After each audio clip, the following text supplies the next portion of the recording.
the lights, see the ding of the bell, for the brat from the gun and I'm gone. You best believe that I know where I'm from. See the man, them already know that it's on. We all know the hard work pays off. Everybody stays on. No one on my team is ever thinking of the days off. I do it when God willing. Furthermore, I want the whole team chilling. And then now I'm ready for battling. You wanna just tell me I'm not, but I'm having it. But I'm staying on side with the ball. Now I'm traveling, gets weak at the knees, and I see some flattening, getting both in the face, and I'm moving, I'm jabbing him. Toe to toe, we can go, 'cause it's happening. We can go to the floor in the war. I'll be grappling. I know what the gamble is. Believe I'ma handle this. Sit on the stage, ready to go. The way that I know you don't know me, I'm the winner. Expert in the game, can't mean I'm no beginner. Sit on the stage, ready to go. The way that I know you don't know me, I'm the winner.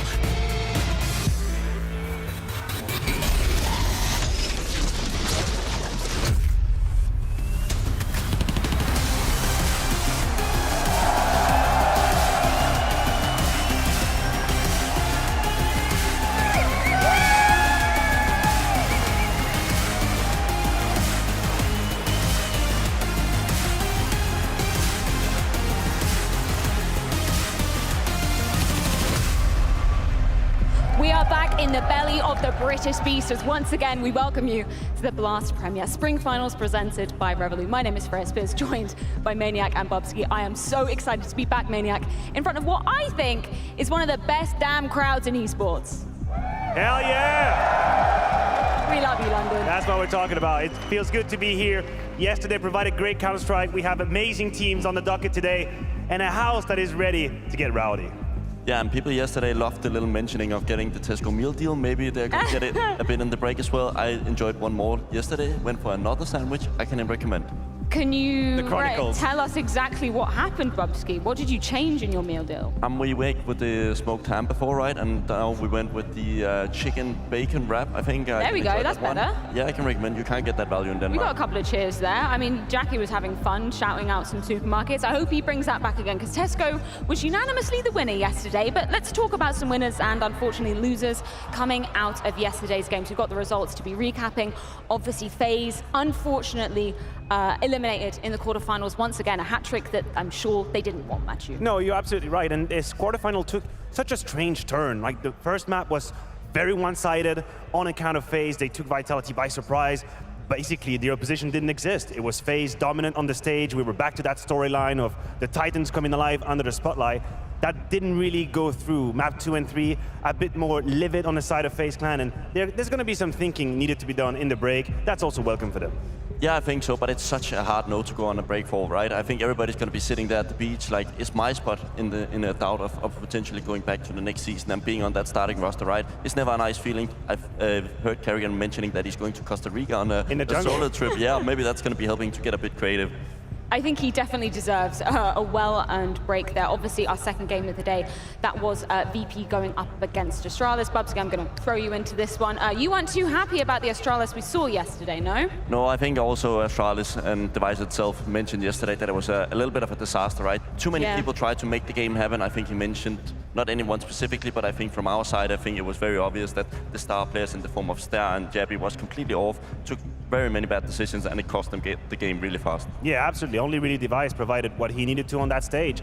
Also understandable when you think about the experience and the sort of the charisma that he has as a leader. But I have to say, what started as an incredible honeymoon, I know that's a term that you're not exactly fond of, but the beginnings of Astralis now have been just willed down a little bit. We've tempered our expectations, and they themselves have to figure out how to go through this visible glass ceiling they're having in playoffs, because this was a detrimental performance from them against VP. Well, speaking of losers, I think it's time to check in with our GGBet predictions as well, because Harry was looking like he was in for a bad time yesterday. And I thought he would have eyes on you, Bubsky, because you stole a life from him.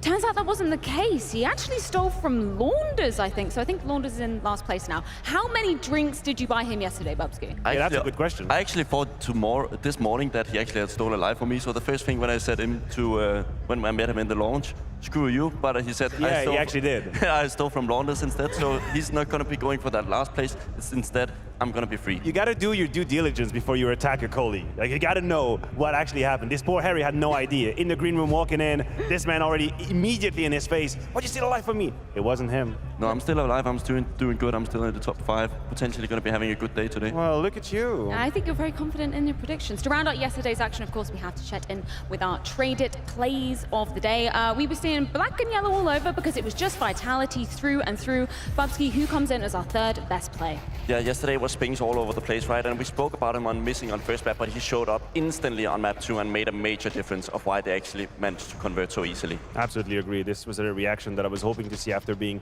relatively critical of Spinks. Great pistol round. Second coming in, ZywOo, obviously a name that we're very familiar to mention when it comes to highlight here. He's doing God's work with the AWP, very mobile, starts towards long, then is the catwalk angle, pixel shot onto the head, and then finally he grabs the timing of the smoke popping on Dust 2. This was great, and he's going to be needed today. And finally, a guy we don't mention that much on the stage, right? But yesterday, Flames played lights out. His best map on land for Vitality, and really showed it in this situation where he's really able to show that high sensitivity gameplay.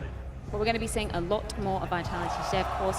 That is going to be our first semi-final, and I'm so excited to see if they can continue that form that we saw going yesterday versus FaZe Clan. But it's time to take a look at the schedule, as of course, we're going to be rounding out the day with a bit of NAVI versus Virtus.pro. But first, it's rematch time, Spirit versus Vitality.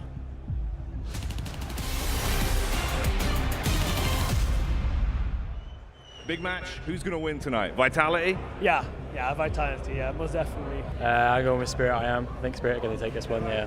Easy Spirit. Donk's going to go over there and whipple. Messi's been doing quite good lately, so maybe he will be the one to pull the rest of the team. ZywOo or Donk? Oh, it's ZywOo all the way, mate. So Zyw's going to take it home. I got to go with ZywOo. ZywOo, of course. So he's still got so much more to prove. Donk, yeah, he's good, and he can perform on the big stages, but it's only been a year. It's only been a little bit of time. Come back to me in a couple of years. Vitality once again gracing their presence in the arena and once again making a deep playoffs run to be rounding out the first half of the 2024 season. Of course, we're going to be talking about the sole British representative, but it was actually Flamesy who was spearheading the charge yesterday versus the big bad boys of FaZe Clan. But on the other side of things, Spirit. This is going to be the first time they have ever played in front of a crowd in London. And Matthew, of course, we're going to talk about it. In Dallas, there was a lot more left to be desired in the first installment, the first episode of Donk versus ZywOo. It was kind of like watching the first season of Parks and Rec. I wish it never happened. Whoa, why don't you dare Hey, criticize first Parks season and Rec? was terrible. Where Second is that season, coming from? Let's start from there. Oh my God, you're going to kickstart me. We're going to go out of Counter-Strike right now. No, you're right. It was a very anticipated fight, this Spirit versus Vitality. The first map did not deliver what we were hoping to see. Donk went missing. Spirit as a whole just disappeared. Tactically, completely outclassed. They didn't have the rhythm. Vitality were all over them. But I gotta say, Mirage delivered exactly what I think we're gonna have today, which is a super high-octane Counter-Strike, swing rounds, force bot being won, clutches happening left, right, and center. If this is sort of the threshold that we're ready for, then today's gonna deliver. Yeah, and I mean, Donk hasn't been a part of the top scene for so long, right? He's not really had the chance to go many times up against ZywOo. We've not really seen a match where both of them have performed to their maximum level, right? I think Donk is an equally good talent as ZywOo. It's just going to be interesting to see, is he able to do it on the stage? Yeah, I think we should bring up a head-to-head between Donk and ZywOo, right? It's kind of been symptomatic, I don't want to say it, but Spirit having these slow starts when they're coming into, you know, the first stage of a tournament. We saw it back in groups. I hope it doesn't happen today on stage again. Yeah, I mean, listen, it's supposed to be the learning curve for them. Like, we have a tendency to forget how young these guys are. Because they win so one-sidedly in the group stage, they don't play a whole lot of maps. Like, case in point, today they have played only 5 maps to the 9s of Vitality before going into this semi-final. So it comes with experience, and if we make this comparison between ZywOo and Donk, it's obviously super full praise. It's an immense praise for Donk. But he's at the very beginning of the path. Like, he's a phenom, and we are here, we're learning what he's made of on the stage. How do you deal with your emotions? We saw a couple of desk slap in Dallas. If he is supposed to be this incredible prodigy, which I believe he is, then he's going to learn from event to event, and he's going to constitute this bank of experience and hopefully show a better Counter-Strike today. Yeah, and also if a guy coming through the ranks together as Saiwu in that period, right? He was special, right? But I've never seen a guy who's just had instant impact, right? Saiwu had a little bit of time. I know he did really well with the first couple of events, but he had some teams before that, all against authorities, some mixed qualifiers online. But all of a sudden, Junk just arrives from the academy, steps into the big games, and really makes a difference. And look at these numbers as well. Obviously, this is just in isolation from the game back in Dallas, which was, less than a couple of weeks ago, just versus Vitality. That is uncharacteristic from Donk. Yeah, it really is. And I do think that these numbers are heavily weighed down by Dust 2. And this is where, if you are a critic, if you're a doubter of the Donk situation and the Phenom, then you're going to use that as a bullet. But the bounce back on Mirage was real. He actually got into shape. On the T side, he was used the way he likes to, which is taking space, taking duels, doing this like mid-round bomb site-centric situation where he gets to just spray left, right, and center. He was doing it on the second map. It's just the first map where that was a non-starter, and Spirit cannot afford to have that to happen again today. Yeah, and he's also kind of unique in the sense that we saw him actually be placed on the B vertical, right? And people thought, like, why is he still there? It's an anchor position, like, please put Sontex there, right? And it was his worst map by far. He kept playing it a couple of times. All of a sudden, he changes over to A. His stats is back, right? When he gets freed up of space, he can actually dictate games. But when he's stuck in those positions where he has to be really stationary, he's not going to be doing a major difference. And something that we also have to take into account, you can revel about Donk, and you can be so impressed by how brilliant he is. But his talent is also exploited in a system that is very fine-tuned. Spirit's Counter-Strike is good, fundamentally good. And when you have this map pool that's rotating, you have the vertigo being changed, Dust 2 being brought back in, maybe we have to give them a little bit of time so that they can use this talent. On Dust 2, against Vitality and Dust, it was very raw. A couple of mistakes were made, he could never get it going. See if there was a learning curve. I mean, it was about 2 weeks ago, so it's pretty short. Yeah, not much time to be doing, homework and re-preparation coming into things. You mentioned Dust 2, obviously that was a blowout from the side of Vitality. Mirage, though, that one cut hella close in that series back in Dallas, right? I mean, as close as it gets. You have Vitality who benefit from a great start, but then Spirit work their way back into it. They identify weaknesses on the A side. They start pouncing on Flames and Apex a couple of times. Suddenly you find yourself in the second half where if it isn't for a few crazy clutches, a 2v3 being turned around on the B side, things could have gone either way. It was very similar to the Mirage between FaZe and Spirit in Katowice, which is a 13-11, where you can replay some of these rounds, have a different outcome. That's why I think that the score is a little bit of a lie in sense of it could have been a third map, and if we go there, hell breaks loose. Any thoughts, Bubsky? Anything you want to add to that? I think when we're looking at really on Mirage specific, right, we are going to having two different approaches. I think if you see Donk in Connector, he actually imitates a little bit of how Apex plays, but the difference is just that... There's a difference, yeah. Yeah, and the difference is just Donk one-shots them when he sees them, right? He's really able to actually just take those duels. I think the Molotov behind the island, flash out Connector, we see it time and time again. He's not afraid to force those duels in the middle area. Sometimes we see with Apex, he has the plans, he has the ideas, he knows how to communicate it, but he doesn't execute the last phase of it. Well, we talk about that Mirage, and guess who was instrumental in that? Have we got any Mezzi fans in the house? There we go. The only Brit to make it here this year, the fourth Brit in total to actually be in this arena. We haven't even got enough for a full team, but we have to talk about how much impact he had in the playoffs of Dallas overall. Yeah, there's been an incredible breakthrough. I think when it comes to Mezzi, you have to realize also the scrutiny he was under. When Vitality struggled in Q1 of this year, every fingers was just pointing at Mezzi, saying, you have to replace him, you have to upgrade him, this isn't enough, well, we're missing matches. And then what has happened since Dallas has been a completely different sort of shape and form of Mezzi. Apex talked about it in interviews. He said, I need this man to trust in himself more. I need him to call his own numbers. I need him to be a bit more selfish. And I think we're seeing that. We talked to Mezzi and he said, I realize sometimes I just have to focus on my crosshair and do whatever it is I want to do, because I can do it. I have the skill for it. I don't need to just be the best teammate. I can just be a good player. And this has been a significant difference, played a role on Mirage against Spirit. Yeah, and the criticism is only so high because he replaces the best anchor of all time, right? Matches Key is a unique player, and I think this is why some fans maybe expected more. I think Messi from the get-go was not really suited for the role. He's been having a lot of time. I think XCAS and the likes of the coach has been helping him a lot, try to actually play those anchor roles a bit different, because you are just having a luxury. If you have Matches Key, doesn't really need a lot of help, but in the start of the game, you really need Messi to actually get going. Do you think he's done enough to warrant more time, more trust in the Vitality? Yeah, of course. I think he has. Well, from the start in the eyes of the fans to the real X factor in the team, it's time to check in with Zaiwu ahead of the semi-final. I want you to go with me on a journey and reflect back on yesterday's win versus FaZe and just how that went for you guys, and if you felt like you overcame some problems you've been having recently. Obviously on Inferno we see some problems we had before, like some small mistakes, some small miscommunication, like we wasn't ready to fight at the beginning, so that's why we kind of lost. It was hard to lose on Inferno for us, but after that we had, like always, good talk outside and just to put ourselves into the server again, and I think it was good for us to have this talk after the server outside, I mean, but yeah, it was really tough for us on Inferno over that, yeah. I want to ask you though, in other series, we've seen if you lose a series badly or something goes too wrong, we've seen Vitality kind of fall apart. That didn't happen this time. Do you feel like you've overcome it? Actually, I think in our strength in Vitality is our mentality. We never give up. Even though we can lose 20-1 the first game, we're gonna bounce back.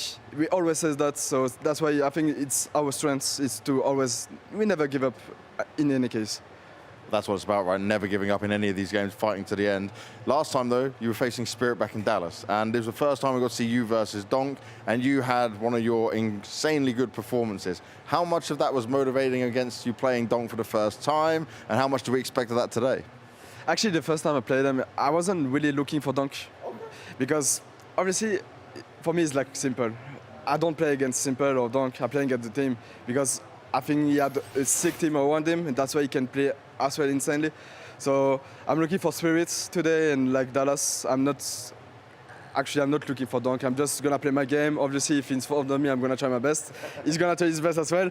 But every time I play against insane player, I'm looking for the team because it's also hard to beat them. So yeah, I'm gonna look for the best for them. Yeah. I do not blame Zyber one bit for not wanting to run into Donk. I wouldn't either, but it is time to get into the picks and bans. Obviously, last time around, Dust2, Mirage, Anubis, we didn't get there. What do you think it is today, Matthew? I'm going to be honest with you, Freya. I think we are gearing up for an exact identical map pool between the two teams. I don't think there is any reason to change. We're going to have Spirit with the Mirage pick. It has been a go-to for them for the longest time, a very tight battle. Vitality going for Dust2 again.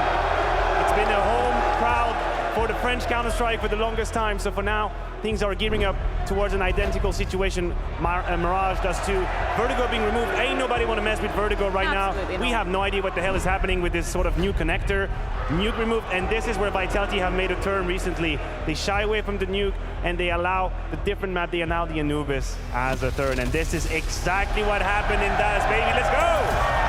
Surely we get to a third this time, Bubsky. Surely it happens. I think it's plausible. You have to also look at the thing where when you are the winning team, you're going to go out of that game and be like, okay, everything went well. We're not going to analyze as much, right? When you're that losing team, you're going to be sitting on the plane, discussing all the small things, going to look at for the details. Spirit has also had a little bit of time at home, so surely the Dust2 has been better than last time. Well, we've got the crowd, we've got the maps, but one crucial thing is missing, and that is our teams. When we come back from the break, it's time to welcome Spirit and Vitality out on the stage.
It's almost time for our first semi-final.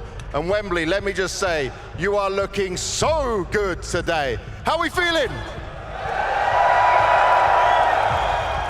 Now for me, this is very special. This is the first event I have done in a big arena like this in London. My son is watching, my family's around, and we've got these beautiful faces at the same time. Are you guys ready to make some noise?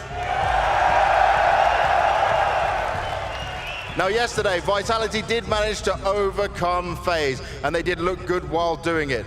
But now they've got to try and get the rematch against the Dragons of Spirit, and that certainly is never easy, despite what the previous result was.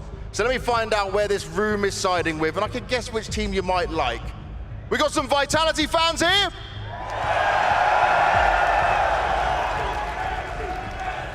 And what about Spirit? Let's try that again. Vitality! Spirit! Well, how about this, guys? What about just Counter-Strike? Well, let's get our teams onto the stage. Team Spirit. Fighting with ferocity, their spirit dragon looks to soar over the skyline of London. Now they've bloomed into an unstoppable force. The sheer firepower they possess cannot be underestimated.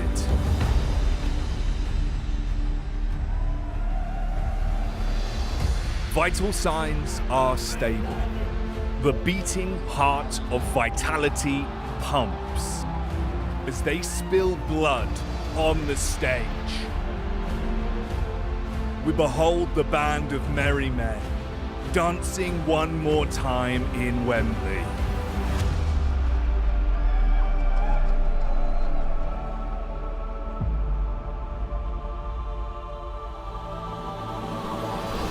Two Goliaths enter the arena. Barrels busted, shields broken.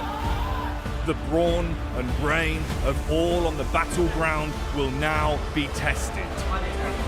Donk mans the guillotine of Spirit, and another victim is on the chopping block. Mezzi is your composer. Tonight, he's playing to the beating heart of Wembley.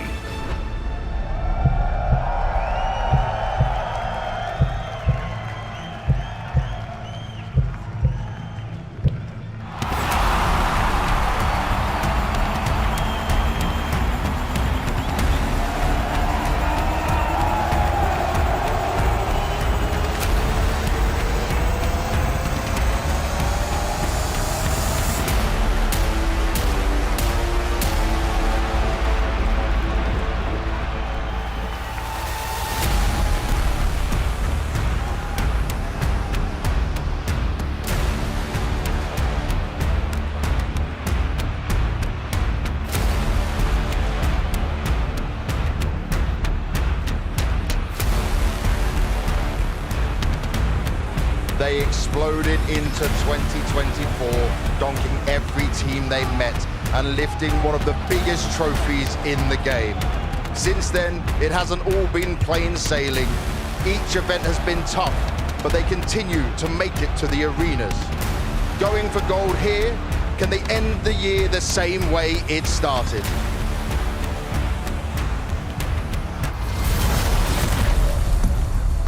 Shiro!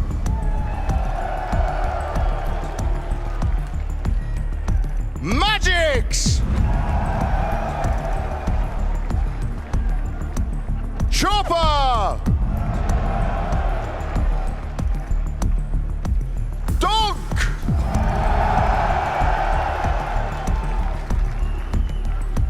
Zontix!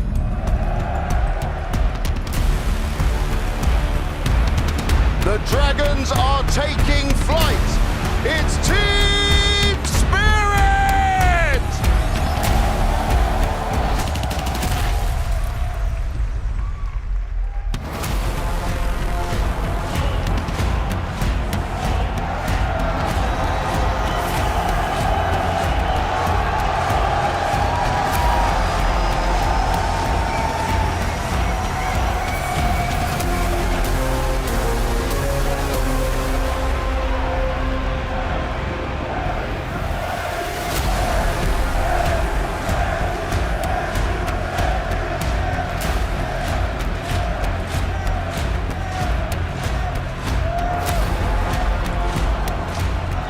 Yesterday, they faced the Arena Demons and kept their cool.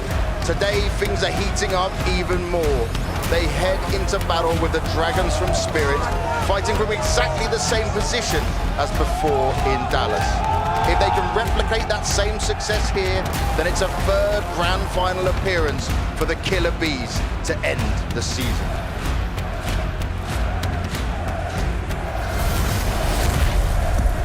Speaks!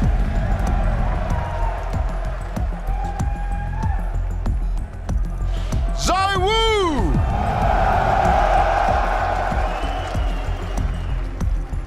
Apex! Flames! And your King London, Messi!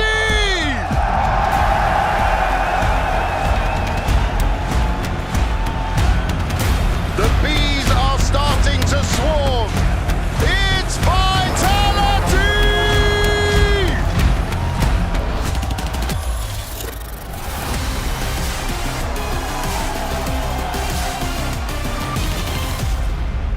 The king in the eyes of the crowd, but without a crown in 2024. It would be oh so poetic for Messi and the side of Vitality to do it here in London. But Mathieu, they have to get through the Beast of Spirit first. We've seen them do it before, but I'm expecting a different Spirit today. I mean, listen, we know when it comes to Counter-Strike, Vitality has got what it takes to beat Spirit. That question has been answered. But when Zaiwu says to James Banks that what makes them Vitality is their mentality, I ask the question, was that really always so? And I think this is the fight for Vitality, to never lose to yourself, to keep track of how you have to behave as a player, as a teammate, to give your best Counter-Strike. And they're gathering that experience now. They've had the losses, they've had the failures, the disappointment, the hard talks. They know what is it they're supposed to be doing on that stage. And we've seen it versus FaZe. When they flick that switch, then the Counter-Strike is beautiful, and that's what they need to put through. Yeah, and we should also mention Apex in this context, right? We spoke about the emotional maturity. I think he lacked a little bit of that in the other tournaments, but this one we got a little bit of clip of inside yesterday where the voice comes of the team itself. He's fired up for this one. He's really bringing the positive energy, and it's really making a major difference.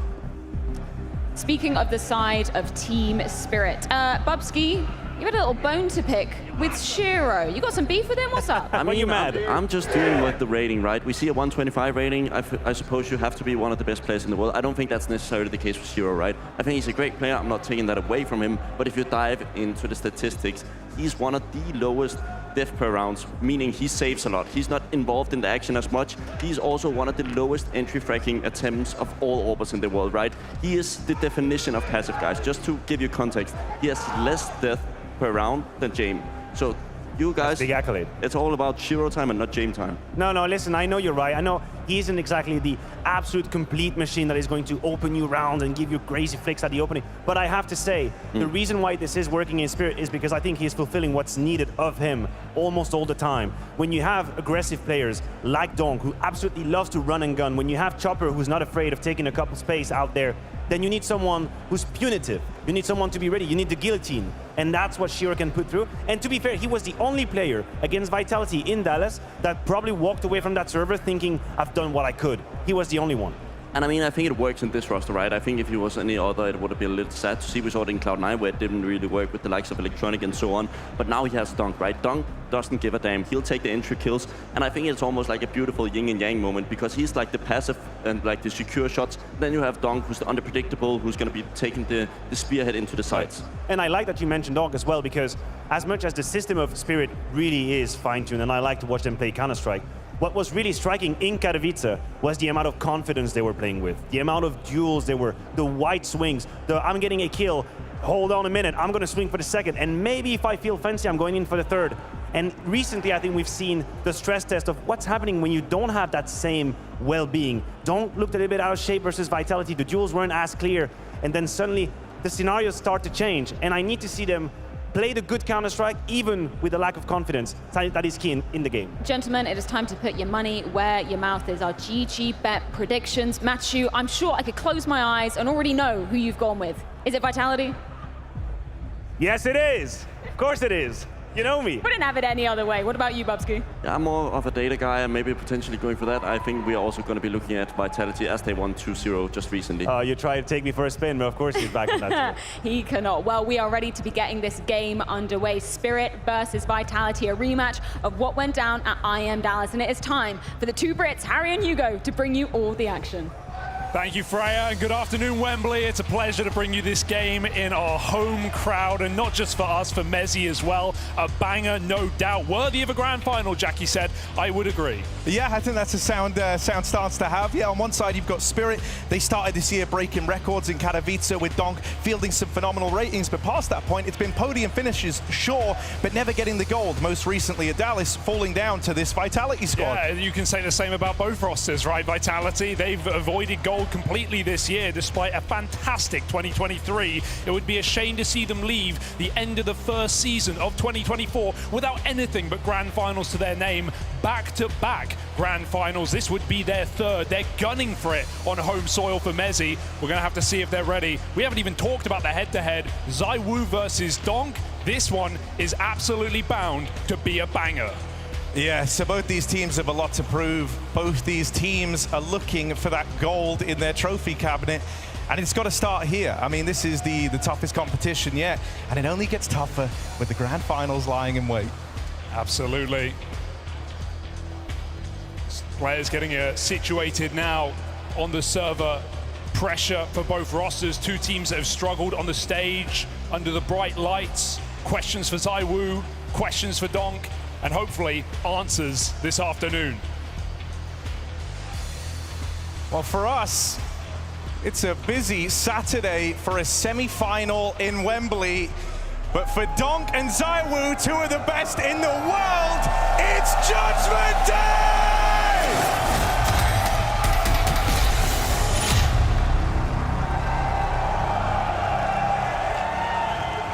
Strap in for this one, folks.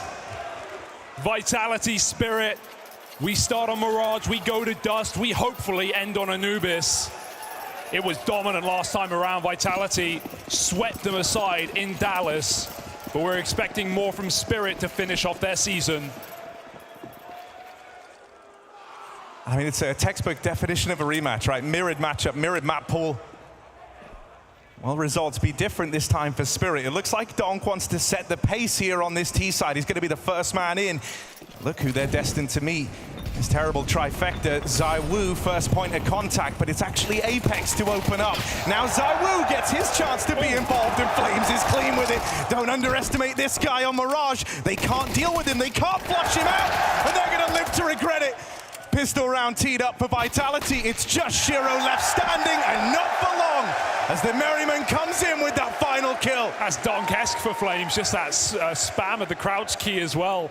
Keeps his hitbox mobile and keeps his pistol in the pocket of Vitality. They start strong. Some of the best players in the world, not just those top two you mentioned, Harry, but star-studded rosters on either side. Flames opening up the pistol, looking so good, is right what Vitality need and want in this game. This one just a little anti-eco, right? Yeah, ZywOo has been tagged up, but he's got support. Oh God, Apex takes one of the dome as well. He doesn't have a helmet, so two low players. Those a little more invested, you get worried, but for the most part, just Glocks. Should just be fine for Flamesy to finish the job on this A site. They full reset. Flames is very much one of these guys who can take charge of Mirage on his own. I mean, we've seen that already. And so him getting off to a good start is going to be paramount for Team Vitality. And there's a spot, all the info that Vitality need. They can start to adjust. Flash setup perhaps. Flames in no hurry, but this will be easily done by the captain of Vitality. Nicely cleaned up, one casualty, not the end of the world. Spirit looking to pull in the rifles ASAP. And we'll see what Chopper, one of the, well, previously most underrated in-game leaders, many major runs for this guy with multiple different rosters over the years, finally breaking out to the top echelons of Counter-Strike in 2024. What's he got cooking?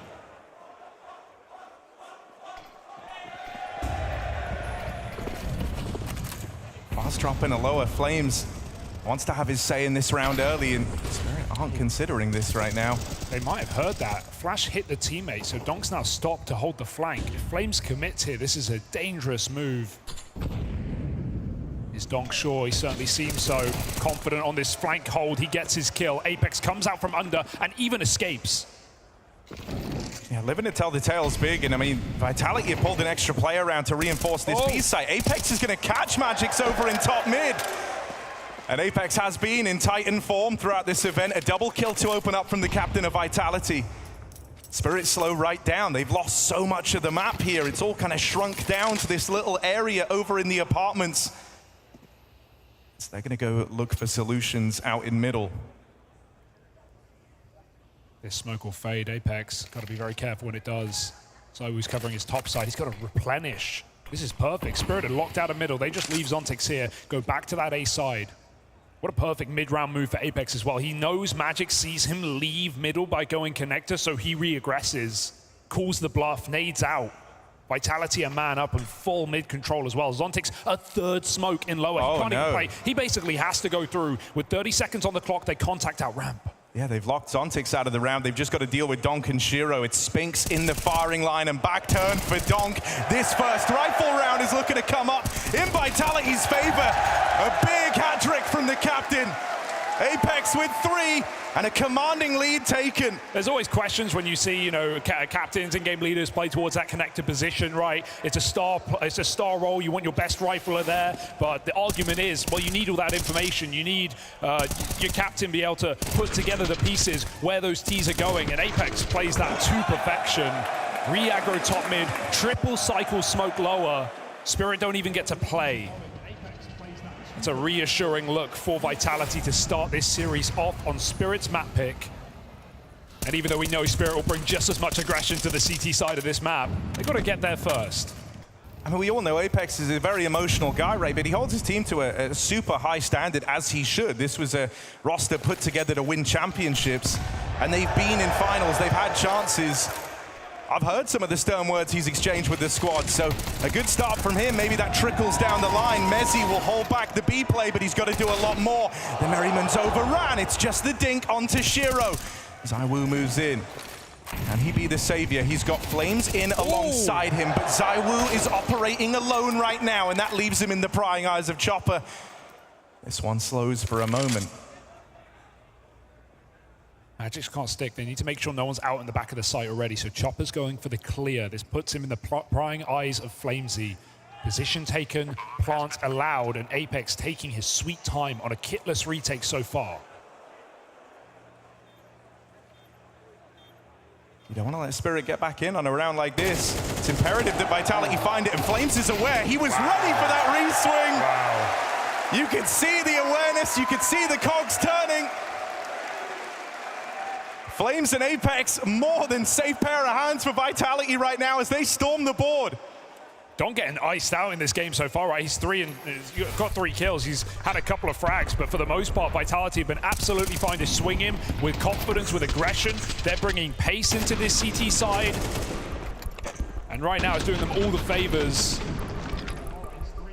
I mean, we've heard how other teams try to prep for Donk, try to shut him down, but you heard ZywOo in the pre-game interview, right? He doesn't think about Donk. He thinks about this as a team. Well, when these guys matched up over in Dallas, it was Donk's worst map on LAN in CS2. So whatever Vitality did, it did get under Donk's skin. Yeah, 0.76 rating on Dust 2, which is, of course, our second map of the series. So there definitely has to be changes for Spirit coming into this important playoffs match. A team that we haven't seen many times on the stage. Every time they attend an event, they grace that stage, but there's not many events attended for Spirit so far. Will that avoidance of EPL, will that lack of official practice come back to bite them when it matters? ZywOo's finally donning the big green. Shiro brings his out as well for Spirit. So we have a chance to see these AWPers clash. Oh, dangerous. Apex went back and gave some extra util to his teammates. He wants to fight for the mid control. Won't survive the journey. Captains clash and Chopper comes out ahead. Apex almost took the AWP with him though. Shiro got full blinded and pushed off that top mid angle. Vitality have chipped away at one of those star pieces of Spirit, but they lose a lot of the map. Peeling back now all the way into window. Spinks has a crossfire with Flames, but even ZywOo conceding that A site with the AWP. Vitality putting so much pressure on lower in this CT side already, knowing these lurks are going to come through for Spirit, and they're not wrong. Bomb still top mid. It's looking like this is building into the A split through connector, right? But because Vitality is still so interested in fighting for middle, Spirit won't necessarily have that room to launch the A play. Flames and Spinks have got to hold the line, or else that would open up the A site. Zontic's going to try get involved now. He spots a player over at jungle, but with 30 seconds left, Spirit are on borrowed time here. It's up to ZywOo back in the spawn. Flames can afford to give it up. ZywOo knows there's a Palace lurker to worry about. It's the bomb he wants to cut down with the time so low. Peeking over the smoke, he falls off, and Spirit might have the room to get in the sight. Yeah, Flames smoked out. Spam connects, slowing that bomb cross even longer. Chopper just barely making it into the site with 10 seconds left, but here's the punch from Flames! Oh, and it's the big smoke where Flames ignites! What a transfer! And the confidence to go for a play like that, calls their bluff, pushes the smoke. Flames in great form. Making Spirit look timid right now with the clock biting them back yet again. Flames is hitting all the transfers right now. This is a ferocious looking Vitality in this semi-final. We're only 5 rounds in. It's feeling like Spirit haven't had a chance. Despite a 2v2, even a man advantage in that round, it matters not. Hero AK for Donk. The re-smoke comes in and windows. ZywOo cut off. Vitality's biggest problems in these finals that they've been in the last 2 times around is just individuals going missing, whether that's ZywOo having a bit of a drop-off, right? If you remember back at Pro League, he was close to setting records with the performance he was putting up till he got to the finals. Over in Dallas, it was Mezzi trying to haul them over the line, but no one else was really there. No one else was able to match up against m0NESY on the other side. But here, Flames is having one of these vintage Mirage performances that he sometimes gives you at such a critical juncture. Yeah, this is his standout, right? Remember in OG, he had some unbelievable Mirage games, some unbelievable moments. Almost seemed like a no-brainer putting him alongside Spinks in this roster. And sure, there's, like you said, there's always been questions on the form, the consistency of some of these stars of Vitality, but when they are on, my God, we're going to need Donk today, no doubt about it. Hero AK in this round, full mid-control conceded for a change. Vitality trying to stay ahead of the game, double bench. This one's going to fall to Spinks and Mezzi then, isn't it? And with Spinks dead, Mezzi's got to do it. Mezzi's has to do this, and he's run down. Magic's going to get the better of him, and that's opened up the B site. Even though ZywOo arrives on the scene, you're a man down. You're left lacking. Chopper could give up an equalizer, but instead he'll take him away. Beautiful dig work from the captain of Spirit. And this round, this one, it's over. Not much ZywOo can do or say about that. Double dig in the window from the captain. And even trying to take the AWP out at the end, Donk will do it instead. Entry and the closer for Donk, that's more like it. And despite that hefty B setup for Vitality, it gets snuffed out with ease. Spirit arrived to the server on round 6. And an immediate timeout for Vitality. Fair enough. They know that they were in the driver's seat, right? They were in full control of this game.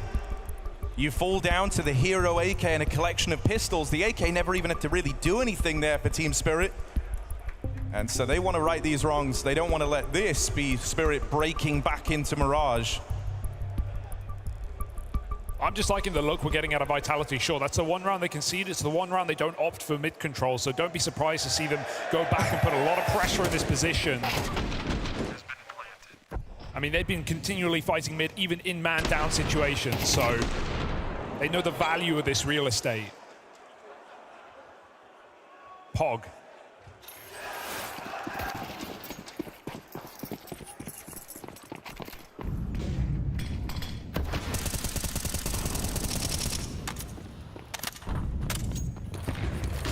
This time they don't really have the resources to fight over here in middle. Apex is going to try and give it a go, but he doesn't want to go down first like you've seen over here at the connector. Look how Instead, fast they're going to group, and this is a nice move for Vitality, right? Knowing the Spirit trying to take mid, they were light on this control early, but now flashing through the smoke. Chopper's blindsided by it, they're teeing up Flames, and why not with good reason? Look at this guy go! 2 kills on the flash push, and now Vitality ease back into this defense. ZywOo, that's just the tag on a Magic's not quite the killing blow. Shiro had a chance there. Goes for the leg, but can't take him out of the round. A desperate play for Zontix feeds him to Apex, and so Vitality, 2 players between them, and putting a stop to a streak of Spirit. No consecutive rounds, not yet. This is just dominant right now, right? This is so one-sided. Flames' sprays are looking immaculate with that A4 as well. Done it with the AK twice. And I love it again, Vitality. They bait Spirit in, they allow them to take that quick mid-control. It's a flash through the connector smoke, and no one's even covering, no one's even ready. Just Chopper hung out to dry. A hyper-aggressive CT side.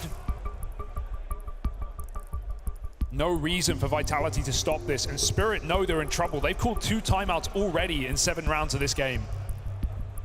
Doing everything they can to stem the bleeding.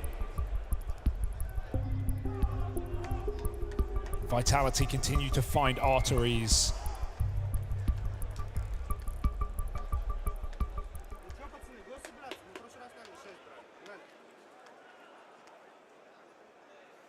Chopper's trying to hype his boys up. Vitality looked very composed on the other side.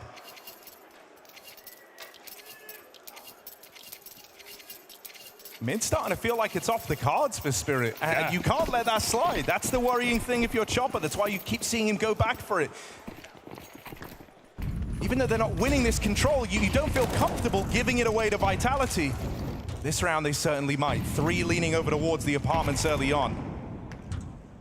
Chopper alone out in middle. And he had Shiro throwing a little bit of extra util for him to take that space. Magic's even moves through lower. Mezzi has the best position. He has the round-winning position. If ZywOo just takes 1 kill, there's almost no shot that Spirit will check this corner, and Mezzi will be able to feast. There's the kill. Does ZywOo even want to stop? Might he go back for more in this angle? Mezzi awaits. More aggression. Good flash. And ZywOo not timid, not tamed, not stopping. 2 kills off this AWP. They're out short, and ZywOo, can he hit the flick? Does he even know? They're walking up close. Or almost dropped. ZywOo should fall. They whip the spray. And ZywOo wants every single kill in this round. 4 frags from the Frenchman. And it's done like that. That's the ZywOo you paid to see. The repeats. Flash does not matter for ZywOo. I can't believe he called the bluff on the flashbang. Right? He's got the read. He knew that they weren't keen to go flying into that AWP, and he uses it against them. That's beautifully done for ZywOo. Even this readjustment for the 3rd. That's an ugly whiff for Chopper as well. You know Spirit are in their head at this point of the game. This is a real feel-good moment for Apex. I think one of the biggest struggles he's had to deal with was players going missing in these important moments, in these important games. But right now, he's got ZywOo giving up multi-kills. He's got Flames leading the charge, and now ZywOo's getting warmed up. Spirit needs something soon. That's just awkward because that angle shouldn't be open to window. Shiro's going for the AWP boost for connector. He should be just open to the bottom of middle. So even basic things like that, Spirit, another crucial mistake. Their passive AWP going for an aggressive pick, and he's punished. Donk's taking it for now. Going back to connector and back into ZywOo. He's gonna have to flick down for this. Oh, it makes it look so easy. That Donk AWP dead. ZywOo. Any more? Another multi-kill perhaps? 2 to his name already. And he still keeps his eyes on the connector. They're gonna blow that open. They're trying to give ZywOo more chances. Spirit is so scared. Where do they even go here? Chopper's tried to make a play. Crossing in the smoke is not a bad idea. And he has gained the real estate here. A gap found for Chopper. And he's gonna try and seize that gap, not mind it. Wrapping in through window. Trying to set his teammates up for the B play. Flames is moving in on the hunt. Does Chopper wait for this? Oh, Flames caught There's one from Chopper on the flank, but Zontix falls in the meantime. Chopper is mopped up. It's just Magic's left standing with nowhere to go. Despite the gaps found, despite the timings hit, Vitality keep that one in check.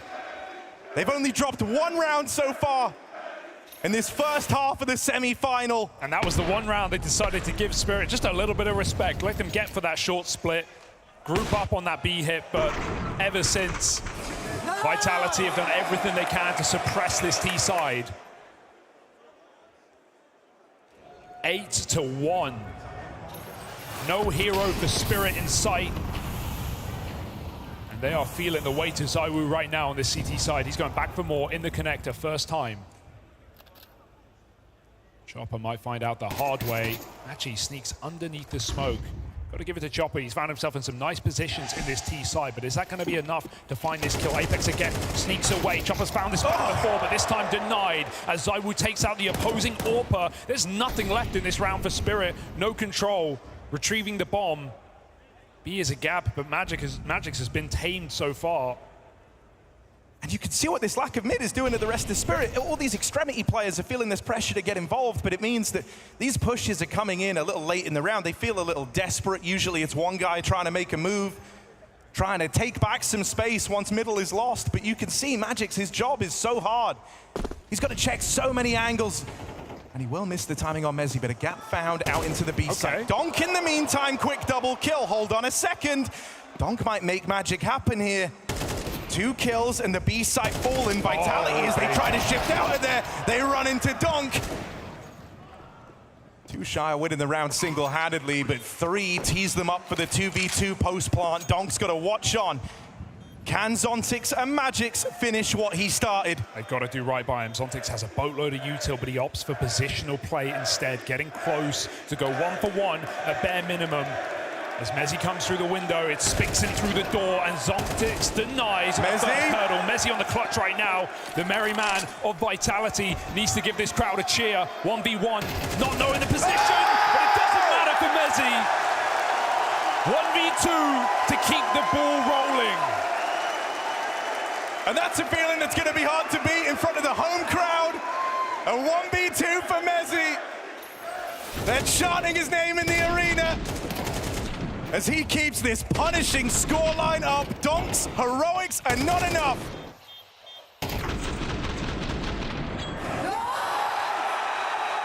This is what Vitality looked like on a really good day. And it's getting messy, all right, for Spirit, no less. 1 round on this T side of their map pick.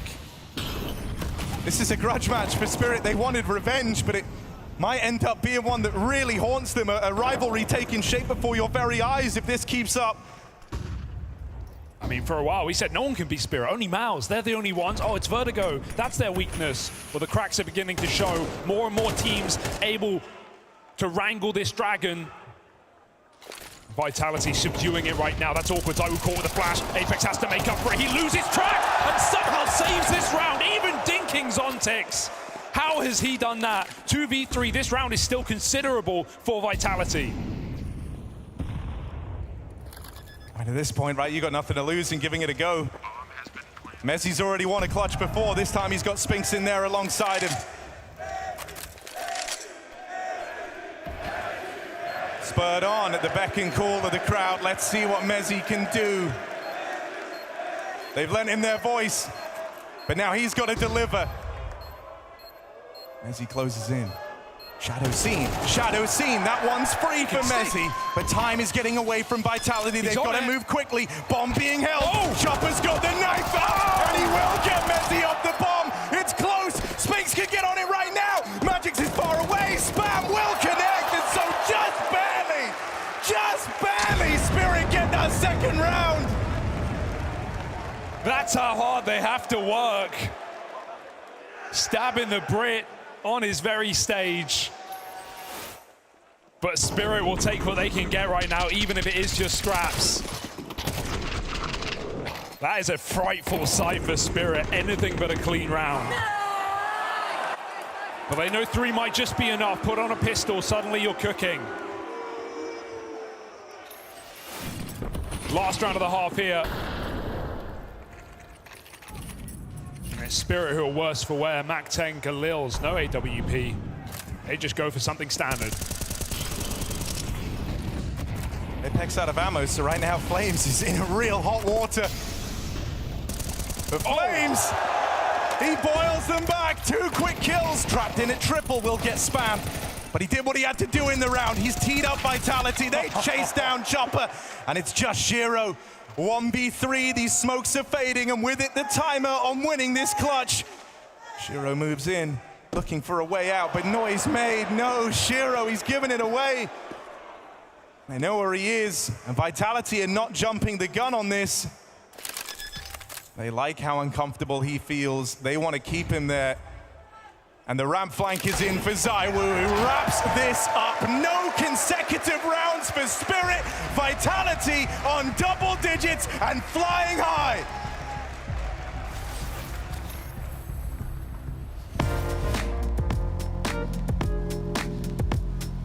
For the next challenge, to see how we can boost up the RAM, we'll be testing your brain power. It's random access memories time. You ready?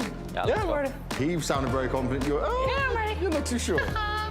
Nexa, you have chosen Counter-Strike for your questions. You ready for the first one? Yes, sir. Flames. Yeah. Your chosen subject is computer tech. Let's go, guys. I7s, I know this. Are you ready for the challenge? Yes. What is the primary objective of the terrorists in most classic Counter-Strike game modes? To plant the bomb. Yes. Which specific component within the CPU is responsible for executing instructions and performing arithmetic and logic operations?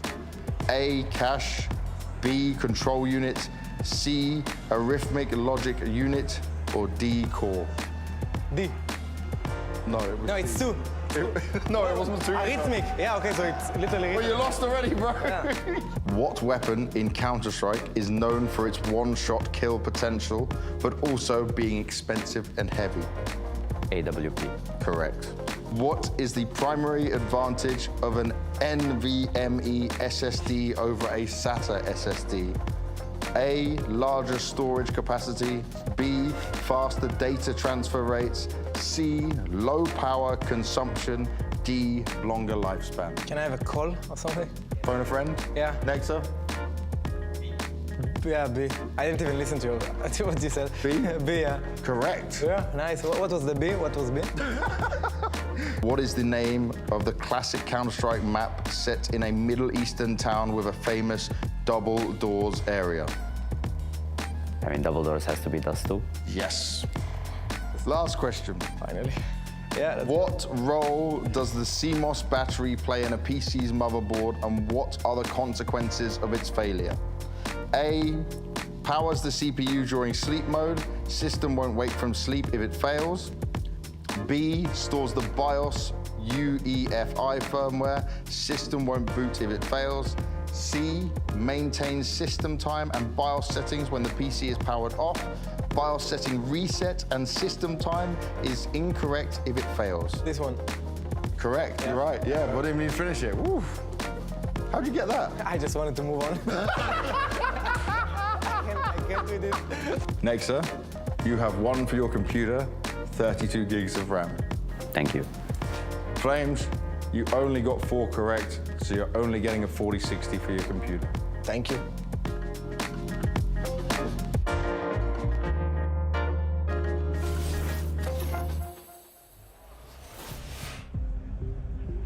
A year ago, Apex and Zywoo felt that feeling of lifting a trophy in front of their home crowd, but now they want the same for Mezzi. In front of London, they light up Team Spirit 10-2 at the conclusion of that first half. It's not even close. We have not seen Spirit look this mortal on a stage, even in Dallas, even in that major quarterfinal. They put up a fight. Where is it? An aggressive CT-sided team, Donk known to run it up mid, but Spinks is waiting for that fact. And Spirit cool off in this pistol. As Vitality set up in the Palace. It's Mezzi on the throne with the bomb. And Zywoo on ramp with that Glock.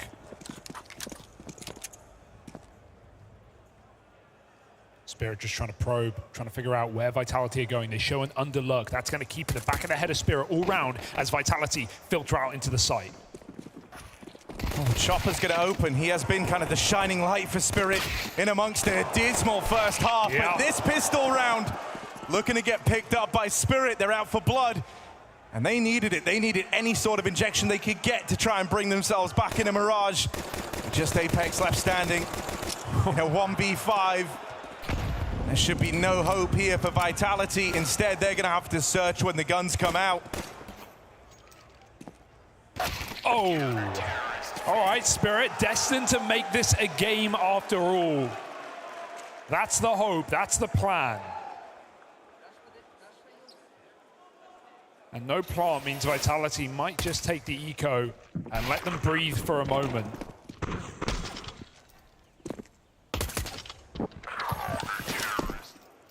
Talked about Flames' highlight moments on Mirage. Well, Donk should certainly be at the tip of your tongue when it comes to this CT side. Fighting window immediately. It's Vitality just grouped to hit B. Right now, it's only Magic's over at that side of the map. Spirit have leaned super heavy into holding on to middle. And even though Zontix is close by and available to rotate in, ooh, they call the bluff on the info flash. They don't fire off, and so Magix isn't aware how many lurk up in the apartments. Zontix is still a way away. Magix has got to buy some time here. And Vitality eventually set their sights on exploding. He starts to kind of move back up through the catwalk now. Now, smoke changes everything, though. Vitality will drag this out. I'm sure they're talking through the next round as well. I can't imagine they have much to change right about now. Wanting to figure out how they're going to approach it. They don't want Spirit to close this gap.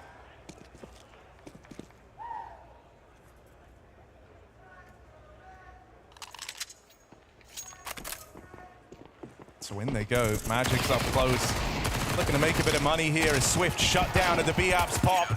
One for Zywoo, but that's it. And so well handled there for Team Spirit. They don't get crazy versus the pistols, but this is the true test. The true test of their mettle here. Last time these squads met in Dallas, we said that they handed Donk his worst map on LAN in CS2. That was dust. On Mirage, he recovered, and the game was far tighter. Well, it's now or never. Still the only positive player for Team Spirit. Vitality start their half as Spirit ended it. Standard execute. Spinks holding the extremities. And Chopper getting into a nice comfy position with this MP9. This may go overlooked entirely.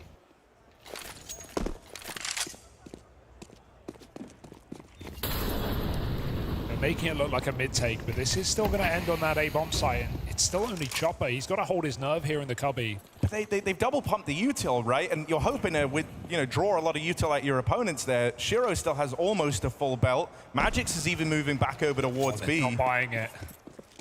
And so Spirit looking like they're going to be in the right place here. They've even got some util to slow this down, to take the pace out of it for Vitality.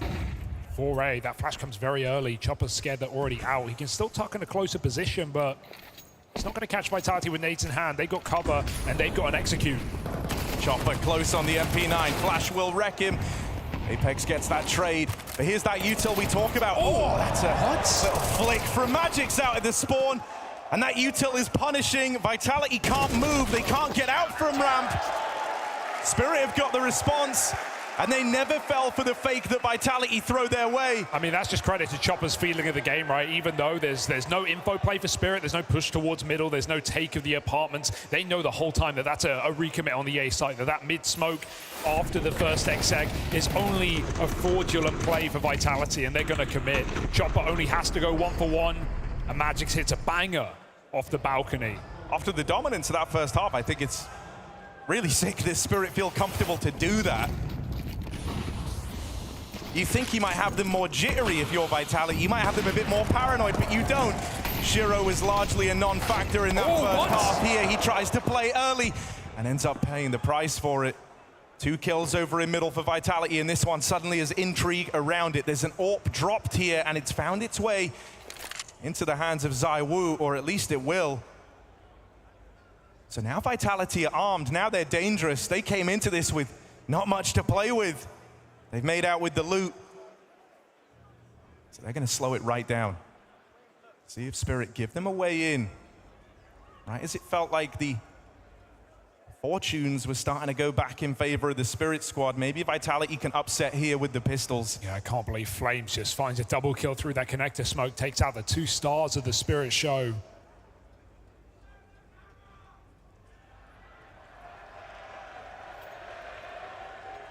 Got to show that this skill runs deeper than that. Magic's in the apartments, jiggling and waiting for this easy opening kill. You would presume Apex comes in with the D. That's fine for Magic's. It's an early warning system. We have a big flank around the map, and Spirit start to rotate over. Zontic just has to hold his position, but if he tries to cross the windows, ZywOo sends him. No! Missed shot from the Woo. Reposition inside of the site, that gives Chopper the room to move, and Zontic gets spammed out as well. It's all on Chopper, and he's on the clock. That's worst case scenario for Spirit, but fantastic for Vitality. They've isolated that one fight over in Market, and so with each passing second, the timing should become clear. When you haven't seen him short, you haven't heard him rotating through the Market doors. There's only one place left, and ZywOo is ready for it. Just pistols going into that round, but they get out with all the glory. And the comeback might be cut down before it even begins off the back of that one. A daylight robbery. The contract connector killer of Flames with a double. And Vitality do right by it.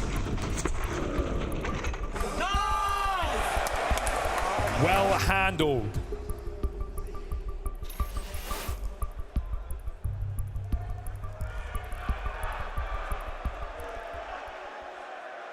I think you're so used to seeing Vitality looking stressed, even in games they're winning. But right now, they look unfazed.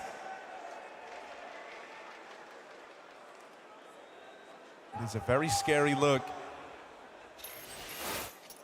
Both the Spirit and whoever finds their way to that final, if Vitality can keep this form up.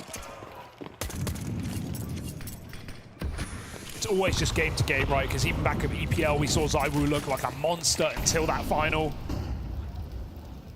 A very different player. So, oh, Donk, look at him go. This is what we've been waiting for. His signature move up top middle, but even then, contains himself, stays on the ramp.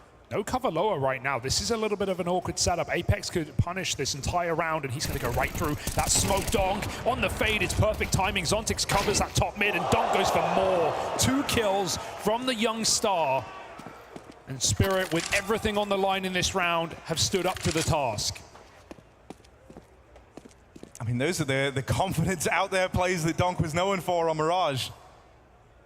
It's nice to see him return to that now, even hounding down that second kill. Spirit finally take this mid control. That's been the object of desire for both of these teams. Relentless for Donk. He wants every single one. Has he taken the shackles off? Is this the moment where he stops giving respect to Vitality because it's feeling like it? Chopper's even got aggressive all the way through the apartments. They want to chase down these players in at the top of mid. Vitality are at least looking good to save here. They just need to get past Chopper. He could still swing out and do a lot of damage right at the end. Right at the close, that AWP's trying to get out of there on Mezzi. Chopper, clinical with it, just gets rid of Spinks. I wonder if that Donk swing is a call from Chopper saying, get that info top mid and then I can flank, or if that's just Donk jumping the gun. You feel like Chopper has that backstab timing perfectly. They'll allow the save, at least of one. Vitality's money isn't too skew if they can buy up, drop that AWP over and field something nice in this follow-up round. Yeah, that AWP save is big because ZywOo had enough money to buy one even if they lost it, but now, more importantly, perhaps he can drop over 2 AKs. So he can arm his teammates here. You're looking at Mezzi really bites the bullet on saving the AWP. Call me. That's nice. Vitality with the timeout. That's lovely. 5 rounds, the difference between these squads now. back to the drawing board for Vitality, that mid control. If Donk's going to keep this up, if he's going to start taking away that real estate that Vitality have been used to, maybe this can get more uncomfortable. It took a little while before Spirit really started roaming the extremities, trying to pressure there. Let's see if Vitality look to bring that in a little earlier. Yeah, Vitality aren't jumping the gun, right, to go for really fast rounds and just try and close this game out at the moment. We'll see if them being timid is going to let them down, though. Or back in the window, going to have to break that smoke. Shiro's got the resources for it, and he might meet ZywOo in that middle position. Actually rotates back round for what is a very empty B-side. Donk flash through flames again, finds his entry kill, and double up cap, no ammo. Zontix recovers with a 2K. This is a brawl in middle, and suddenly, blink and you miss it, it's just ZywOo. He saw him. Oh, tries to be quick with it. They cancel out Donk, sure, but there's more heads to this Hydra of Spirit. You cut one off it, a new one grows. A double swing from the short side, the re-aggro from Chopper, it's perfect. And so it's another one of these all-in mid-rounds. This game's going to get very stressful, very quick for Apex. You're ready to ride it off at a 10-2, especially with the first gun round. Or at least the half by after it looking so good for Vitality, but ever since, Spirit picking up steam, bubbling and boiling over the brim on this CT side, and Donk does not look uncomfortable anymore. No, I think critically, he's just not giving Vitality any respect any longer, right? It felt like, I don't want to say he was scared, it was more just neutered from Donk, but these are the sort of moves you're used to seeing out of him. Aggressive into the top of middle, chasing flames down, and so at this point, Spirit, no, it's not mid, that only leaves the outer field of the map, and Vitality tried to lean over towards B with that hero AK on ZywOo. It didn't secure them the opener. Donk is still fighting them for this mid control. He won't overstay his welcome. That's fair. Play the headshot angle here. Allows Zontix to take that first contact. He's even got Shiro rotating very quickly from the B site back to connector. So Spirit are ready for this late mid take. Vitality about to be turned into mincemeat. I mean, this setup is so ready for this exact move. Donk got all the info. He wasn't playing fearful. He was going to where the support lies, and it comes through in spades. Spinks finished off. The gap is closing. Oh, it's closed.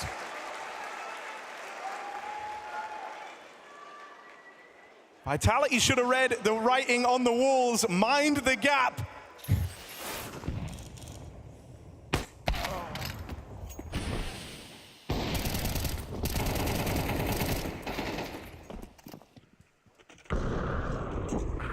Will this be the revenge story for Spirit that they were hoping it could be? After dominance in Dallas, is London where they light up this rivalry. Flames fast down towards connector. Chopper taking aggressive moves over at ramp, and who's there alongside him? It's Donk. He takes first contact, and Apex falls early. Gonna have to manage this one from beyond the grave. And these are the rounds Apex hates, right? Ooh, it can get worse for wear. Nice info at least, the fact that Donk's the one to get that kill and get softened up in the exchange. When he's over towards ramp, you know that Spirit are a little more lax in middle. So finally, Vitality have got this space, but now it becomes a question of what are they going to do with it? Back to that B site. Trying to keep the info gone in middle. ZywOo smokes top connector, but even Flames is pulling back from under. And as this happens, Spirit make the info play. Contact down ramp for Chopper has allowed a triple B setup with the AWP on the apartments. Akin to last round, Vitality are walking into a trap. This is going to be a real uphill battle. Saw him. Magic's taking first contact. Shiro has rotated away, so it's only two players here. He's going to be a little faster on the rotate, but they will have to hold back the tide of Vitality. Zontix double up, and a missed shot from Shiro. That could be a golden window of opportunity for Vitality. They at least get this plant. It's ZywOo and it's Spinks. Two huge names in the Vitality jerseys left up to try and secure map point here. They get that bomb planted. Molly will make life awkward for Spinks, forcing a swing. ZywOo has to be the one to deliver match point to Vitality, and he can't do it. Spirit break back in, shut down that post plant, and continue this streak of nightmares. That is unlike ZywOo. We often say, damn, I wish he would just rifle sometimes. You know, he's so potent with it. He has Donk running in with a pistol just to be that bait on low HP, but he can't even get the one bullet required. And that reswing comes in. Bit by bit, round by round, Spirit are picking up this game. What a recovery this would be from 10-2 down. Vitality, not a loss they would forget quickly. Gotta fight back. Another execute. Donk playing mobile back towards this A site again. 3 strong, once more for Spirit. Flames gonna lead the charge. You kind of need Flames to have a big moment here. He's very much the guy who tries to bail them out, but Donk hopping in! Double kill. That's enough to keep Spirit interested if they could take one more, but not today. Sontex needs that kill. You'd expect a save from Shiro every single day of the week. The fact that he's even close to this position is alarming, but he's got a quick kill, and maybe that's tempting. It's in his own hands now. Smoke kit, AK swap, Shiro's on for it, but Spinks denies, and that's map point for Vitality. A sigh of relief, if nothing less. Yeah, you're not celebrating yet. You can see the stress has not subsided for Apex, but that's something. That's one of these elusive rounds that you've been chasing for a while. And it's when they add a bit of pace to it. It's not so regimented, it's just Flames leading the charge, Spinks in behind him, and that's a terrifying 1-2 punch. Vitality, everyone was firing on all cylinders coming into this. I think now that kind of goes the way of Spirit, so it's nice to see Flames and Spinks have that second wind. But one round's not enough. They needed 2 to close this out. Spirit still have room to play with. Another buy, and Shiro in position to repel the B play. Vitality have entirely left mid, polar opposite from how this game started. Instead, it's all about the outer field. It's all about the extremities for Vitality. And to do that, they've got to get past this AWP. Shiro's still alone, no support from any position. He's going to have to back up and buy some more time in the site. Flashes, mollies, everything landing. So are his shots as he scalps Mezzi as well. They cool it off.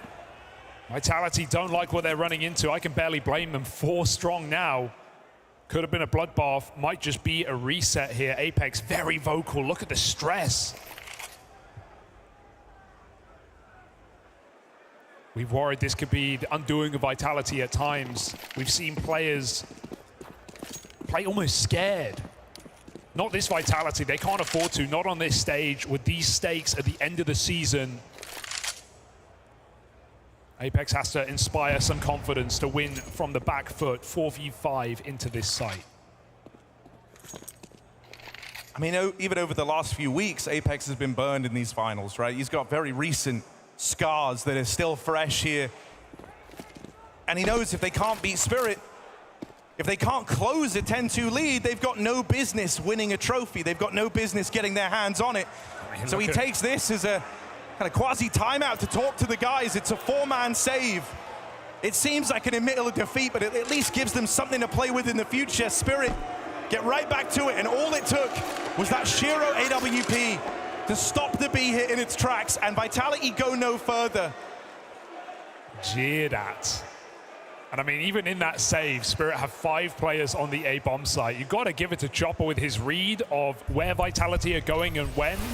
Even though Vitality's method on CT was just pure pandemonium in middle and stopping Spirit's game plan on that T side, well, the flip side has been Spirit know what they're up against. They know how Apex calls.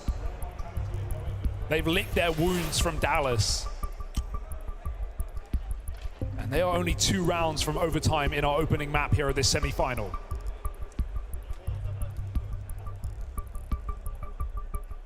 I mean, Spirit have got their wings, you know, they're building back into this game and everything they're doing is working. They feel like they can't set a foot wrong. Donk's playing with confidence. Shiro's winning you rounds. On that AWP, Chopper's had some really nice mid-round moves. On the other side, Apex and Vitality, they're coming face-to-face with their demons. They're coming face-to-face with their greatest fears. That inability to win when it really matters, and this time it's from a huge lead, a 10-2 lead, coming into this second half. All right, Vitality have spent the last 2 minutes talking over this round, so it better be a good one. Their money's on the line. It would be max loss for the loss, so they need to plant a bare minimum. That has got to be the goal. Otherwise, you're playing pistols in round 24. And Galil's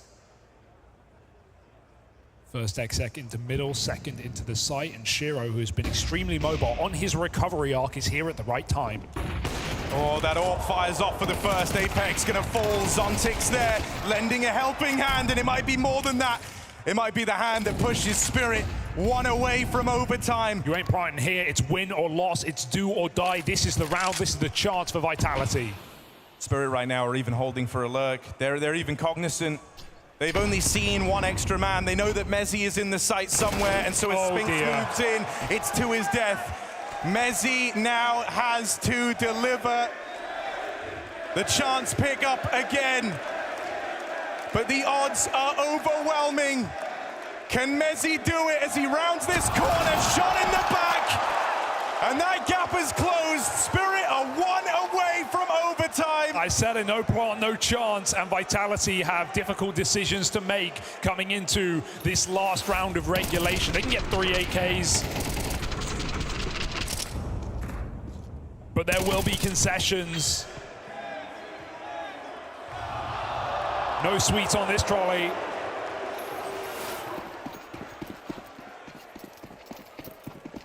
Galil's to allow for util, and no AWP for ZywOo either. It's bare bones as far as buys go. Out into middle with a bit more pace from Vitality. There's this pacey round that got them back in last time. This time it's into the familiar killing field of mid. Donk floating around, but right now, they're both trapped in that corner. Oh, God, ZywOo! Quick double, and they practically hand it to him. Wires crossed for Spirit. At a horrible time, and all of this comeback, all of these rounds, it might be for naught. To pull it back from 2-10 down, only to get it taken away right at the bitter end. Magix has nothing to play for, nothing to do. 1v4 as this begins. The last 12 rounds, all for nothing. Spirit's comeback dreams ride on Magix. Vitality with the solution. An unfortunate double up over in middle. A slight misstep from Team Spirit that Vitality have looked to capitalize on and put themselves one map closer to that grand final. There just isn't time for Magix, and Vitality stop that comeback in its tracks.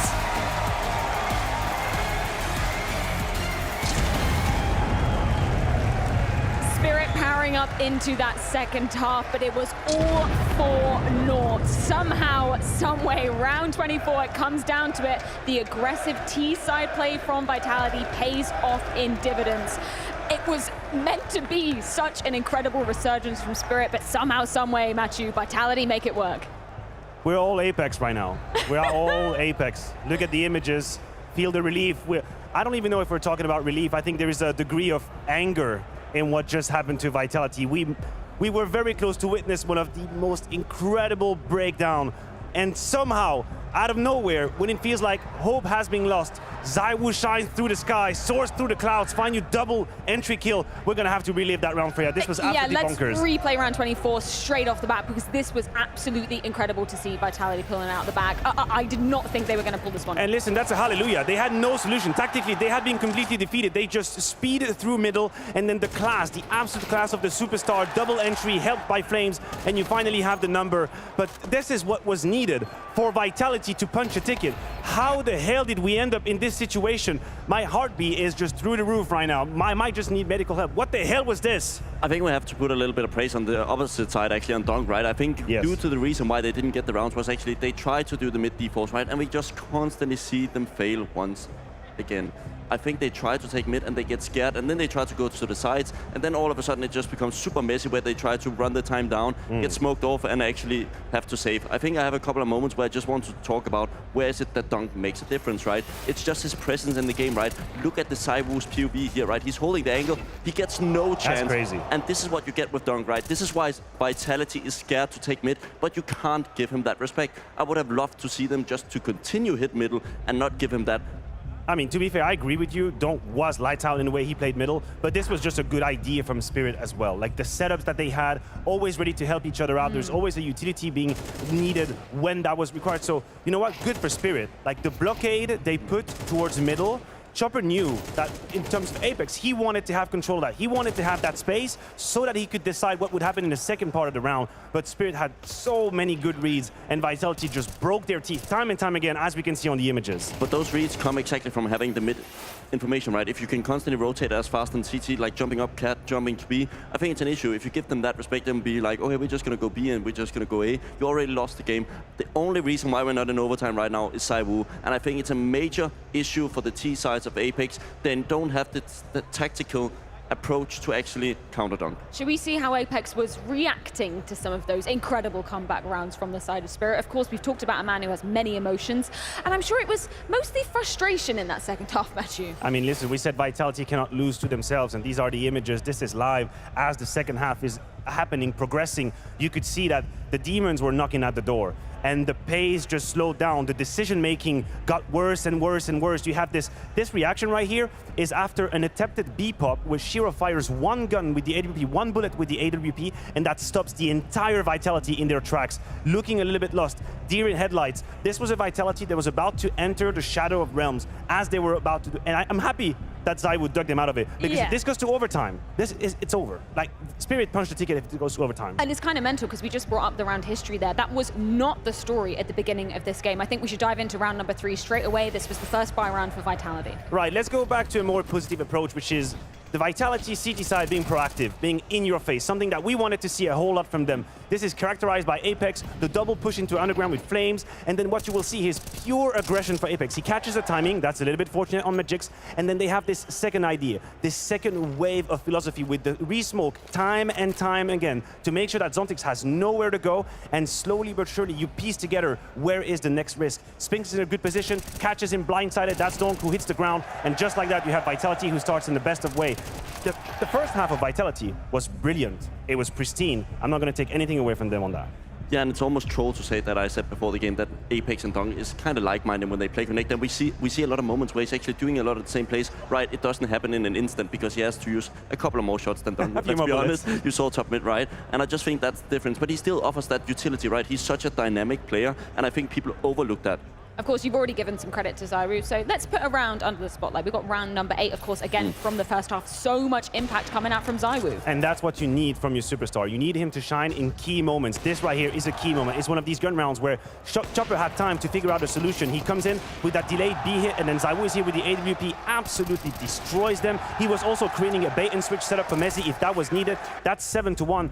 This was a star performance out of ZywOo, and even more so, he had a moment where he quieted down on the T half, but the last 2 rounds, that's double kill into double kill. That is exactly what you are requiring, what you are demanding from someone that is supposed to be unique, someone that's supposed to be more than anybody else. Well, these are the moments where you dig your team out of whatever hole you're into, and you just put your skill on the table and make the difference, and he did it today.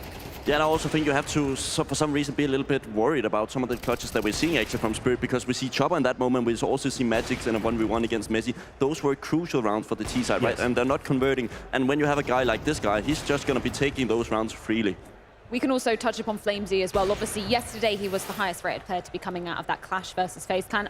He had a great start to the map again today. That's exactly what we want to see coming out of him, particularly on that first half side. You're absolutely right. He was instrumental for Vitality to kind of shake off any nerves that would still possibly be happening on that stage. When you have his arrogance, and I use that in a positive light, the arrogance of crossing a couple of smokes, get stuck in right here, double kill. The round after that is whole chaos onto the A side, and he crosses the smoke right here with that multi-kill. This is what the craziest of the youth is supposed to bring you. You're not supposed to be afraid. You're supposed to call your own number, take the risks, and you put your team on track. So props to Flames. I think he was very, very needed and instrumental early on in this game. Yeah, and this is the reason why they signed him, right? I think many people looked at OG once and thought he was the only good player, right? And Vitality took a chance at that. They replaced the legend of the game, like Dupree. He didn't do bad, he didn't do great either, but then all of a sudden you take a chance on a new guy, and he's stepping into his shoes relatively well. And look out the future outlook of this team. He's cheaper, he's He's younger? Yeah, younger, and arguably also better at this point, right? So you get all the best qualities, and he's probably also going to be not as stuck in his old ways, right? He's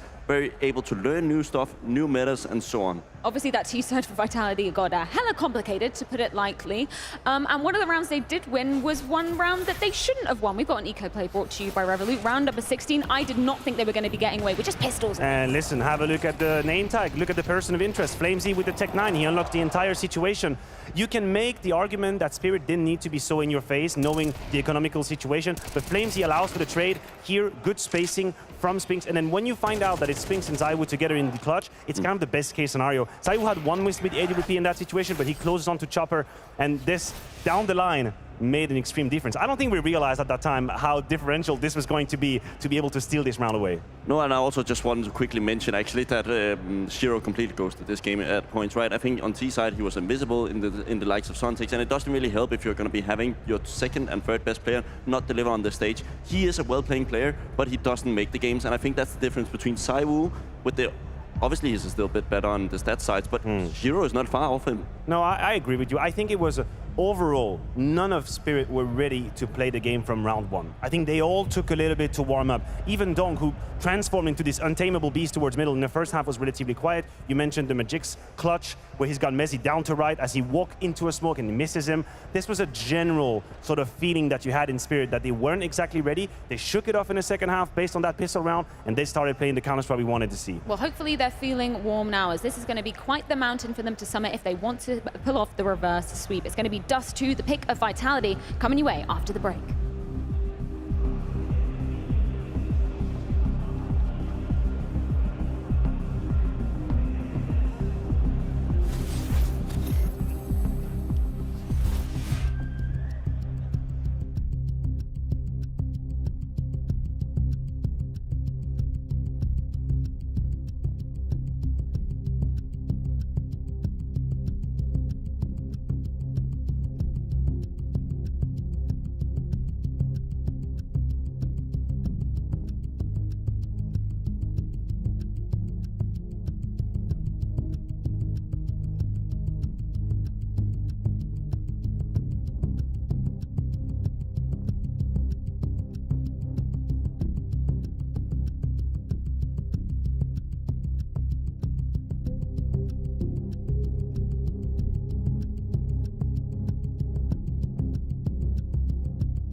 Dust2, the pick of Vitality, once again confident enough to pick what we would regard now as their home ground versus Spirit last time around. They basically absolutely demolished the side of Team Spirit back in Dallas, but let's resettle the score again, because sure, Spirit, they were warming up into the second half of Mirage. Not exactly enough to get it over the line though, Bubs. No, you're right. And if you're going to be looking at teams following around, there's always like 10 guys around them, and you ask yourself, what are all those guys doing, right? And I think this is the consequence that they're going to be doing now, right? We are going to have a lot of analysts who's been looking through that game at IM Dallas. They're going to be looking into that Dust2. How can we fix stuff? Vitality, on the other hand, they won comfortably. They're not going to be changing their game plan. Maybe a small couple of things is going to be different from last time. But all the analysts have to show their value now. I agree with you. I know that there is some tape you can go on and you can fix your mistakes, but what I think is key is the shape in which Spirit currently are, compared to this first map in Dallas, where they were definitely caught off guard, absolutely cold into this map one. This is not the case here. This is the Spirit that is playing at full force, and I'm expecting a completely different show coming out of them. Vitality had way too easy a time to take lock control. They would send out, they would punish Magix a couple of times.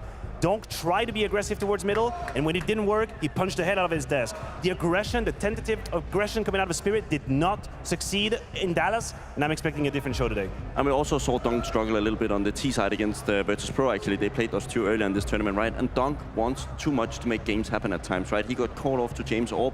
He was just holding those crosses on the short. I know he's a great aimer, but walking into the likes of James or Saiwu in a steady angle, he's not going to win those. Well, we are ready to see if Spirit have the balls to battle this one back. Dust2, the pick of Vitality. Let's see if they can lock in that grand final spot. Yeah, it's safe to say Spirit have woken up now, right? But will the relief, will the kind of relief of being able to stop that comeback in its tracks, is that going to elevate the performance that we've been seeing out of Vitality heading into what you'd like to think should be a comfortable map for them in Dust2? Yeah. They're eyeing up a grand final. For Spirit, they're eyeing up a third map. Both these teams with a lot to prove in their ability to make these runs happen and see them through to the very end. All I know is, London, we're in for a treat. Yeah, those odds as well looking good for Vitality, and you can have expectations of that with Dust2 going as well as it did last time. We talked about it in the first map. Getting nerfed was Donk, a 0.76 rating on Dallas, back on Dust when Vitality took him out with ease. So can they complete it? Can they do it in two? Can they go to those grand finals where they've had so many problems before? Questions answered yet again in the second map of this series as Vitality take to the stage. Yeah, well, undoubtedly they've gone away. They've looked at that Dust2 from last time, and this time there's no cold start for Spirit. Well, here in a kingdom united by Counter-Strike, I ask you, London, for Dust2, will you get loud?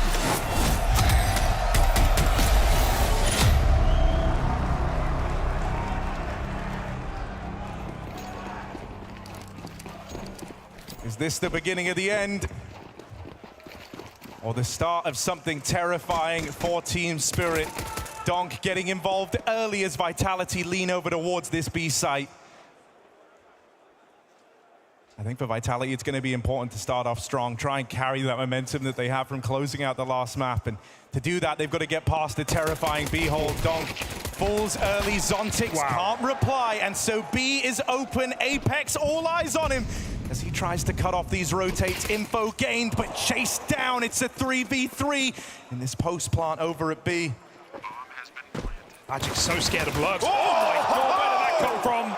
Double up for Shiro, starting stronger than Mirage. Took him a while to wake up. Flames has to put them down now in the site. 1v3, they come swinging in. First one's free, but now they can isolate. Chasing him behind the box. Flames able to pick his fights, pick his poison. And right now, Flames sets them ablaze! What a time to do it! Vitality owe him everything. It falls to just one man. And Flames makes it look so easy when it's anything but. He's had such a monstrous series, right? Starting off that CT Mirage incredibly well. So many spray rounds. Got a smile on Apex's face. It might be over.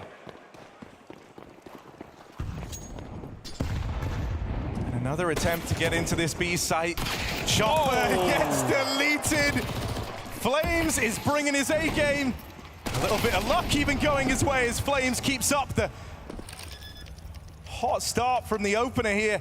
2 kills on that MAC-10. One of them, he's airborne. Stun. When Flames takes flight, that fire is spreading. Vitality, 2-0 start to open this up as Spirit have got to run for the hills and hold on to these guns. Oh, very confident look out of Vitality, calling B rushes back-to-back rounds. Found a weakness, they want to exploit it.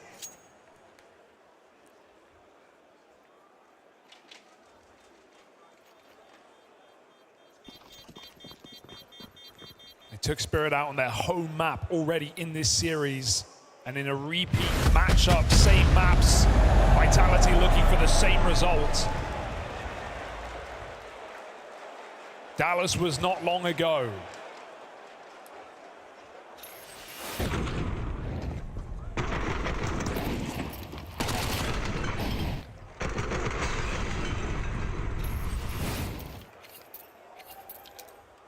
Really want to keep an eye on Flames here with the start he's having, with the kind of encouragement he's getting from Apex. I think he's used to staring down the line and having Apex with a sort of bewildered, sometimes even angry look on his face. But right now, things are looking real good for Vitality in the opener of Dust up against these saved guns.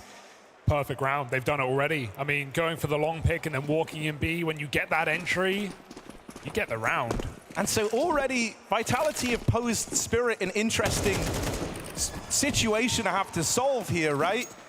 They've now hit B every single round of play to open up this game. It's always culminated over on this side of the map. So what do they look to do when the rifles come out? Is that a tendency? Is that something they're going to try and set in place early on? A problem that Chopper will then have to solve?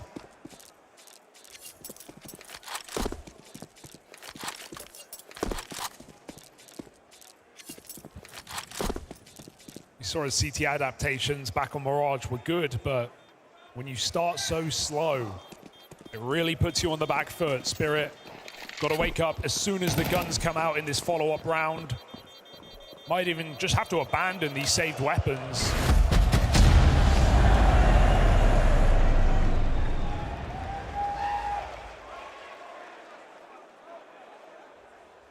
Yeah, I mean, back up Mirage, they couldn't, right? They lose the pistol, they lose that first rifle round. You imagine if they'd won a little sooner, if they'd found that first round on the board, that would have very likely been a Spirit map, knowing what we know now. And so this time, they can't afford to have a slow start. Spirit, they're bringing out 2 AWPs from the get-go. Donk donning one of them.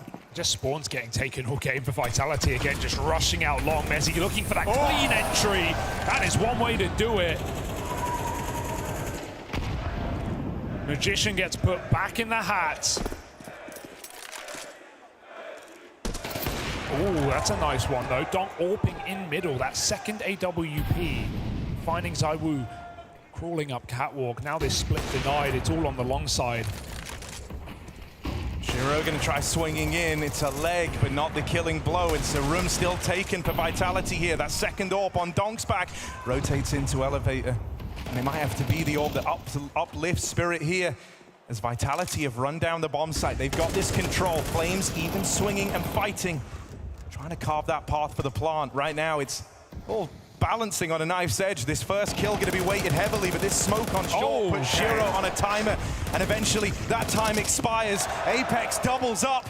It's Donk and Chopper who have got to do it now for Spirit. Chopper holding the line. Spinks is so far removed. He didn't ever want to be in this position in the round. And there's that AWP from Donk. It's got to be Messi. 2 kills to his name already. But Donk to face up against. Rummy on the stage in London, and his peaks will blind you. Goes looking for that AWP. Donk will not give him the fight. And with Donk not giving this up, he's using that low HP against Messi, forcing him to make an awkward decision. He's got to commit to the plant, and now Donk moves in. Donk might be on the clock, but he's got all the advantages. Low HP on Messi. This shot has got to be flawless. And it's not. Donk dove him! The Deagle delivers, and Spirit get on the board early. Not an easy round to win for the young superstar. Stage against him. Position unknown, and he gets donked. Deagle to the face. What a round for Donk to pull out a second AWP in the first gun round. It's the Deagle that does the damage.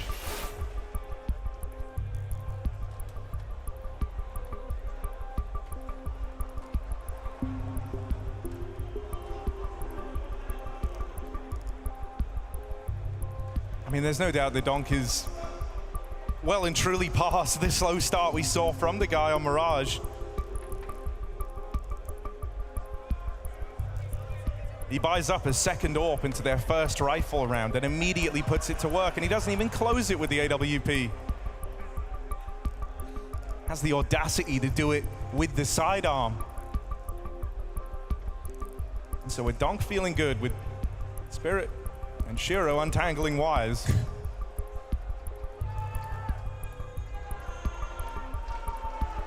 Maybe they can look to come back here as he looks laser focused.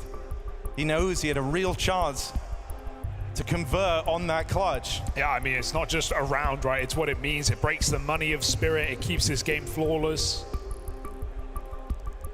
And as we said, if it wasn't for such a hot streak of rounds early on Mirage, that could have been a very different game as it turns out.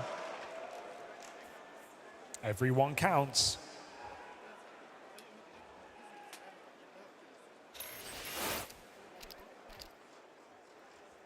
No long spawns this time. Let's see what Apex calls up.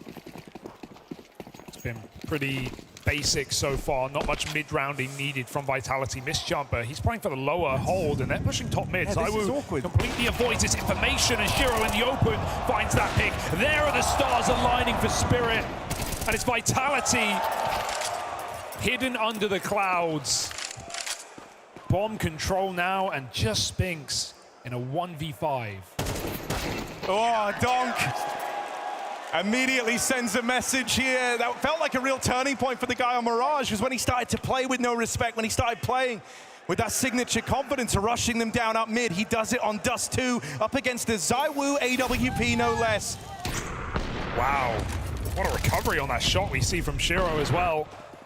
Has to re-scope. This was always the flair that made Donk so exciting, how he feels like he kind of breaks the very fabric of Counter-Strike. Yeah, Bubsky was getting worried about Donk getting too aggressive, maybe too keen for his own good, but when he's got the support of Shiro finding ZywOo on a mid-pick like that, it opens up options, it opens opportunities. Chopper gonna get closed out here in pit though. 1-for-1, he still takes Mezzy with him. Vitality take long control, a boost to the AWP. It's this tag team again, Donk and Shiro working in tandem to post this AWP up on a long angle, and Donk moves into the car. It's a very committed position for Donk, especially with a full belt of util. He's going to need a multi-kill here. He's going to need everything. His orb's been removed. They're spamming him out. One well-placed molly could win the round right now for Vitality. Donk doesn't want to wait forever. Flashed out. He's blinded. He's going to have to hold just that little bit more as Donk looks to give them a drive-by, popping his head up. 2, no more, but it's set up the round for Spirit now. No way, that flash blinding him and him not peeking only covered up the position, the true intention of the round even longer. And so it ends up working in Spirit's favor. Down to this 2v2 now. I wonder if Magix just really wants to play that molly for the bomb. If Vitality take too long, that the clock is their problem, he could burn out a plant position here. Have to see if that CT incendiary lets him down as Vitality timidly cross through the open. Are they ready for Gandalf? Because Magix has been sat here all round. They do have a Molotov on ZywOo to try and clear this position out, but where's it going to go? With Zontix making noise over it short. Yeah. Gandalf will get mollied. Magix, that swing will be called for, and in to the maws of ZywOo. Zontix naded and ZywOo on the angle, but not able to fire off in time. It's going to be Spinks in this 1v1. Bomb planted, and he goes swinging into Zontix. Low on health, low on chances, but Spinks! A nail biter! No HP to his name, but he finds the round for Vitality. Oh, Zontix's body shot hero lets him down there. Somehow turns a headshot angle into an unfavorable one. Hits some tags, but just can't get that crisp dink that would have done it. And what a great call from ZywOo to Molotov this box as well, realizing you're getting a lot of room. There's no pressure on that CT spawn. Magix was playing the Molotov for the bomb. Fantastic shot for Spinks as well. Vitality respond with a clutch of their own. And that's like I don't want to say entirely mirrored, but that's such a familiar clutch to the one that Mezzi was faced with, where you have no health, your opponent has every advantage, but you've just got to hit the one shot that saves the day, and Spinks is able to do it. That's a serious leg up found on the back of that 1v1. Vitality was starting to run on fumes, right? They'd put money in all across the start of this, and with Spirit chaining together some rounds, they were right on the verge of running out of money. Now, with only one player surviving, it's still a weakened buy here, but it's the golden opportunity to break Spirit that they've been looking for. And if they can take control of the economy game, start getting some free rounds here, this T side can build very, very quickly. Seen CT certainly struggle on Dust 2. What a change to bring into this playoff game to consistently run the double orb. Donk again in middle, breaks that smoke. It's Shiro who found the opener. Deep down and lower. A trio emerges for Vitality, and they're going to cross up Catwalk. Donk allows that 5v4, sitting comfortably our Spirit. So it's ZywOo, the Star AWPer with dreams of rifling, versus Star Rifler with dreams of AWPing on the other side. Got to keep him guessing. Shiro's over at the car, and it's looking like he's going to be that first point of contact. Now, the rotates are very, very far away, right? The nearest support he has is Magix, and even then, leaving long open is a big gamble if Shiro doesn't spot numbers coming up the catwalk. Everyone else, Spirit, are trying to have a read right now, are leaning over towards B. And so even though you start to have Chopper peeling around now, he's going to be held back by that mid to B smoke, and Shiro has only seen one player, so Magix can't come and support him. They have to give up this line. They have to give up this angle. That's a bomb plant for Vitality. That's a site taken. No fights given. I think if you're Vitality at this point, you almost want that fight onto Shiro at long. Him being there in the post plant is a problem. It's an issue. Spam attempted. The rest of Spirit now arrive, but it's ZywOo breaking that silence first. Not silent now, as Spinks roars to life alongside him. 2v2, Apex joins the kill feed. Vitality break apart that A-hold. And even as the rotates come in, they remain composed. And that's all from a man down as well. Very impressive work from ZywOo. Stuck in the open, in a headshot angle with an AWP. He makes it look easy. Wait, what a shot. That's how the round began, but it ends in the favor of Vitality. And Apex just goes for the throat. Some reassuring, difficult rounds being won out by Vitality in this T side. And again, they bring up the pace. Spinks takes his spawn out long into an eco round. Couple of nades land, couple of shots as well. That should not be happening. That might be a gun. Yeah, this is awkward. Vitality don't want to give up that weapon, but they're not given a choice in the matter. Chopper's even extending even further. You're not ready for that. You're not ready for this. That's an insane bluff to call for a Chopper. Yeah, he doesn't want to play too soon, though. Ironically enough, if he played now, it'd be perfect. All backs are turned. Apex does consider it for a moment. Spirit have a lot of aggression. Like, they've got some serious map control here. They've pushed into the upper tunnels. They're holding the long doors. That only leaves this mid-avenue open. And even then, Magix is listening for info. Donk's even coming down from the upper tunnels to lend a helping hand, but he's offered up on a silver platter to Mezzi, who will go on a clear. Magix out of the corner. So the pistols and whatever danger they represented, even though this control was getting taken, Vitality navigate these murky waters. They rule the waves. Zontix alone at the B site, getting pressured from all sides, but low HP on Flames. Hold on a second. Zontix gets the ball rolling. Can he finish the job? Can't get past ZywOo, but ZywOo's now got a clutch. Put up or shut up for ZywOo, the star of Vitality. Hunts down Chopper, but can't live to tell the tale. It's just pistols for Spirit, and they get out with the round. And it's that spawn play out long, that gun given over that closes the clutch for Spirit. Could not see that undoing the full eco round, but somehow they find a way. And it's all Zontix in the B-bomb site with a 5-7, 2 kills to even make that possible. That is a kicker of a round to lose for Vitality. considering that's meant to be one of your freebies, right? That's the goal you've been working towards if you're Vitality, with all these early investments, always putting money in. You're trying to put Spirit and then money on the back foot. You did that, but you weren't able to capitalize. They may as well just go mid to B. They got the entry on Chopper in an awkward engagement. There's also a gun drop there as well. They know Shiro's AWP is on the A site, yet they still try and push it back. That could be their undoing. Chasing it down, Apex eats a shot. Shiro's able to reset now and play for Zontic's mid to B. If anything, Vitality have pushed themselves into a corner as they try and wrap this A-bomb site into the second AWP, and Magic's the anchor man inside of the site. He's got a full belt as well, being very patient with it. Smoke that they're going to go right through. Yeah, they play ahead of it. For Magix, looks like he got something there. Snippet of info. Donk's going to be quick to capitalize. Nades rain in. Ouch. Spinks does deke Donk out of the round, but Magic's lost bastion of hope. Dealt with by that Deagle. Just the tag. Something might be happening here for Vitality. That Deagle has given them a chance. Bomb plant found, and it's ZywOo, the man inside. Boost up to try and find him, to try and locate the big threat. But they don't deal with ZywOo, and so maybe it's he who deals with them now. Flash out to the spawn. They boost up around it, but ZywOo was aware, still can't hold the line. It's got to be Spinks. Ace clutch, 1v2, and they're on that bomb. They're sticking it, they're calling his bluff. Not planted for him, and too far away. I mean, that's almost back-to-back low economy wins, right? Sure, Vitality invest a little bit more. I don't know how they even make that interesting with Donk on the long cross. Spinks hits a perfect timing to find those entry kills. But ZywOo had to live inside of the site, and back-to-back boosts for Spirit will do it. Seeing them very comfortable in this ramp position, not in a hurry.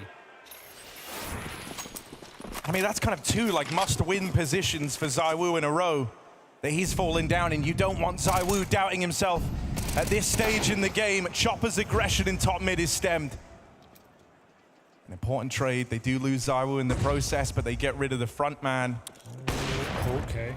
Orb rotates in, Donk peeks out from lower. This 1-2 punch of Shiro and Donk looks to be the undoing of Vitality, and it is. Donk real clean, and in comes Shiro for the final blow to Vitality's confidence in this first half. Donk is just relentless right now. These mid pushes are every perfect call. Every time the Vitality put players there, on eco as well, it's easy pickings for Donk. Doesn't let them get that rifle dropped by Chopper, and just continues to re-swing. It's like Katowice Donk. You know it's coming, you just can't stop it. This will not be a 0.76 rating this time for Donk. You can already tell, 13-7, running the board and running in lower as well. This second AWP has been consistently a piece of the CT side. And while Vitality cool, he can't be there. I'm mollied middle. Donk doesn't care less. He's doing such a good job of this aggression in the early round. Apex is going to try and deal with him. Oh, hello? Apex! Apex!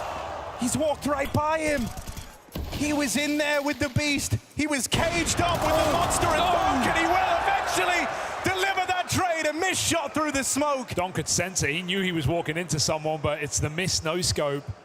And even if Chopper gives away a B pick here, there's still a second man in the site. Spinks feels he's got him trapped, but there's no Molotov in sight, and Zontic just takes that kill. 2-on-4. Vitality constricted and probably left to just one man. Shiro missed below the duck. Apex gets in and gets out with a kill. Oh man, he's rolling. Oh, he's trying. He's trying to roll back the years as he chases down Shiro. It's just Mezzi. Swing out from this AWP. Shiro's toying with him.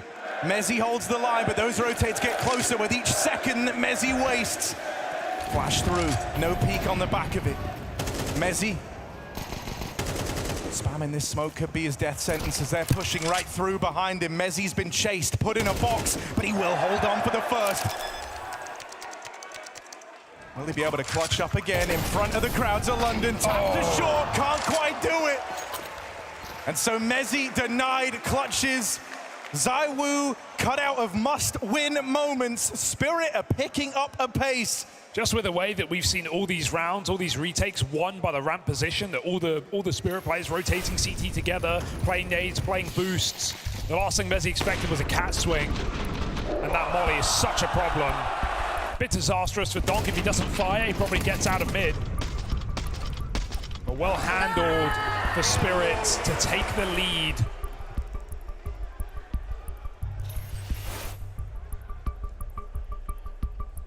Despite that 3-0 beginning from Vitality.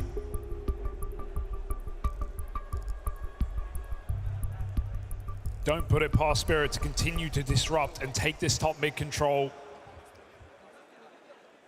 It's worked every single time. Yeah, the resurgence from Spirit, it just happening so much earlier in this game with Donk making his aggro moves, with Shiro as a real kind of cornerstone piece of this CT side. They're en route to win out this half on the CT half in spite of that 2-5 start. They're looking for 5 straight. And Vitality, they come into this round lacking the firepower. No AWP for ZywOo. A bit of util, but they sacrifice the guns in favor of that. And Spirit go for a more passive round by their measure. No aggression through the lower tunnels. Shiro is floating around in mid, trying to catch players crossing, but this is far more passive than what we've seen so far. That is a wild opener from ZywOo's scout, clashing with the AWP in mid. But as they go towards B, they will not find respite. Instead, they will find this duo of Donk and Zontix. Oh, if Donk stayed tucked there, that could have been everything. Now he's going back to check the mid play, but Vitality are just going to group and explode through the tunnels right now. ZywOo going back to lay up and execute from the spawn, but it's going to have to be a retake round for Spirit. They have no one in the sight. They knew this when they moved into this setup, but Donk trying to catch them on the smoke plume, pays the price for it. Bomb plant secured, and Vitality gunning for an even half, for an even kill to here. Timeout heading into this final round of play in round 12. And it looks like it's done them a world of good. They didn't have the edge in firepower, but a bit of respect paid to them from Spirit, an opener from ZywOo, and it's going to tee them up to deny a 5-round streak for Spirit right at the end of the half. It's just Magix and Chopper left to get past. Low HP on the defenders, those nades do damage, but it's the manpower that Spirit are lacking. It's the time, it's all building and working against them. Vitality crack the code to find a 6th and tie us up heading into that second half.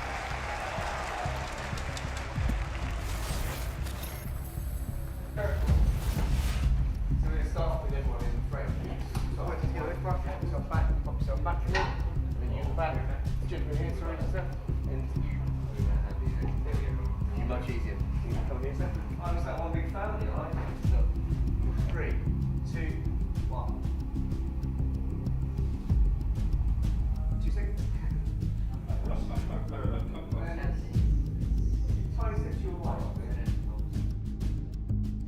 But William was supposed to have 8. Yeah, definitely. So, 3 at the back. Just remember, I'm small. Wow, glad you said that. My ass feeling stuck in here. Okay, right, so we'll do 2 things a little bit closer to me. Yeah. Maybe I'll just try and get you a key on this. Yeah, sure. Right. 3, 2, 1.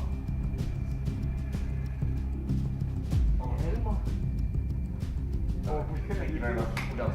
Cut. Look at me. Oh, the focus is not here. Oh, is it just turned off? No, but what did you do? Is that what he said? What did you do? He said just touch it and nobody did. What? I think I'm going on the couch and I'll leave you alone now. No, what are you doing? Okay, back. Vamos a la playa, me gusta Apex. She's looking straight ahead. So we think. I love you, mate. Emma. That is this guy. Emma. Right for me. See if you look. Yeah. I'm not happening.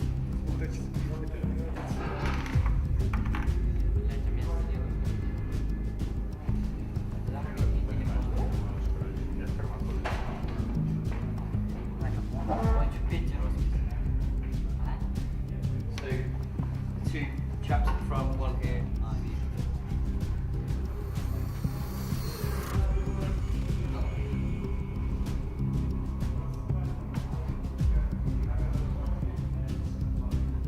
It's like turning off with his hands, but. And then look at me, please.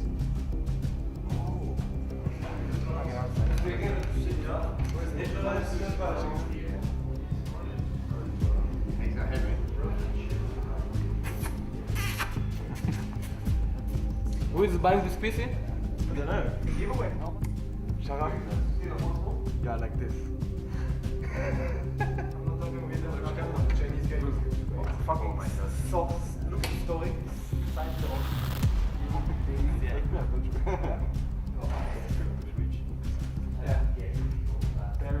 Very.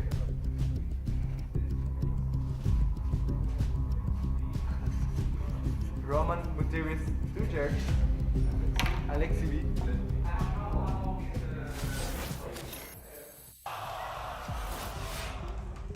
In their quest for gold, Vitality entered the Dragon's Lair. They might have caught it sleeping to open up this series, but the beast of spirit rumbles and is truly awake now. Donk with signature aggression to open up this second map, and Shiro in there right behind him. The Vitality have the endurance, do they have the ability to keep trading blows with Spirit like this as that first half closed up to neck and neck? We've certainly got the Donk show on our screens right now. There is no doubt about that. Surrounding caster a little slow to start on Mirage, but Shiro's hitting his AWP in the Orpa's dream of Dust 2. And now we see Spirit call the shots, move over to that T side, expecting a chopper masterclass. I've seen a Spirit Dust. I've seen the explosive measures this team could bring.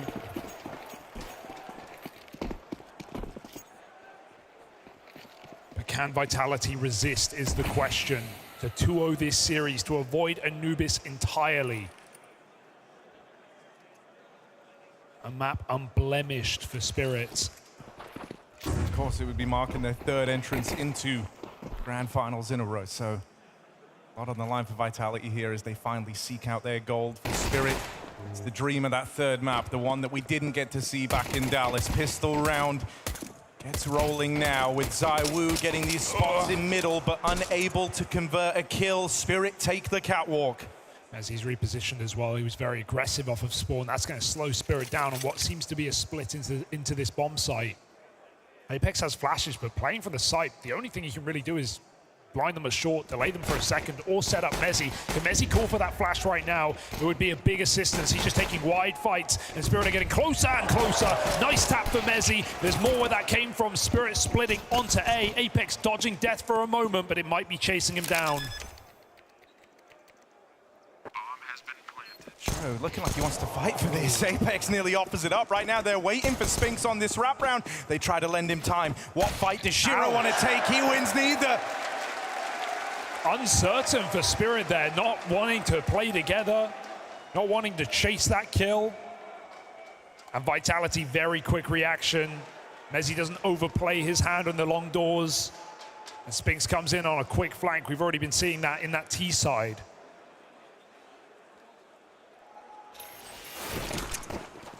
A good look for Vitality to open the second half, but a bomb plant for Spirit will surely force a buy.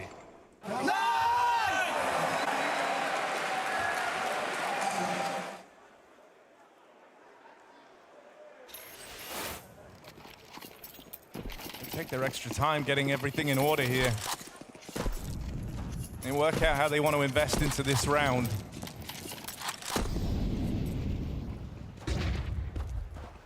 Once again, it's back out for this mid control.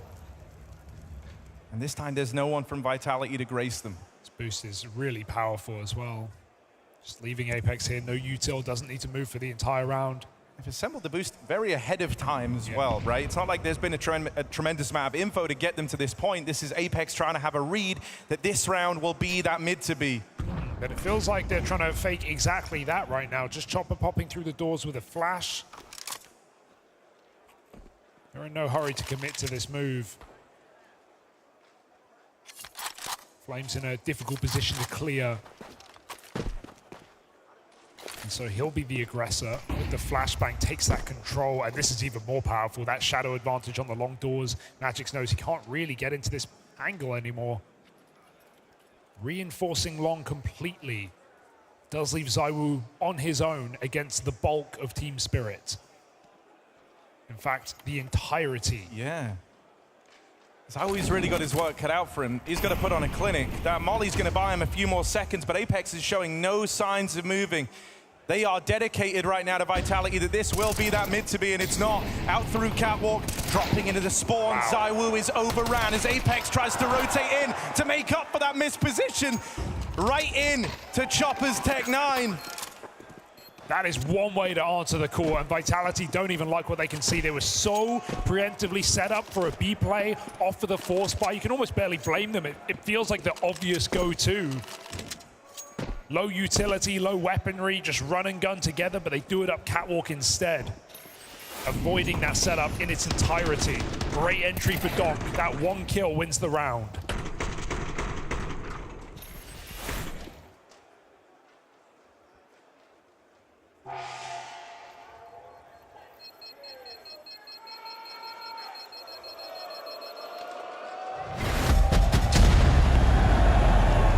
Complaints from that first map with Spirit taking so long to get going. Well, in both halves here, they've been hot out of the gate. This one taking it one step further, winning on the force buy.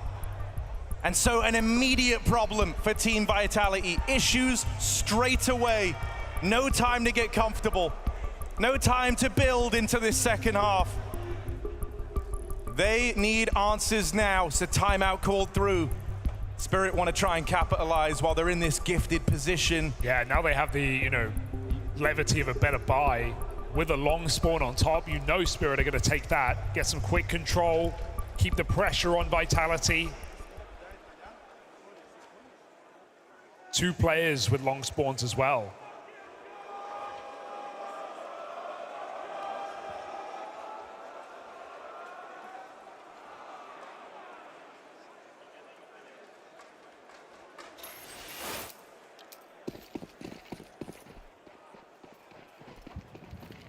Magic's going to try to take the long spawn. Look at who he's going up against. ZywOo there, but full blinded. Util comes out.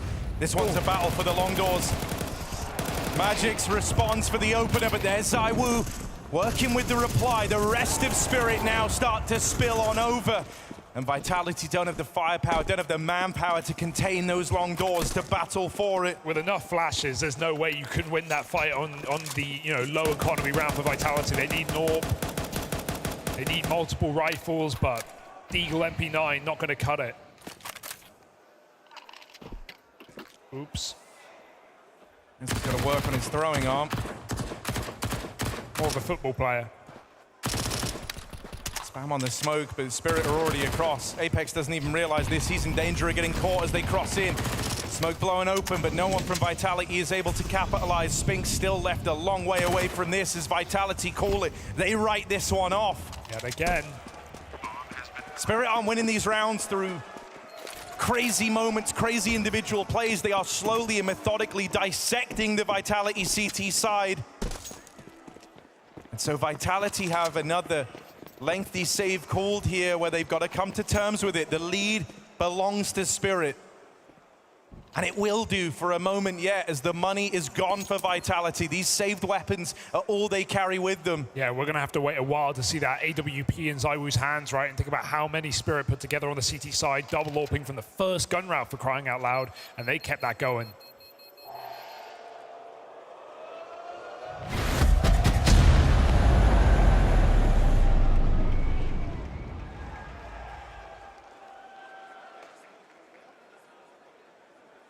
$2K apiece, 1 M4, 2 MP9s. This should be another wash for Team Spirit.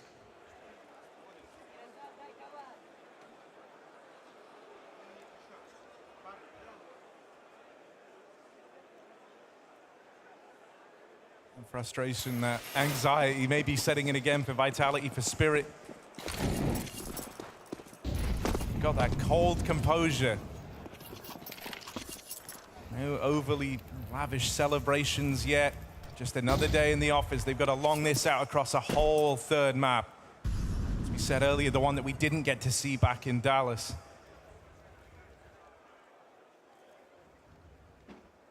Right now, it's just these saved weapons to worry about, and Spinks finds himself with the hero M4 over on Catwalk. There was the chance at the opener. He might not get given another opportunity like that again. Oh, they bailed. They've really pulled absolutely everyone over to this A-bomb site right now. Felt like they're about to run all the way back, but instead it's a B players resetting. Spirit look very uncertain about this call, right? Chopper and Zontix going back and forth. It's a re-swing on long. That is dirty for Donk. Transfer to 2. Spink's rifle, the one rifle spotted on this bomb site. Maybe that changes the game here for Spirit. Yeah, this is a really weird scenario for Spirit where they wanted to try and go A, but they've learned that that's where the rifle is, and they learned that right at the start of the round. Oh, gamble. And so Vitality try to preempt the rotation.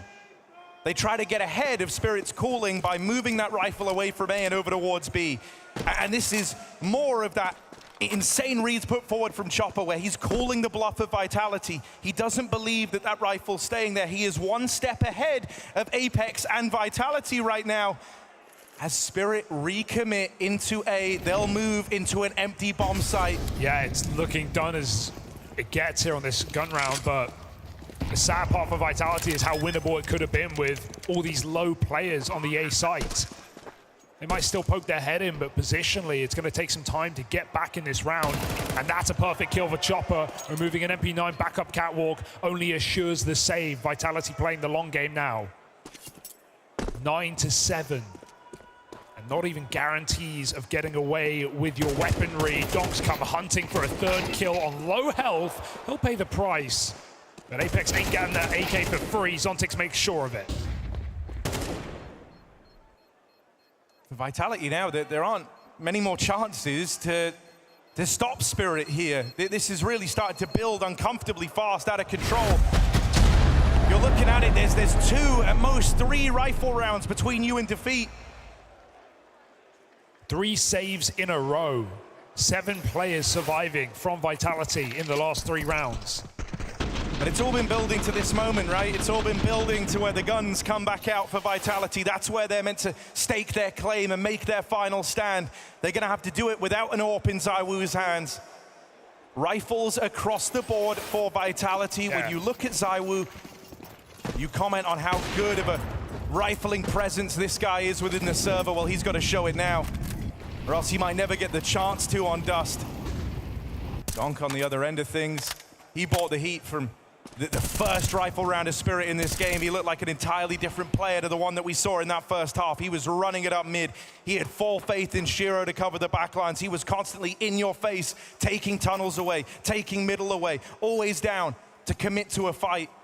There's none of that for Vitality here to open up. These rounds have been so clear-cut for Spirit. We need more of a brawl for Vitality. We need these players playing together, and ZywOo and Flames are doing exactly that on the catwalk. This Molotov calls Flames' bluff, and he has to move.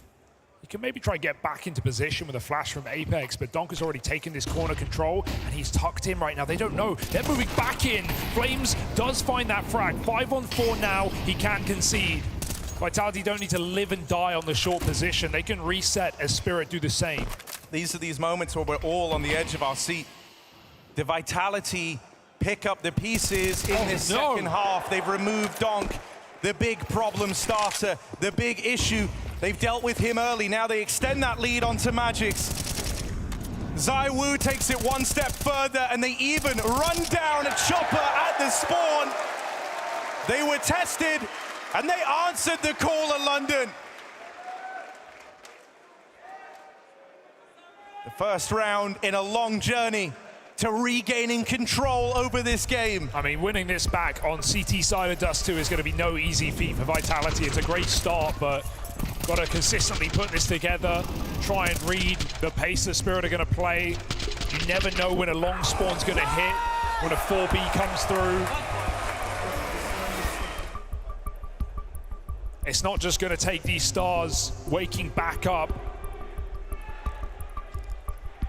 It's going to take the calls from Apex as well. Spirit used their final timeout early in this second half.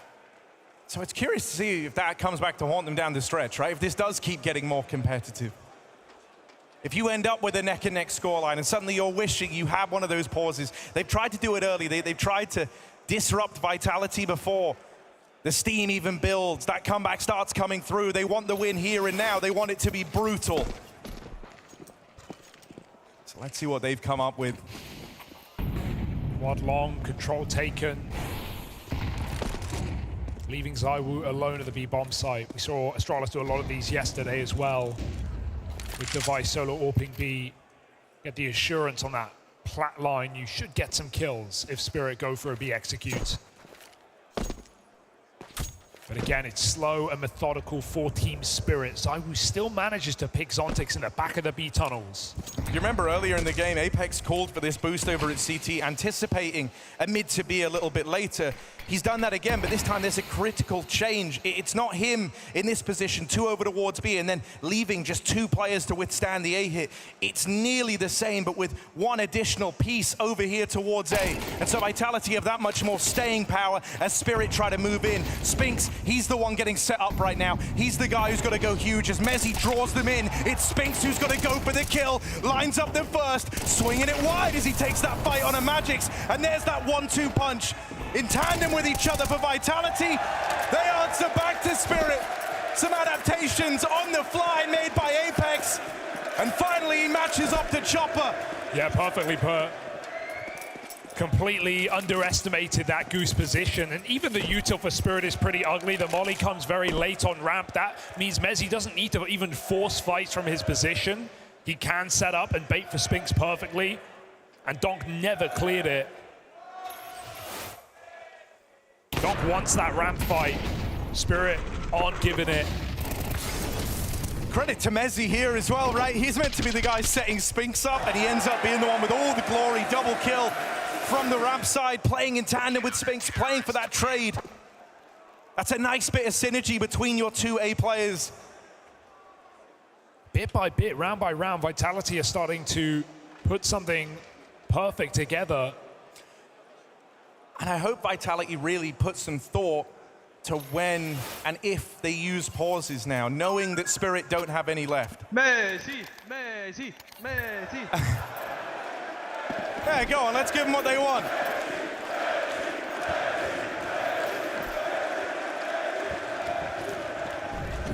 Okay, bit of a B-rush. Old classic here for Team Spirit. Chopper takes his Tech 9s in with a vengeance, but he does get killed by his teammate. Bit of friendly fire here for Team Spirit. Still, they sit burning on this B bomb side. That molly misses as well. This could be a way in for Vitality. It's really on Donk up close in the window with that AK-47 barrel given away. Donk takes his chance and takes his kill. They try and chase him down. They will. Mezzi 1 for 1. And now Vitality starting to consider the save. This is the money on the line right now. Do they want to risk it all in an ugly 2v3? The only temptation is the delay of this bomb plant. You're faced with that decision. Do you risk it all going for this retake? Do you play the long game? Vitality were given some reasons to be interested here. The TK, the missed Molotov, all opening windows to a retake, but in the end, those doors close, and an up-tempo B play is all Spirit need to break back in. Sometimes you just got to keep it simple.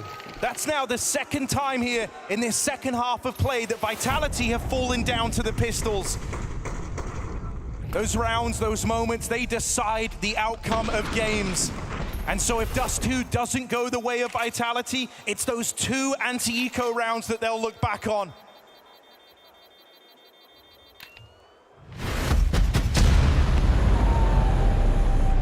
Just the sheer amount of saves in this half show how Chopper has managed to call into the unexpected setups for Vitality.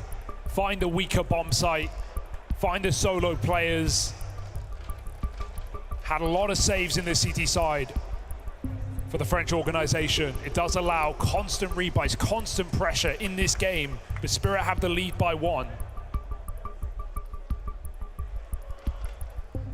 And it's that inability to take the lead that's going to influence the decision for the pause here, so you give Spirit a little bit of respite as well. Time to figure out how they want to approach the coming rounds. Time to figure out how they want to close this game and take us to Anubis. For Vitality, it's a similar close to what they faced on Mirage. The difference there was they were looking for the 1 golden round to push them over the finish line. This time, they've just got to retake the lead. That's the focus, round by round for Team Vitality.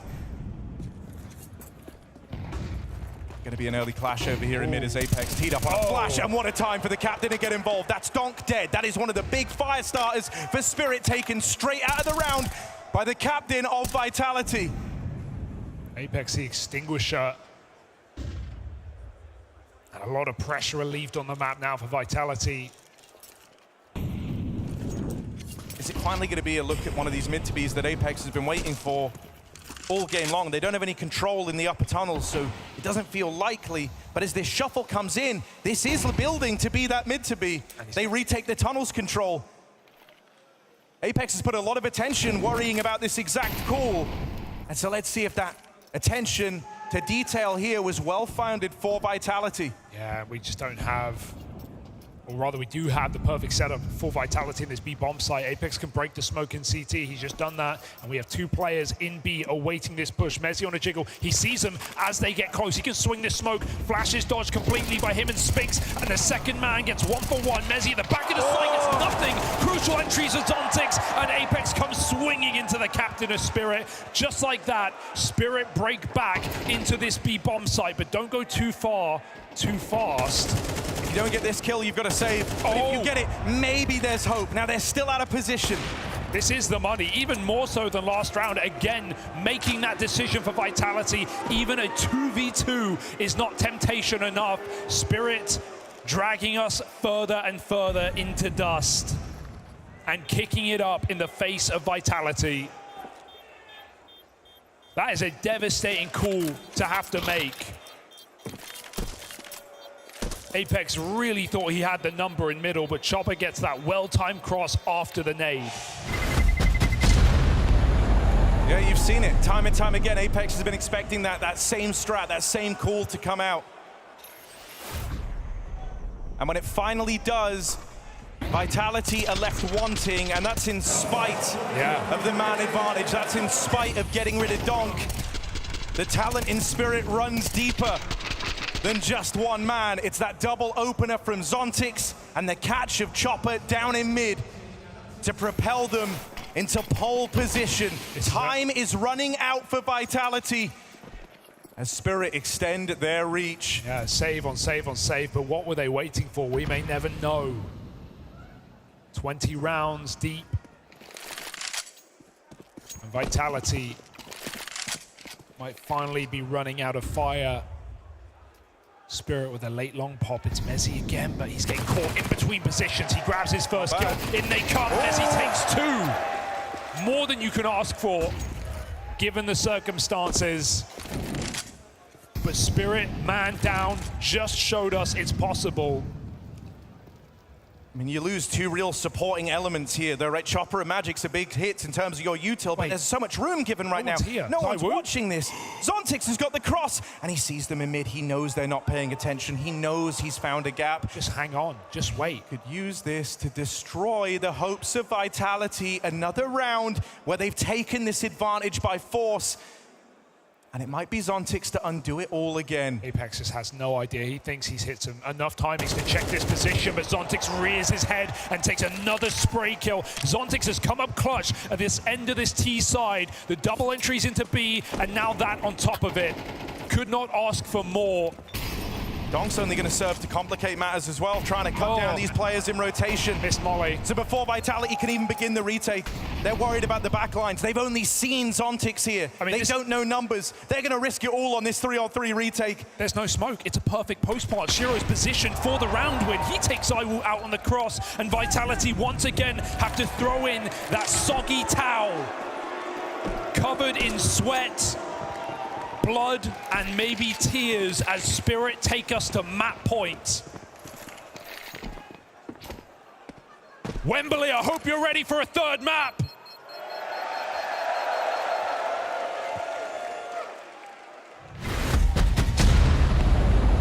Vitality keep getting caught out. They've saved 2 to 3 players in every one of these Spirit victories, and there's been many of them. This one hurts much like the last because they get that advantage. They get that leg up, but too much room given across the way. A frustrating way for Apex to fall because he knows in his heart of hearts that once he goes down, the round can fall with it. Can we get a smoothie? It's the biggest share of the weekend, I think. Spirit. That dragon's eyes flick awake. They have outmaneuvered, they have outcalled, they have outperformed Vitality here on Dust. And even in moments where they look downtrodden, where it looks like it's over, towards the tail end. Zontix has been there to bail them out every step of the way, and it might be another chance for Zontix to get involved, to tear the win away from Vitality as his nade hounds down local hero Mezzi. The advantage sits with Spirit, and they want this over and done with now. That was desperate for Donk as the smoke blooms through it. Shiro almost catches that rotation.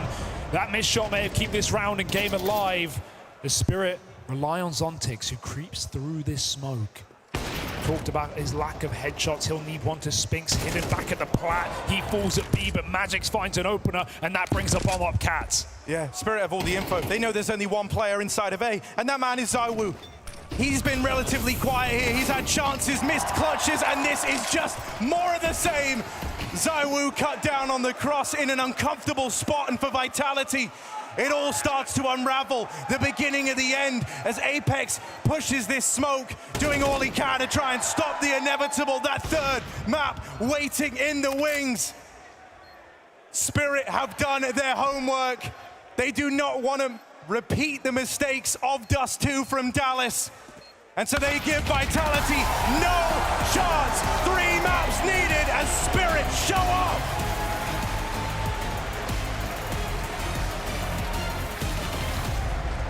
Spirit right their wrongs, and Vitality simply turn to dust. You can see the frustration on the face of Apex from map 1, the elation, the relief that he felt to a map that they brought into the pool, to a map that they took down Spirit on last time they went head-to-head. But Spirit, they changed up their game plan, and it shows. Oh yeah, absolutely. You could see the learnings from that first experience. You could see the adjustments that Chopper brought to the playbook, the aggression on the CT side. This time actually successful. Donk having a field day, taking all these fights towards middle. But what really impressed me, what really put Chopper on the map, is the calling on that second half. You have the round history in front of your eyes, and it tells such a clear story. Chopper found time and time again gaps in the defense of Vitality. He had players find movements, timings that Vitality had no idea about.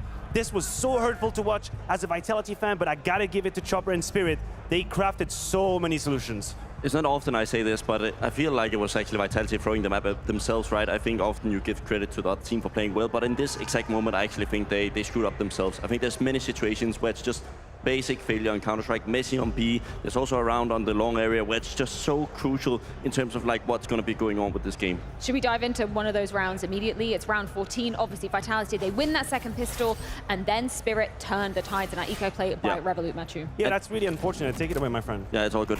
I'll take it. There's obviously 2 situations you can do when there's a retake situation going on. Either you play retake A or you play retake B, right? Apex has decided to play along the B side. Therefore, ZywOo needs to stay back, but he's caught in the moment. Like, look at Flame's position on the radar. He's all the way down long. Apex tries to go through the smoke. There's only 2 choices you can make. Either you play 1 CT, 2 towards B, you try to lock down that B split, and then you play retake A, or you do the opposite. You go maybe 1 goose, 1 slope, and then you leave B all alone, right? Here they do the opposite, but a guy like ZywOo fails on this. I mean, listen, Donk destroys him. I mean, we should also start here. Like, Donk absolutely wrecks him with the Galil. But Flames offers no utility support as well at the same time. If your move is going to be that you will swing with the M4 because you think you have weapon advantage, which is an argument that can be made, but you need 1 or 2 flashes as you're swinging to punish these Ts who are scaling. None of that was happening. The Flames are sort of covering, and also, again, give it to Donk, because that's an entry and a half. Yeah, I also think it works, right? I think it could have worked if he played car position. It's not that he's taking the tools, but it's just that it's so out of touch with what's actually going on. And then the mistakes just keep on rolling, unfortunately, for Vitality. We dive into round number 20, where, yeah, Apex and Spinks open it up.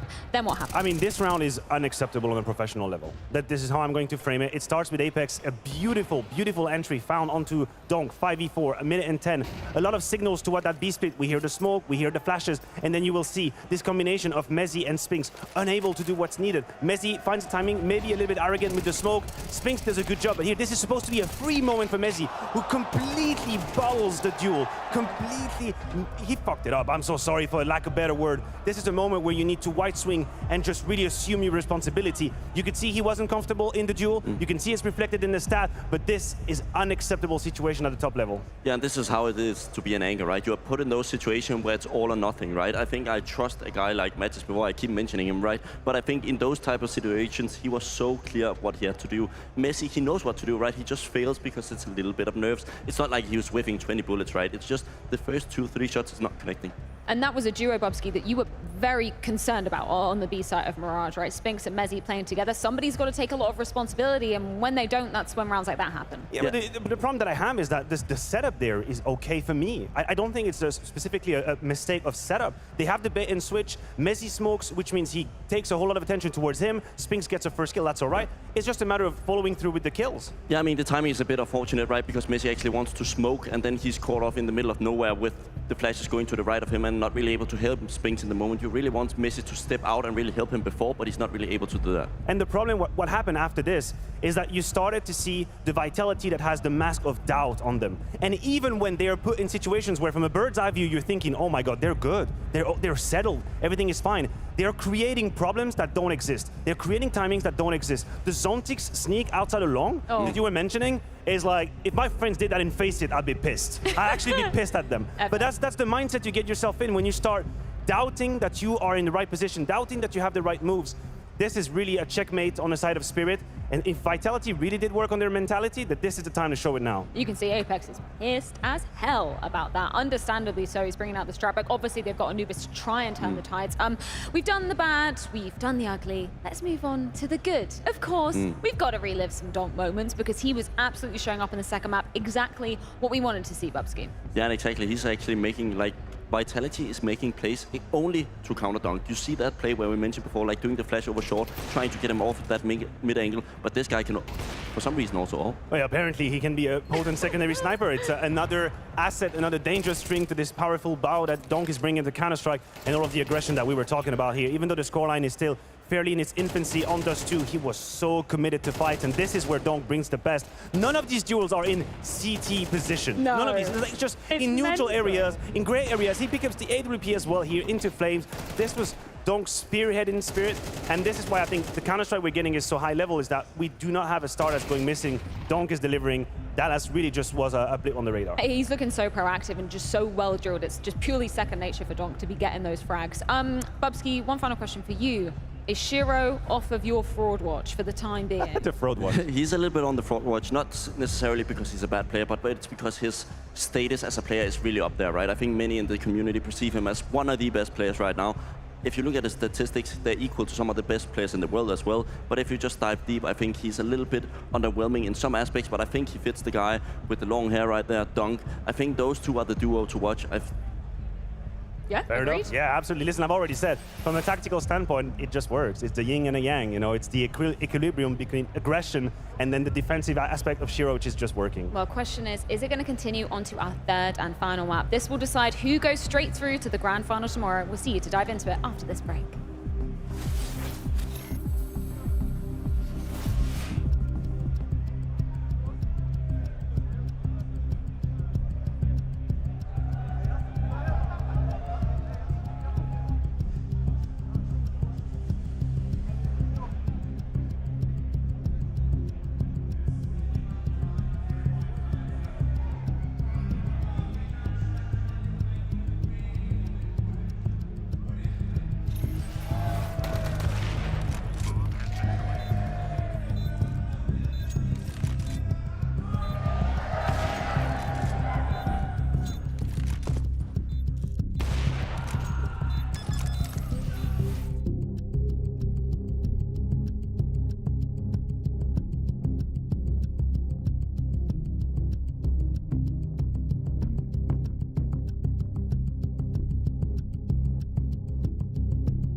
The Temple of Anubis is what will settle the score between Spirits and Vitality and see who makes it through to the grand final tomorrow.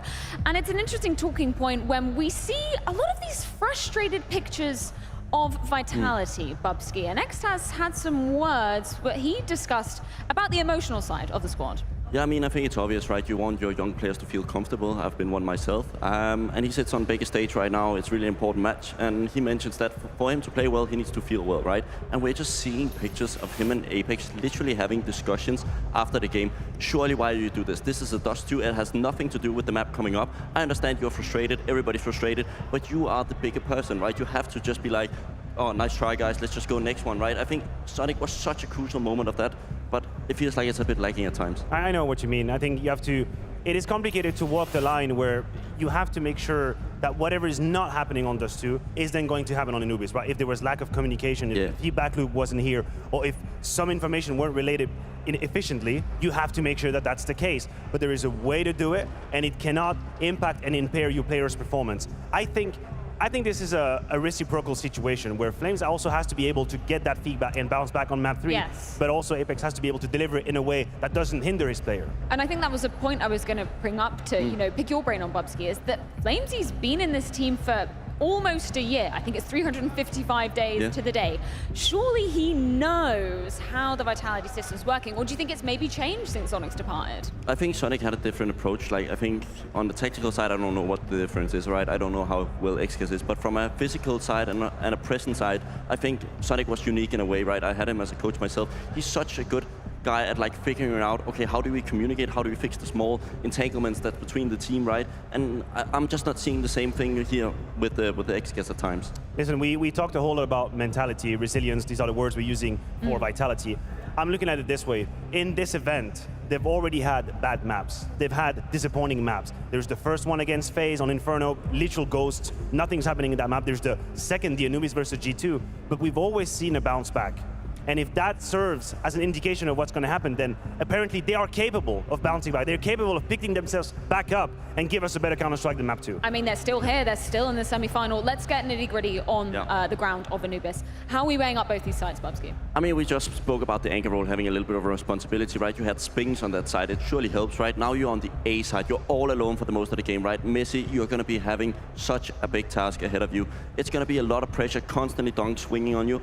Of course, you can rotate the orb sometimes, but he's going to be able to stand his ground and show some respect for the opponents. I don't think we have the information quite yet on who is starting on what half, so we're going to be waiting on that, not jump the gun. But I have this CT side against G2 sort of engraved in my memory. It's like clockwork. I don't want to look at it. But I had to look at it. Was it 9 rounds in a row that G2 were winning on their T side? Yeah. And this showed us the worst of what the defense can do sometimes for Vitality, being a bit too passive, attentive, not knowing what to do, not making any decisions, letting game come to them. That cannot happen. Just get confirmation, a Spirit going to be starting on the CT side of things. That leaves Vitality T side. How do you feel about that? Well, I feel better. Oh yeah, it helps a lot, right? I do. I think it also makes you able to play a little bit more like team-centric, and I think this is where actually Vitality shines in the likes of Spirit. I think from an individual standpoint, I think they have a better squad actually one-to-one. No, I tend to agree with you, but I also don't think that this just guarantees a Vitality win because they're on the T side. Like they need to be on the proactive side of things with like taking cave control, for example, taking map control away from the CTs, taking middle if that's given to them. Sometimes you will see them in these hard moments where the map feels just claustrophobic. And then as Spirit goes about finding information, they will themselves be completely blocked. That cannot happen. You need to make decisions, take areas of the map, force the duels with the trades. Spirit won the knife and actually chose the CT side. So what do you think they have in store for us? Surely they have a plan if they're doing that. I mean, we've seen more and more teams do stuff towards the water area, right? Like, I'm not sure what you call it in English. No, I know what you mean. Like where they throw out the one-way smokes, like they blow them up and they try to get the orb right. I think that combination between mid and water is what makes a good team, right? And if you put too much pressure on that side, they're all of a sudden going to be having space on A and also on the B flank, right? So it's all about establishing that presence in that river area first, and then in the late round scenarios, you can actually push A and B. And the record for Spirit on Anubis has been pristine. It's 3 maps played last 3 months. It's 100% win rate with some real clients over there. So if they're able to have this sort of tactical finesse with the utility they use, if they can bring that with the aggression that actually just signifies some of their players, then I get worried. But listen, it's a third map, it's a semi-final. It's not only about the playbook, it's about what you're ready to put in. It's about putting your soul in the game. And also, Joel, just Flames and Apex giving a little thumbs up to each other, right? I think it says a little bit about what we are interpreting might be a little bit different behind the scenes. Of course, we're not outside with them. Maybe they're having a talk, right? But it's just inside the game, it can be a little bit dramatic at times. Final thoughts, gentlemen. This is a chance to, you know, flip-flop on your predictions. Are you still siding with Vitality, Matchu? Can we tempt you with Spirit? Hell yeah, I'm still with Vitality. I'm not going to flip-flop. No, I'm not going to flip-flop. I'm not. I refuse. It's the easiest job in the world if we can change mid-series, right? I think we have to give our prediction before going into the game due to all the data points we have and all these sorts of things. I like that. I like that. No flip-flopping up here, but it's time to get into the action. Anubis, Vitality versus Spirit. Harry, Hugo, take it away. A third map in this semi-final as we get into Anubis, a 6-map winning streak over for the side of Spirit, and Vitality dropping the ball right at the end of Dust. They may have embarrassed Spirit back in Dallas with a quick 2-0, a clean sweep. But today, Harry, Spirit have something to say about that. I think it's also great the fact that we have a deeper pool in Spirit's book than just Donk, right? Zontic saved that game on the T side right there. Shiro was a force to be reckoned with on the CTA-WP on Dust 2, as well as Donk for that fact. And now we enter unknown territory, a map that has plagued Vitality in recent time. Yeah, the GG belts flip back the other way as well. So Spirit looking good here for Vitality. They're looking for that little bit of gold to put an end to their season one where they've been in grand finals, where they've made playoff runs. But this one is in danger of getting cut short in the semis. Right now, we're all fans of Counter-Strike, but everyone here is fans of Vitality. London, give them your energy!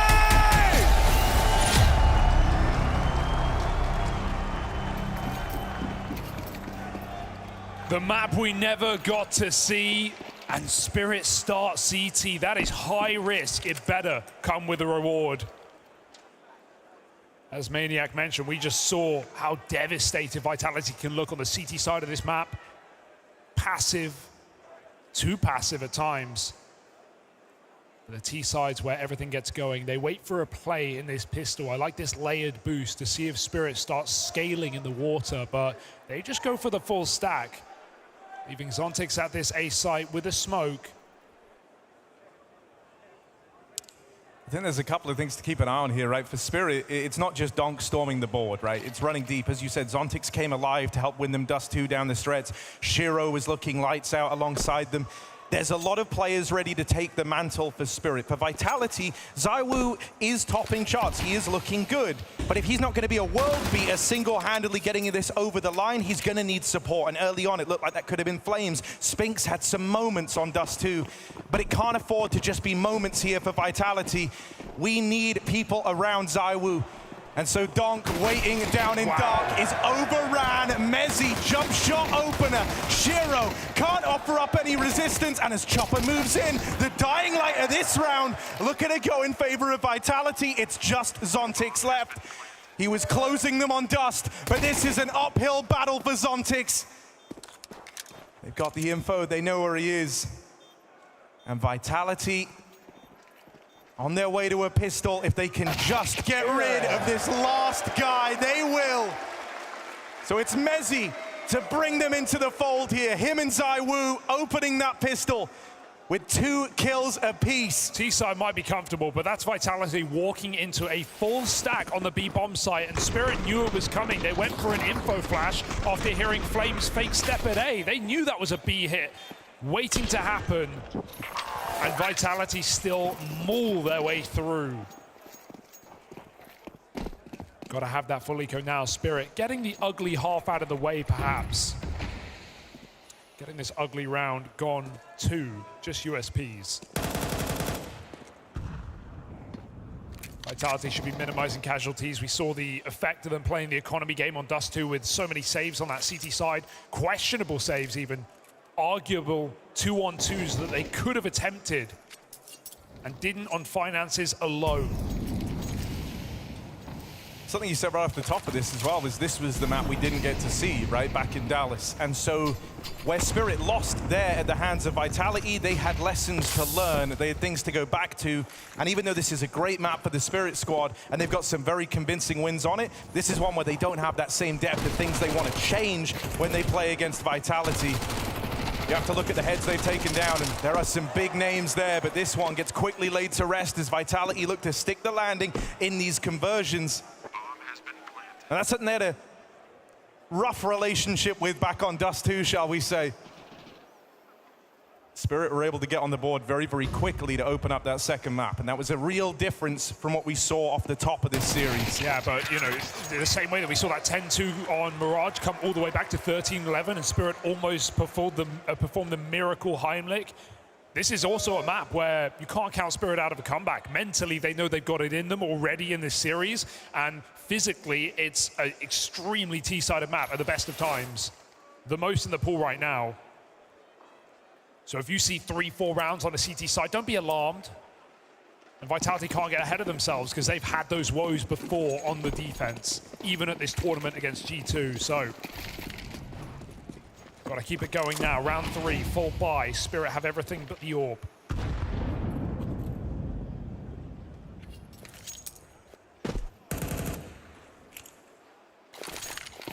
Nades come out right as Chopper moves back in. He ends up catching them. Couple of strays, brings him down to half health. And so Vitality get the mid control they were looking for. As he waiting in the wings outside of A, this is just a bit of defaulting here for Vitality into the first rifle round. They're not doing any sort of crazy call from spawn, no set piece. They're trying to get Spirit nervous all across the map.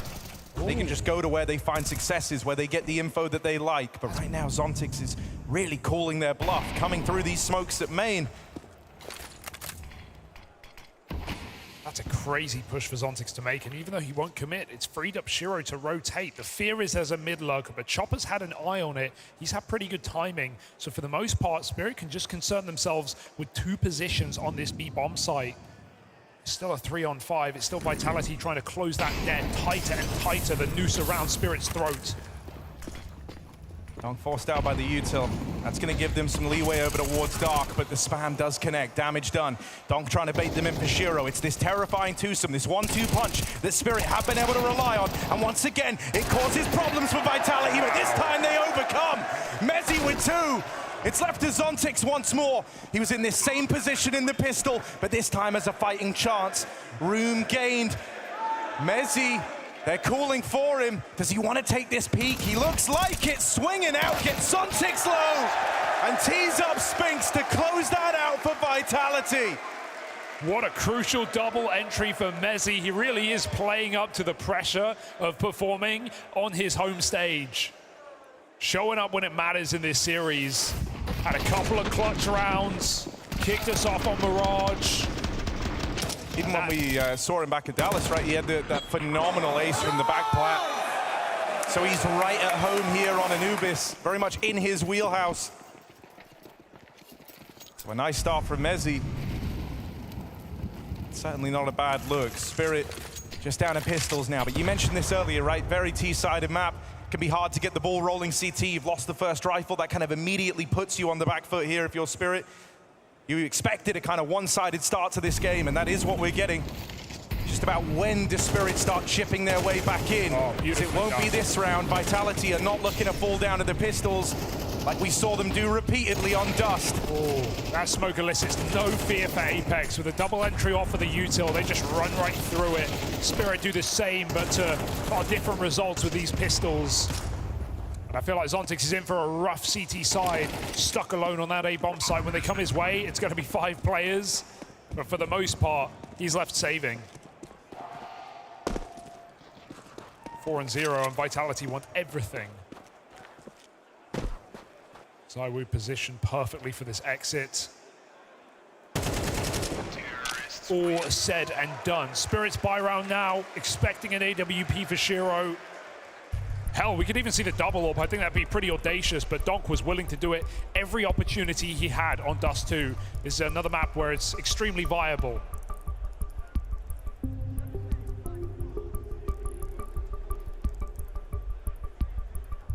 Seen Spirit be very liberal with these timeouts. You're going to want to save some in the tank for that second half, as you will likely be having to come back into this map. We're going to get one out the way early. They don't want a bunch of freebies for Vitality right off the top. Do have the double orb, but it's on Magix instead of that B bomb site. It's going to allow Donk to roam. This is a great map to play rotation and be really annoying. Going to see him picking Dark a lot. Might see some aggressive setups. Maybe Magix can hold the line while Donk gets aggressive. Spirit showing shadows of Cloud9. Anyone can all. We'll all try it. Anyone can try. Magix gets to have a little go alongside Shiro, rocking the second. And a double main setup here for Spirit as Zontix plays the jiggle. He wasn't looking to give up the opener there, but he does get the spot. Back to a normal setup, and if we have this normal exec for Vitality with a smoke in main, he can actually boost Shiro up over this on the fountain. It's a very strong play to get an opening kill with the AWP. Opting against it though, allowing Vitality to take that main control and comfortably at that. Early game Anubis for the CT side is very much like a game of chess. You're kind of exchanging util with one another, right? Not wanting to give up the position. Vitality smoked, Spirit smoked. And so they settle on a bit of a stalemate over towards main. If you lose one thing, you've got to gain another, right? Give and take. Can't be flying blind on the CT side. Shiro pushed off by clean utility for Vitality. 40 seconds to do this, and Apex undecided on his position. That might force him now into this A hit. Zywu is trying to lurk dark. Shiro back at the site. Zontix lines up 2, and Shiro finishes the job. It's only Apex hit this shot, and the round is done like that. Only a lurk, too far gone. Oh, not even going to survive the final crossing. Well played by Shiro in tandem with Zontix. Good to see him get some support in this very difficult anchor position. Bare minimum here, you've learned about the double orb, so I wonder what that's going to do to this next round for Vitality. You spotted Shiro with his, and then Magix gets that final kill in the round, so you know that those orbs are in play.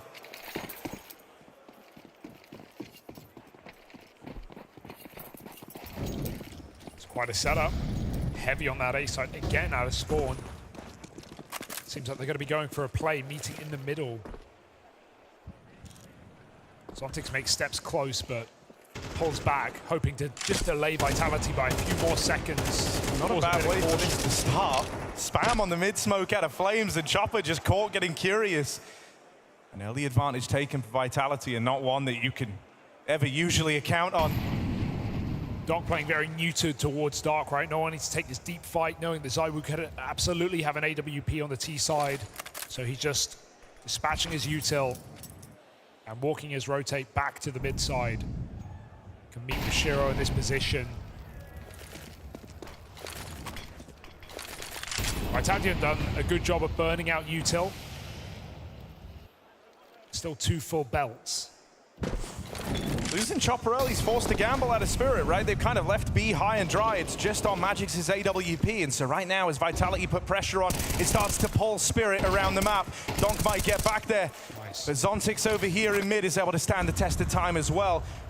Ridding Vitality of Apex and slowing down this mid-split. It's no longer really a split. It's all in through main. It's all in to Shiro's AWP. Oh, and Shiro's not missing a beat.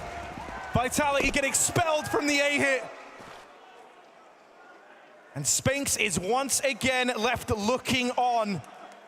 His teammates fall around him, and Spirit rack up a second. Even though Zontix has had some great games for this team, he's still, you know, probably one of the weaker players alongside Magix, right? He still goes for all those body shots. He's very easy to overwhelm. It's difficult to get multi-kills as an A anchor. So the fact that we're seeing Shiro regularly AWP out of spawn, double setup, freeing up Zontix to spot mid as well, that's a big problem. Vitality clearly wanting to punish this A bomb site, having trouble getting even in.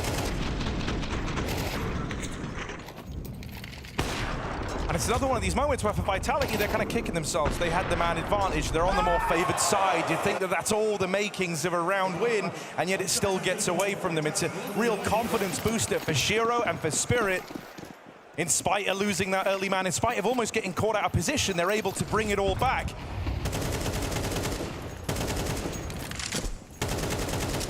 Game's well and truly afoot now. Is he lurking over here towards A? Plenty of util dropped for Zontix to play around, and this is annoying, right? Because Shiro in this round isn't actually playing with him over towards A. He's instead kind of responsible for middle. He can float back over, sure, but it relies on Zontix buying time. So that's where the dropped util comes in handy. It keeps the pressure on of two players here. The info that's available suggests that there's two. And it will slow down any Vitality A hit. And on the clock, but this will be the move. Play into this site, made clear by the util. Zontix burns everything he's got. Picks up a re-smoke, that's a bomb going flying in, and they melt in the Molotov. Dear oh dear. Death at the doorway for Vitality. They cannot get a foot in this position. It's very flat for Vitality here to open up on the T side. Sure, they had the good start of the pistol. They stick the landing on the conversions. Even pick up that first rifle round, but they just don't know what to do about this Shiro AWP, about Donk's pressure down towards Dark. They've been very homed in on trying to get past Shiro's AWP and Zontix hold over on A, but they can't break it. He really is unrelenting as well. Look at him go. Save anything but assured here for Vitality as Donk comes sneaking in. 10 seconds is more than enough for Donk to clear these corners. Now he knows one left. Donk does it, final bullet. And that is a salt in the wound moment for Vitality. They don't even get the save. They don't play the round. They don't attempt it. And they get out with nothing. Donk shows no mercy. Loving the energy from Shiro as well. Just nice to see him in a team where he gets hyped up, where they make these runs after his time in limbo. Yeah, I mean, with so many aggressive pieces, he's able to play a very static AWP, one of the more passive AWPers, but so much value on this A site in just 3 rounds won from Spirit. And this is a big problem for Vitality. It's like they want to try and avoid Donk. They want to try and slow his roll out of the gate, but that A site is not a saving grace for Vitality right now. Not yet.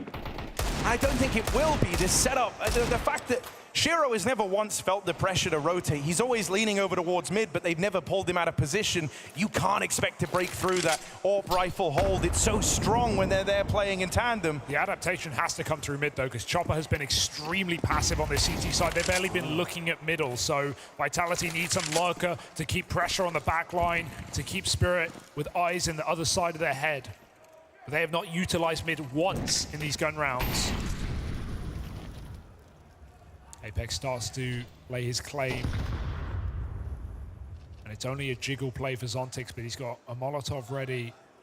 You can have mid. We've got this A site. That's been consistent. They run through the Molotov. Good luck. It's not going to go your way. Bomb dropped. Shiro caught off guard. Zyber with a big dig, and Zontix once again has to stand tall on his own. He does it all. Spinks, too little, too late. No ammo, but he still makes it play. 3 kills on either man, 20 seconds. Spinks, the nade will end it. Zontix does it on his own. But even then, that's far too close. Well, you're cutting it fine, sure.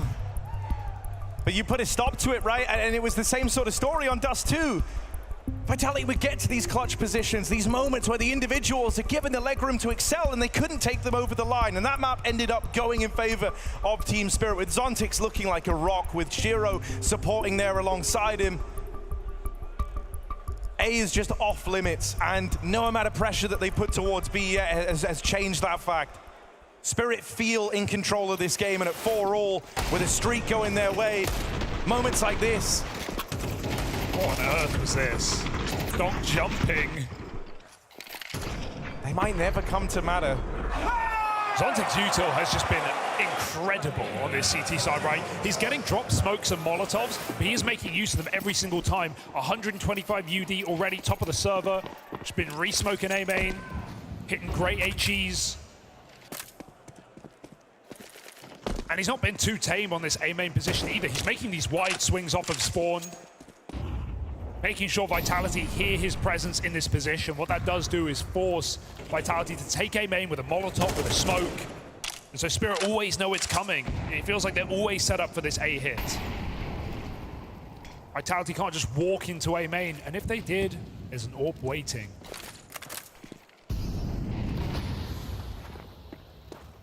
It's almost painstakingly clear that the plan was to abuse this A site, and that has not worked. And so, what do you do when your plan is not working for Vitality? That's going to be a test for Apex, a test of his mettle. Finally seeking to try and pressure Dark a little bit more. The bomb dropped back outside of B. But at this point, after so many failed A plays, after getting shut down there time and time and time again, is this too obvious? Is this too clear? Chopper's getting pressured, but it's the nade that opens up. Bails himself out. Donk's not so lucky, and they do land the spam on a Chopper. Messi delivers the goods. Vitality needed a push. They needed a nudge back into this game. And Messi has given it to them. Another double opener over towards B. They're not out of the woods yet. This terrifying duo that have uprooted every round at A. Move in and try to recover a 2-on-3. A kill's got to come soon, and it will, but it's Shiro falling over at long. Zontix gets decapitated. Vitality don't give up the lead as Messi holds Vitality's hand over the finish line in that round. Yeah, just keeping the pressure on, jumping through smokes. It may be 3 stacked, but everyone's so focused on that connector position. That's both B rounds won by Messi with a double entry. And it feels like if plan A hasn't worked, well then this B site has got to fall as Vitality's back up.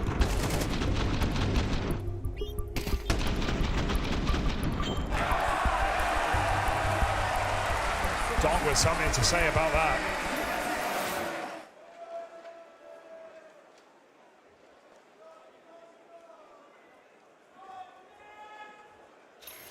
Magix is going to continue to play the AWP. He needs to be getting a little bit more value out of this. He's just been playing the back lines, has been wholly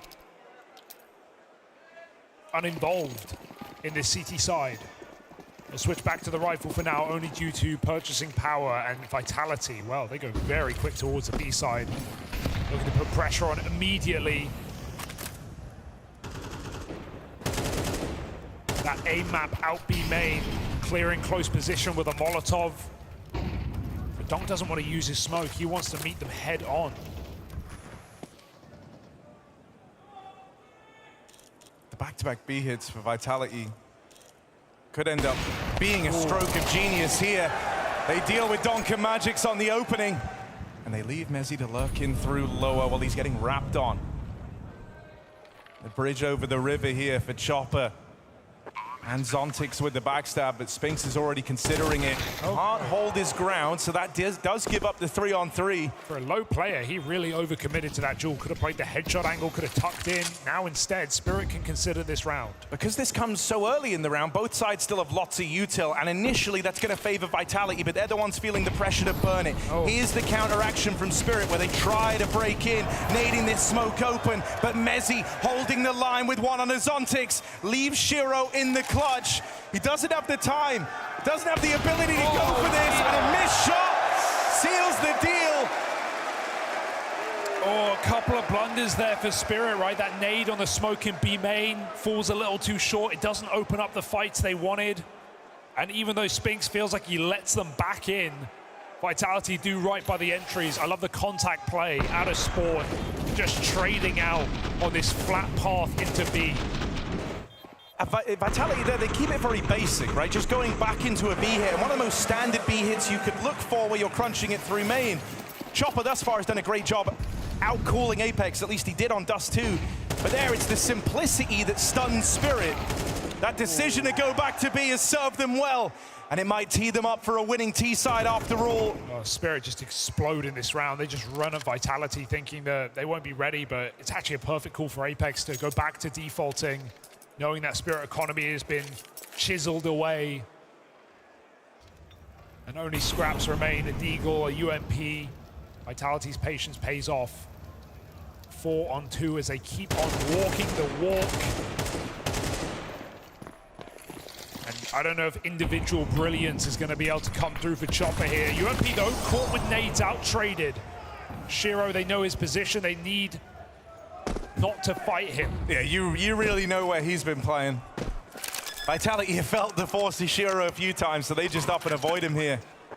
But this is what was missing for Vitality early on. Spirit were doing such a good job of slowing down these A hits, constantly replenishing util, that Vitality had to waste so much util of their own, it became obvious where everyone was on the map, and so Spirit felt super comfortable. Well, that's no longer the case. Now there's vulnerabilities getting exploited over towards B, big holes in the defense of Team Spirit.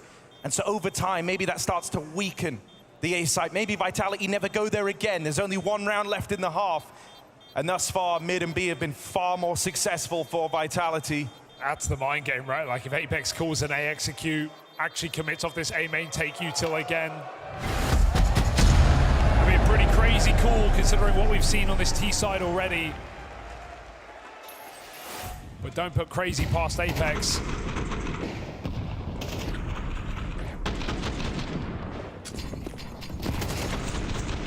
And like we said, even going into this half, 3-4 rounds, that could be enough for Team Spirit. They've already done it. It just felt like it could have been more in the fashion they found those 4 rounds. Still can be. No AWP, no kits. In for a penny, in for a pound.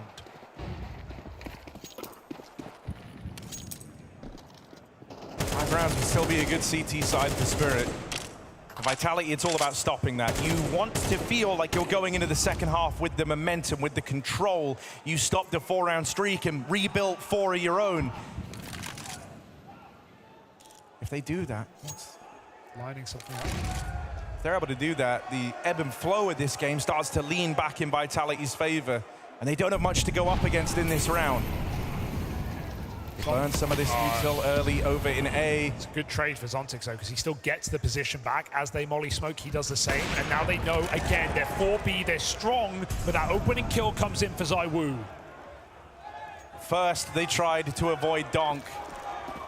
But ZywOo finally realizes he's meant to match this man. They lose Mezzi and ZywOo down in lower. The SMGs start to pick up the pieces for Spirit, and they might just find a way back in right at the end, right as Vitality thought they'd found the golden ticket.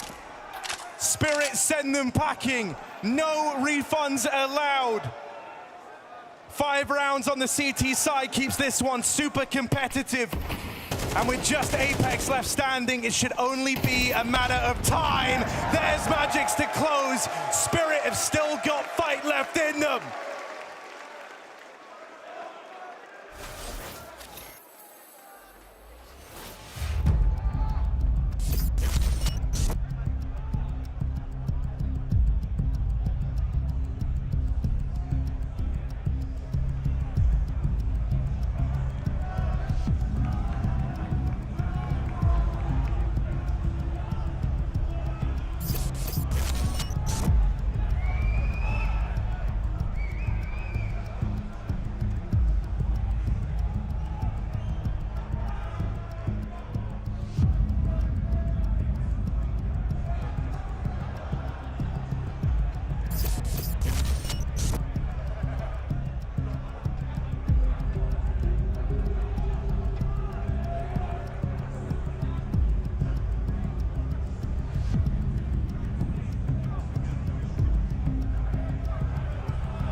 Game too close to call in this grudge matchup. Spirit resist on the hardest CT side in the game. But ZywOo has shown up in spades to this series, and now we're gonna need more than ever moving over onto Vitality's defense. 7-5 right now as we enter the final half of this semi-final to see who will be going for gold. Slow and steady wins the race. It's a marathon, not a sprint in this third map. Donk and ZywOo might have been the headline players across the series, but here in this third map, you're looking at different heroes for either side. Zontix and Shiro rising to the occasion for Spirit in a stalwart defense over towards A. And for Vitality, it's been Flames and Mezzi really making a difference here.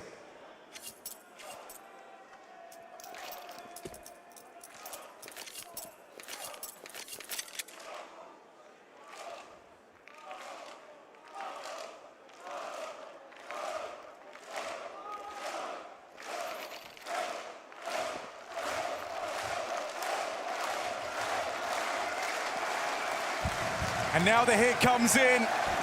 Flames up close. And alongside him, he's got Mezzi. Can they hold on? Mezzi seems to think so. One kill from him, but there's that split out from middle. Apex makes up for it. 3v3. High position. That's been gifted. Apex picks that up, but it's a clean shot back from Shiro, continuing his dominance over this A-bomb site. Spinks is so wounded, and Shiro will finish him off. ZywOo moves in to a lost site. Tripping over the bodies of teammates. He's cut down. Shiro owns A.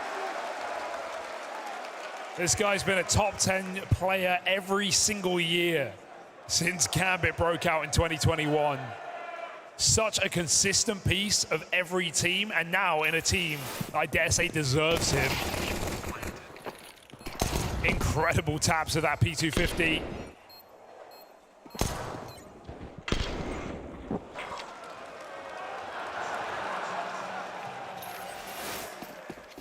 With a pistol in their pocket, Spirit start to build back into a T side. Remember, they wanted to end on this half. They wanted to get CT out of the way. And this defense is where Vitality have issues. So they fight back with a force buy. Full MP9s, run and gun. Zontix, A main, masterclass on CT. Can he keep that up? Oh, that's not a bad way to start. Flames thrives in the fire, but trying to take it one step further. That fire is quelled. What? Now they collapse upon Shiro. And so with the low buy, Vitality taking risks. They come swinging, dropping mid, out dog, jumping A main. They just want to catch Spirit by surprise. They've done exactly that. 3-on-2, and they grab the better guns. 2 Galils to the 1. Job's not done yet, though, for Vitality. They've made a name for themselves here in this second round, but now they've got to deliver on that promise. Spirit set their eyes on A, and ZywOo and Apex, the 2 Galils, leave this position. A is open, and ZywOo is only going to learn about this maybe a little too late as they swing in. ZywOo holds the line! Haven't had to say his name much in this third map, but he stands and delivers on the force buy for Vitality. So impactful, so consequential is winning that round, right? They're hard to come by on CT side. Spirit showed us exactly that. And a hop, skip, and a jump. Vitality keep that lead for now off the back of a big 3K from ZywOo. Whichever team loses this series is going to face criticism, right? Questions on that stage. ZywOo's seen that before. Spirit started so strong, yet didn't keep it up. They feel like they need to end their season with how it began, another trophy. Spirit are hoping for a repeat. Vitality are hoping for anything. They've had chances, they've had podium finishes, sure, runs to grand finals 2 times over. But yet to lift a trophy, they're hoping this can be the one. And that's despite just a phenomenal 2023, right? Not just the Paris Major, but all those wins in the Blast Full and World Finals. This is too risky for Apex. That's too much. Yeah. Really wanted the gun, really wanted to take that away, but he gives up his life. He gives up the B site. That's a swift response. You get one from ZywOo, you get one from Donk. Everything is even, balanced fairly.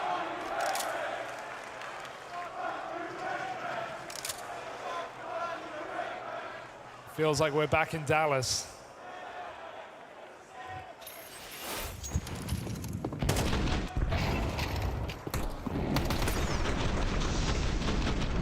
Fantastic entries, and yeah, Apex knows he let his team down with that one. Can't rage at anyone but himself. No, it's one of those moments, those seldom moments for Apex where there's no one left to blame. He knows that he made the misstep there, that one's all on him. And in the same way, he'll be a harsh critic of his teammates to try to get the best out of them. He's going to be an even harsher critic on himself. That is a very ugly way to have extended an olive branch back to Team Spirit into this game.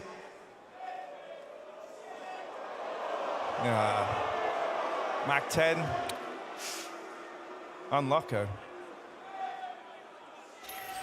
Force buy back up here for Vitality.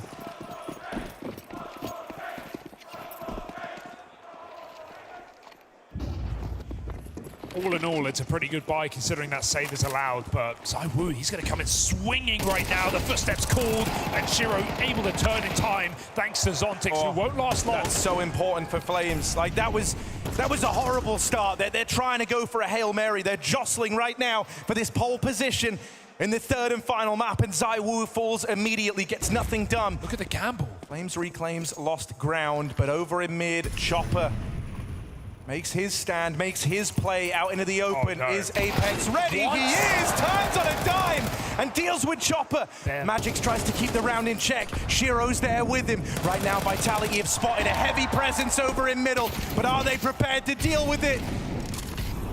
Slows right down, and Spirit write it off for now because Donk, look at him go. He's secured all this space. The A site continues to be a problem for Vitality. Will they get there and deal with Donk before that bomb can join him? Right now, it's all eyes on Donk. Holds the line. Vitality, it's left to Spinks, who's got that one on a platter, but the bomb is going the other way. He needs to grab that kit. He needs to move right now because Spirit have already sent their way into B for the quick plant. Spinks gets the kit. Will he consider this round? Vitality have had the tendency to save in almost every CT situation across this series, and this will continue. Spinks calls it in. And Spirit level up.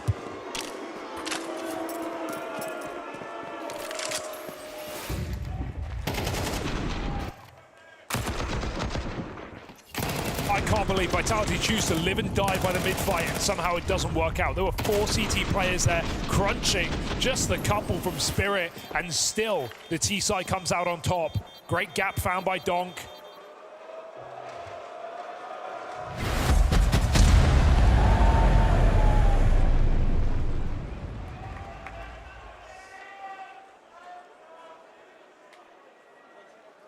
Tie game with that hero AK, the only feature in this round for Vitality. It might be a slam dunk if this keeps up. Let me write that one down. Spirit have got all the advantages here. It's really about what can Spinks do with that gun? Where does he end up? How does he try and play?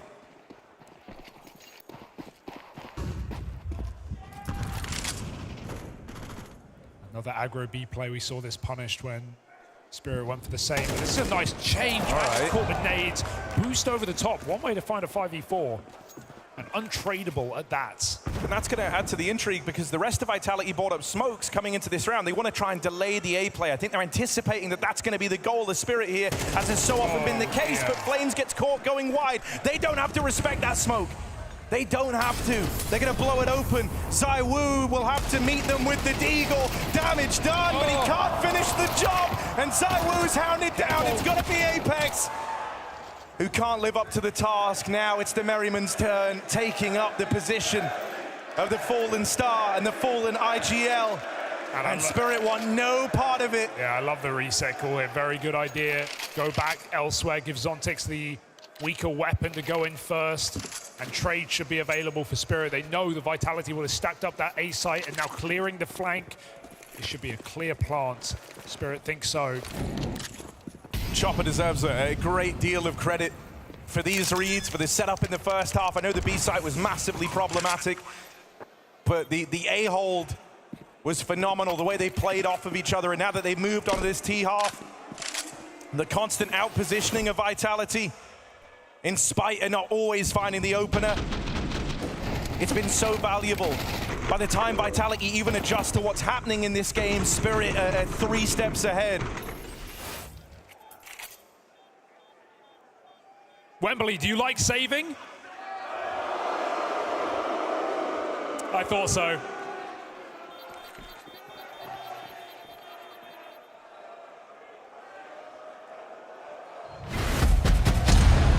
At least it gives us that beautiful fire. And this one's heating up now on the 3rd map of this semi-final. Team Spirit take the lead back. The Spirit here, undefeated on Anubis since their Katowice run. And an open runway on the favored side of Vitality that are all in, that are running the risk of getting broken. You feel in full control. The question is now poised to Vitality. Can they do anything to change that? Going to be aggression up the lane in middle. Oh, very quickly done from Mezzi. From saving guns to saving the king, perhaps. Straight down their goal hole. That is one way to find the opener. Back-to-back rounds, Vitality make a play, and it pays off. But it's still about this slow crawl from Spirit. As they try and respond in the middle of the map, the one gap that Vitality have left open, and it's been very well read yet again. The hole found. Vitality still want to make plays. Nothing wrong with this. Continually gathering info. Another B flash, getting aggressive with it as well. Yeah, this is Vitality playing with a lot more confidence, and in this situation, it's rewarding them with a lot more info. They have a far greater picture of how this round is panning out. That's break on the mid-smoke is nice. It brings ZywOo into the fold. So similar to rounds gone by, this one is won or lost on the mid-fights. ZywOo, first point of contention. That's the bomb over in camera, but Magix gets out with his life. And now they're wrapping around Apex. Apex might be the guy to try and stop this. Shiro's holding for it, and Apex is dead. Mezzi in his kingdom. This has to be his moment. You've seen him deliver over here on B. You all saw it back in Dallas. It's do or die for Mezzi. Do or die for the Merryman, and just one. Flames can't prop this up. He's so low on health. The nade will find him. Spirit, double digits locked in. What a round for Shiro again. He must have heard that rotation through CT spawn. He was absolutely eyes on the prize on Apex's rotation. And that is the worst way to die, in your own spawn. Magix almost gets caught with bomb in camera, for crying out loud. That would have ended the round then and there, you feel. But dependable, malleable Magix holds his own. And Spirit streaking together a T side. And this is all despite Vitality finding that 4-spy win. It matters not. Lead locked. Magix might not put up superstar numbers all the time, but he's been in this team for a long while now. Chopper has always wanted to keep him around. When he first appeared on the scene, we said they're going to be able to mold him to whatever they want, and Chopper has done that throughout every iteration of this squad. And in those moments where he has to win a fight, when he's got the bomb over in camera and he's facing off against ZywOo, the face of Team Vitality, he's able to stop it. Spink's aggressive move again. And where in the past for Vitality, these aggressive moves have given them man advantages to play with, this time it's a big problem. And that face goes from a smile to a grimace now, as Vitality, for the first time, don't take that 5-on-4 clean. It's been back-to-back rounds. Spirit have won from a man down. Well, now what do they do with a man up? Vitality hope for the best with a stack and A main. 3 pistols, relying on a rifle on B. And Spirit in absolutely no hurry.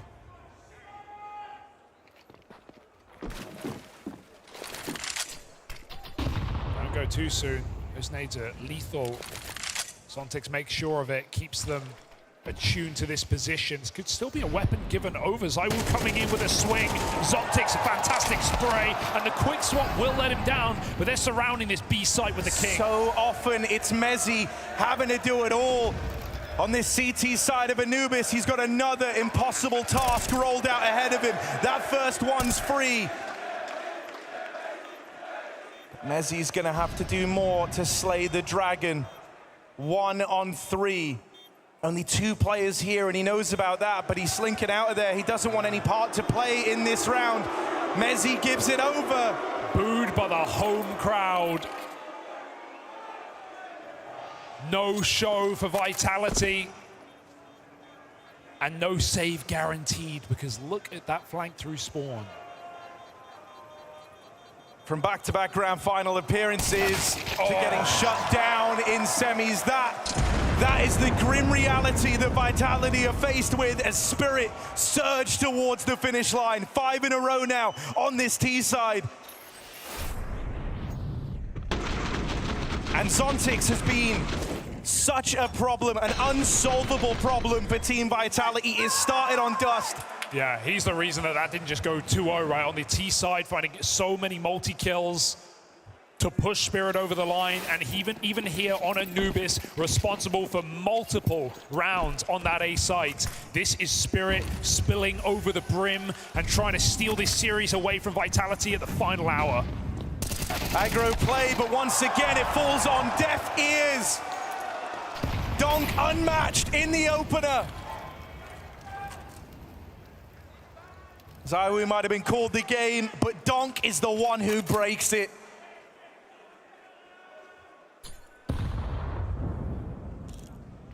Frenchman group down in lower tunnels, desperate for anything. And that's the thing, Vitality have been fine to make plays today. That's the craziest part. It's not like that game against G2. They're willing to throw themselves through mid-smokes, to go for these boosts. They've started 5v4s, but Spirit are still closing rounds from man down. This could be weird. Apex catches one, and ZywOo has the cover for the stairs. It's 3 on 3, blink and you miss it. Vitality have flipped this one on its head. Still far from a closed round. Bomb site open for the taking. Apex tries to stop the cross, but Magic hits a crucial shot. 2v3 now. If they can smoke off the temple side, Flames has nothing to do. Look at Spirit. They're going B. They called the bluff. They keep doing this all throughout this series. They've exploited the jitteriness of Vitality, and once again, it's put them onto a winner. What a call from Chopper. Vitality was scrambling A, and that bomb goes down over at B, the site that they just possessed mere moments ago. Are you going to save here? Are you going to save when this game may be done? If you do, Magic stops Flames flying through the smoke, and ZywOo around too far. Match point, grand final point for Team Spirit. And I see Vitality never even attempting these. It leaves you wondering what could have been if one of these rounds had gone their way. But as ZywOo is relegated to the save and the rest of Vitality look onwards, it might be another sour memory in the playoffs as once more a chance of lifting that trophy looks to elude them, as has been the story all season long. And again, the he dies. Falls. No orb, no chance. Saving nothing yet again.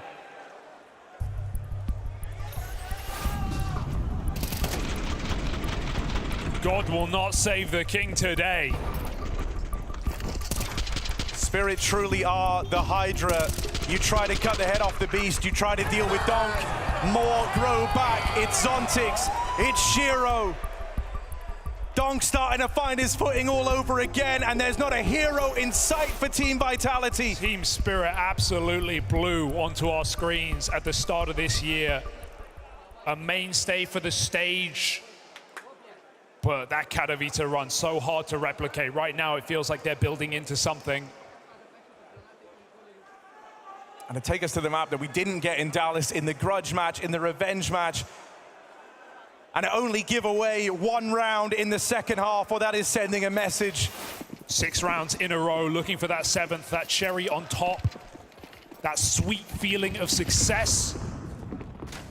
And nothing in this half has screamed Vitality or in it to win it.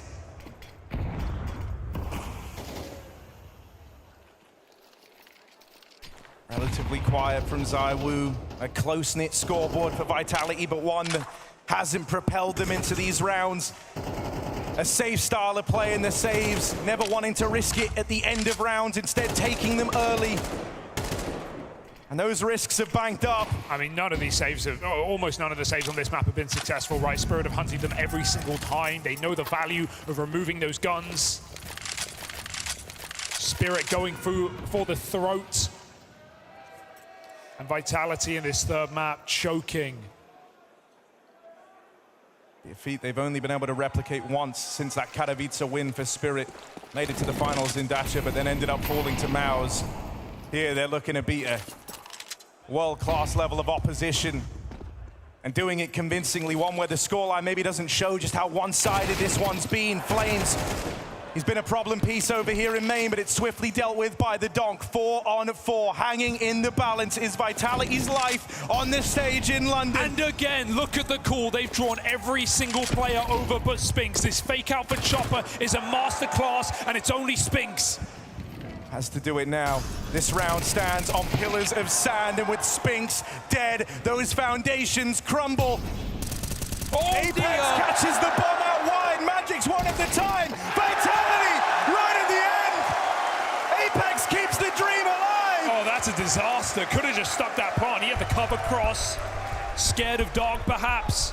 But there was no flank for Vitality, not quick enough. And okay, a drop of the ball. Will Vitality pick it up and go home? 3 rounds. And Spirit call a timeout. They had everything they needed to close this series here and now.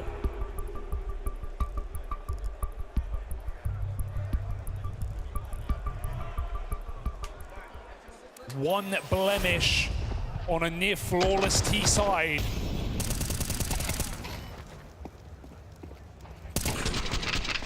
Unlike Donk to make those mistakes, but trusting in the call that B was clear. And we play on.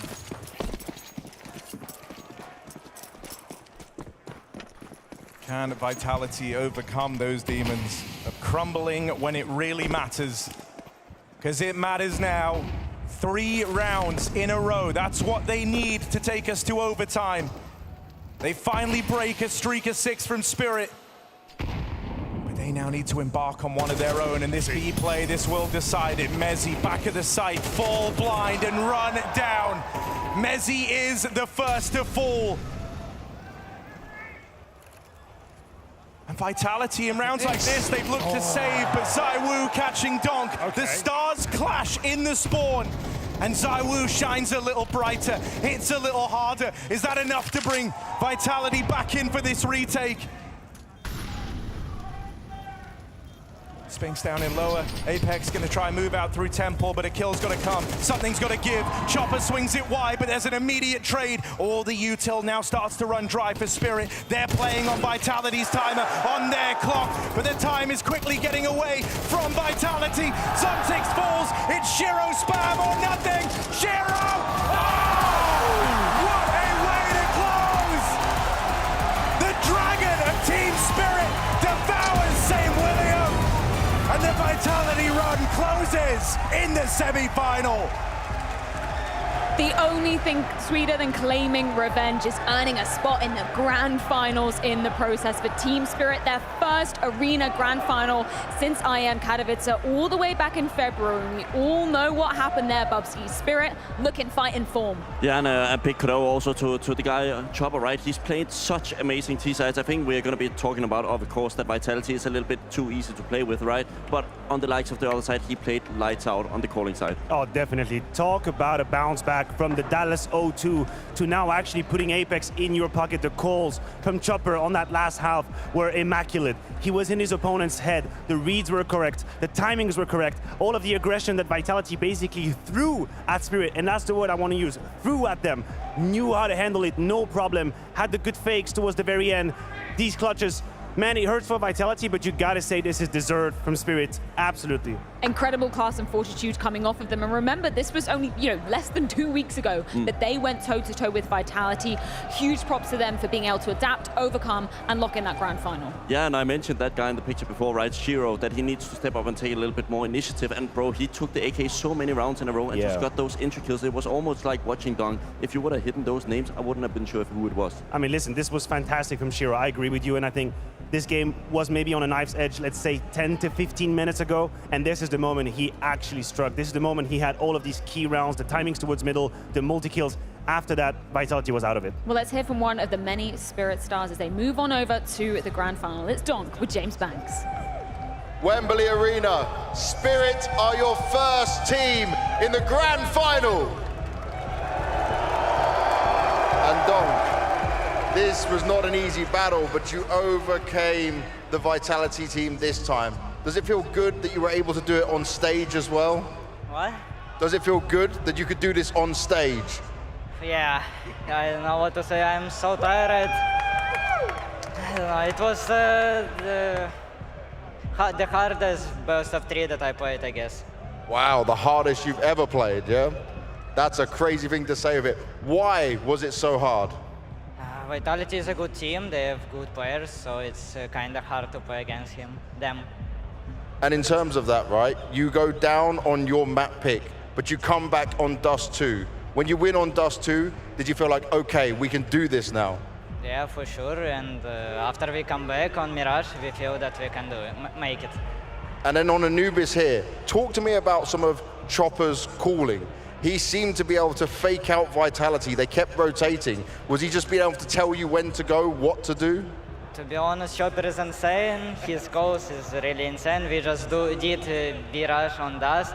It's like insane, to be honest. He is insane, and you're putting up an insane performance as well. Is there anything you want to say to all these fans in the arena?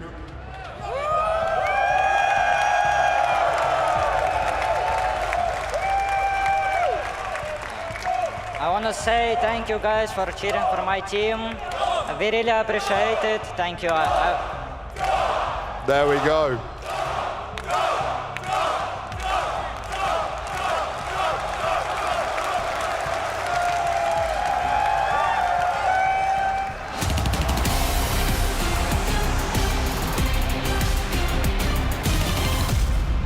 You heard it there from the man himself, Bubsky. Chopper, absolutely insane, but we've got to give some credit where credit's due. Donk, also absolutely insane in this series. Yeah, and it was the first 2 maps where he was needed and he did his part right. It wasn't even necessarily a great map by him on the third one, but it didn't matter because he had so much more quality coming in from the likes of Shiro. But this guy was the difference maker, right? We constantly talk about these 2 players, Donk and ZywOo. I think it was the first series where we saw both of them displaying full strength. Yeah, I tend to agree. I don't think ZywOo was at the very, very full strength. I think that last map he was a little bit muzzled as far as I'm concerned. But listen, we mentioned Chopper, and that's a reality that we have to address. On map 2 and map 3, Chopper defeated Apex. And it's a no contest. It's a no comeback. All of the calls on the T side were mostly correct. He always took Vitality by surprise. And you could even feel it. Towards the end of that map, you could see the helplessness of Vitality throwing bodies. Watch in hand, 8 seconds into the round, people are already fighting, and you know what? That's because they don't trust in their mid-round. They don't trust in their mid-round, they don't trust in their calls. They're scared to get to that moment where the clock is gonna run down because they absolutely misplayed and through some of the occasions they had, the 5v3s, when they were kicked off guard, they lost track of where they had to be and when they had to be, so they just fleet forward. They just avoided any decision making, just threw all the bodies. And that, I think, lands on Apex's doorstep. I'm not always going to harp on ZywOo not being a superstar. No. At some point, you have to be accountable. The decisions made on the CT side, OVO from Vitality, were catastrophic on map 2 and map 3, abused by Chopper. Case in point. I mean, the reason why it worked so well, right, is because they used their util in the start of the rounds. Like, they were scared. They were scared that Donk is just going to dry peek them every single round. And if you're going to that segment, right, I think we saw it connected towards Spinks, right? He just constantly threw out his smoke early rounds, and that makes the rotations happen faster because you know the guy on P, he doesn't have any util, right? You have to do the stacks, you have to do the 1-2 trade setups, and that just forces you to play different. I would have loved to see them dictate stuff a little bit more at times. I love that Spirit had the balls to actually be starting on that CT side of things as well, because they had a really strong start to this map, and then we come onto that second half, and for Vitality, it was exactly as you're saying, Matthew, just a question of getting anything going at all. It was such a shame to see them kind of, you know, falling flat in that second half. There's a fundamental issue in Counter-Strike, which is if you lose the rounds you're supposed to win, you draw the wrong conclusions, and you just shoot yourself in the foot. And that is something that I think happened to Vitality here. They had 2 or 3 clear situations where they could have had the upper hand on their CT side. They misplayed them. I'm going to say 2 or 3, I might be exaggerating. But after these 2 situations, they lost track of it. And it just became like a dog that you unleash at a dog park, just running around, seeing a bird, trying to find a kill. They lost track, lost sight on the ball, and that's just what happened. They got played. Yeah, I mean, I also think that's specifically around where they actually lose the full eco, or like half buy, right, in the connector area where Apex tries to play the Oh U2. my God, please don't, no, please don't This is the worst round because Christ. it just draws the conclusion of what's going to be going on further from this point, right? I think Apex in that moment kind of shows what it is, his strengths and qualities as a player, right? He has those timing where if it was 1 second before, we would all praise him like, that's a great Molotov. He would probably peek behind it, get 1-2 kills, go back, right? But here in the moment, he tries to play it too smart, doesn't trust his aim, and get caught in the middle of nowhere. Let's run round 18, because this was a moment where we thought maybe Vitality, they're going to refine their footing on the CT side. They start by opening up with 2 kills, then what happens? And this is the aggression that actually sort of worked out, right? You have Messi, help with the smoke and the flash. Now that's a 5v3, great little trick from ZywOo. But now Spinks crosses the smoke. ZywOo is caught in no man's land. I don't see any reason why these 2 players would have to be in such a half-ass position. And now Shiro with the timing, a player that we obviously praise. But you gotta realize, it's 9-8. 5v3 from Vitality, they just absolutely give that away. I think this is unacceptable. I think this round is a mockery. But the reason why it happens is because they've lost so many rounds in a row that they don't trust each other But anymore. that's my point. Yeah, exactly, but that's up to Apex to establish that fundament, right? People need to stay in, and he needs to take that responsibility to say, guys, in the mid-round, when there's nothing happening, don't overrate it, guys. Just stay calm and just kindly play the situations. And listen, I've been in that position many, many times, and I guarantee you, if I'm listening to an Apex podcast in a week, what he's going to say is, oh, my teammates weren't making the decisions. They didn't know what to do. They weren't communicating, so I had to compensate. And maybe that's true. Maybe it is. But that is such a strong testament to the weakness and the liability of a CT side like that, that you have to force fights in 5v3 because you do not trust your teammate, you don't trust the feedback loop, you don't trust your ability to know where you're at. Contrast that to the calmness that Spirit were displaying in these late round situations. Chopper always a step ahead, knowing this is the moment. We got a kill, okay, I'm gonna just supply a couple of utility towards A, run back to B, it's gonna be free. He's done that 3 times. He was clear-minded. He was like a yogi in like a yoga session, just all zen. Absolutely zen indeed. I mean, on the T side of things, Chopper was just reading Vitality like a book. Then we come on to the last round of the entire series, Bubsky. This was just so chaotic, and Vitality leaving it too late. Yeah, I mean, this is what can happen in a game, right? They can't really hear what's going on. Messi is kind of, in my opinion, not really the guy at fault here because he's onside and everything flies around him. Chopper takes a nice duel where he feels like there's not enough space, that we need to take some, and then all of a sudden Magix gets into this position and actually gets caught off, and this is not really something you can do as Vitality. You smoke off the entrance. I would have smoked off the bomb if I could, but it's so easy to say in hindsight. No, definitely. Listen, Shiro here with the calmness once again. Let's kill 20 and 21. He knows where the bomb is. You can imagine what kind of circus must be on the vocal at this point in time. People shouting, screaming, he's on the bomb, he tapped it. And then Shiro just cool as a cucumber, know exactly where the threshold, where his crosshair has to be, finds the first kill, the second one. It's beautiful. And they had such a long leeway. They had such a saving grace period for them to win the round. They used one of their nice little strategies, the pocket strategies they hadn't before. Hits Vitality where it hurts. Right, you mentioned trust in Apex earlier, Bubsky. How much you trusting in the man Shiro? Yeah, I mean, So sick. yeah, we spoke about him all game long, right? Where was he? And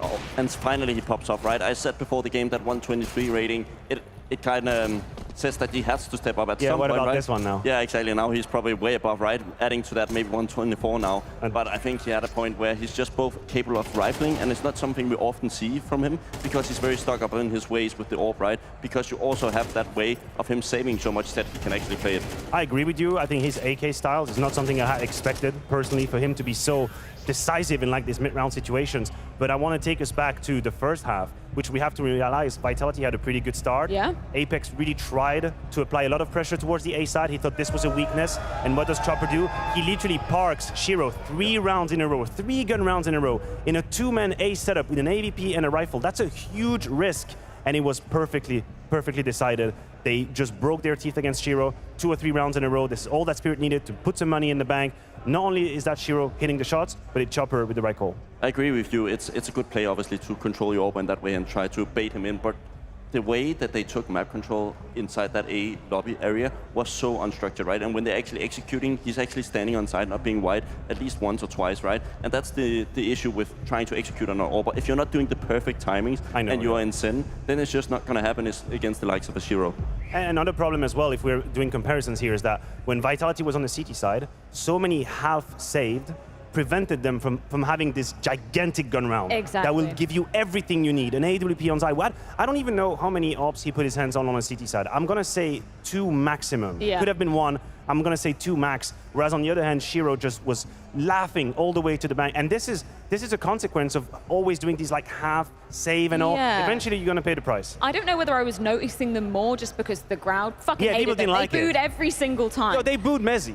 Yeah. What is up We with don't that? have any allegiance to the You guys British, have no honor. I guess. But I felt like that was kind of uncharacteristic from Vitality. You could tell they were nervous. You could tell they weren't feeling themselves. And as you were saying, Bobski, they weren't trusting in the calls. Uncharacteristic, I think Apex being nervous and like the team being a little bit nervous at times is not something uncommon from the likes of Vitality, right? Ever since Magisk and Sonic, I've had a different feel about this team. I think many people have, right?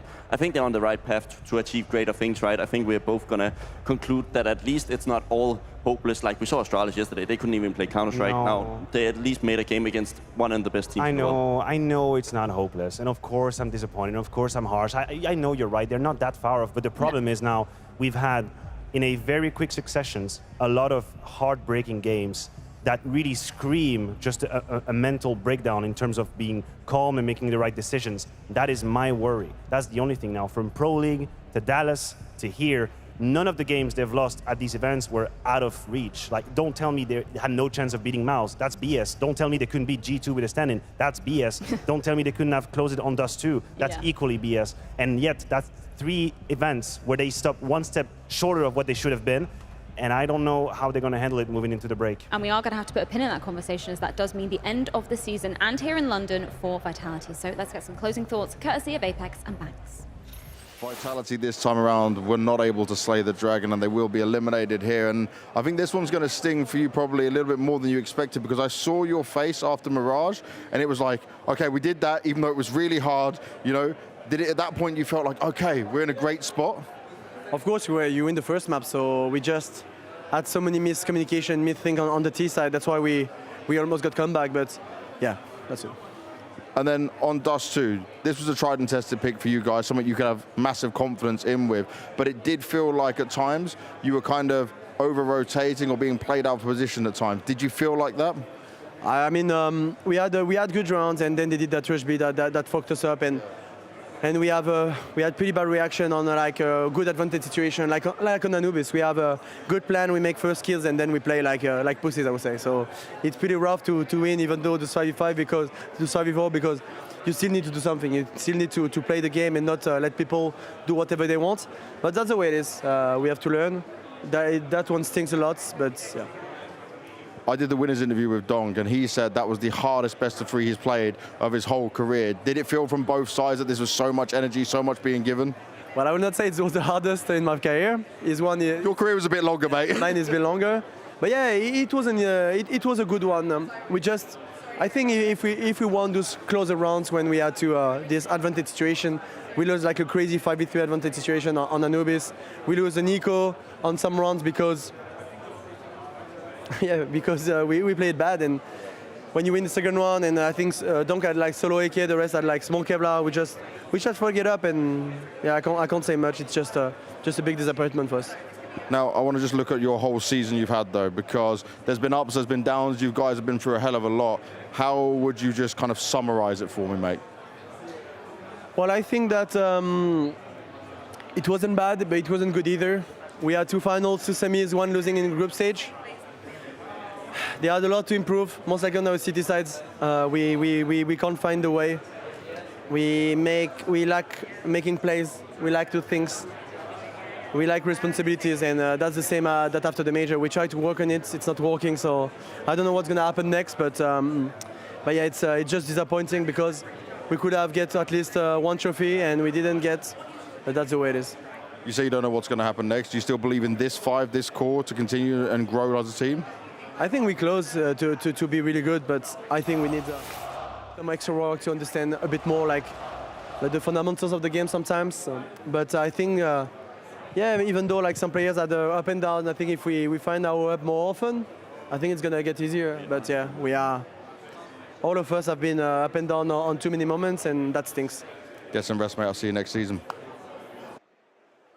I think the only time I've seen Apex actually smiling today was reacting to what Donk said about Vitality being the hardest team they've actually ever played. But to put a pin in the Vitality conversation, obviously we heard from the entire squad that the goal was this season to lift one trophy. They didn't do that much. No, and in that regard, that is a failure. Right? I think when you have this lineup and when you look at the success that was found in early or late 2023, then there's nothing you can do about this failure. You have to accept it. What really worries me is that what we are hearing from Apex is that the problems had been sort of analyzed, they've been found, they've been deciphered, there's been work being put towards that solution, and that didn't pan out. So now this leaves you with some very uncomfortable questions for yourself. Because if at the major you realized that your city side was your issue, you needed more responsibility, more initiatives, and now you fast forward to London, we're in June, and we have the same song, then what would lead you to believe that things would be different in 3 months from now? That's too long of a period to work on something without achieving sincere progress,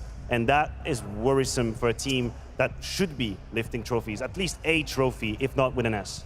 I agree, but I think it's way too hard to conclude that, because I think if Saiwu just played a good free map, I think it's so easy to say, right? Then they would probably stand in the final, we'd all be praising that, wow, this team is really going on their way, right? They are obviously not in their best spot. They do lack a second star next to Saiwu also right now. Spinks didn't really deliver today that well either. So I do think they're going to be having a great team talk going out of this tournament, right?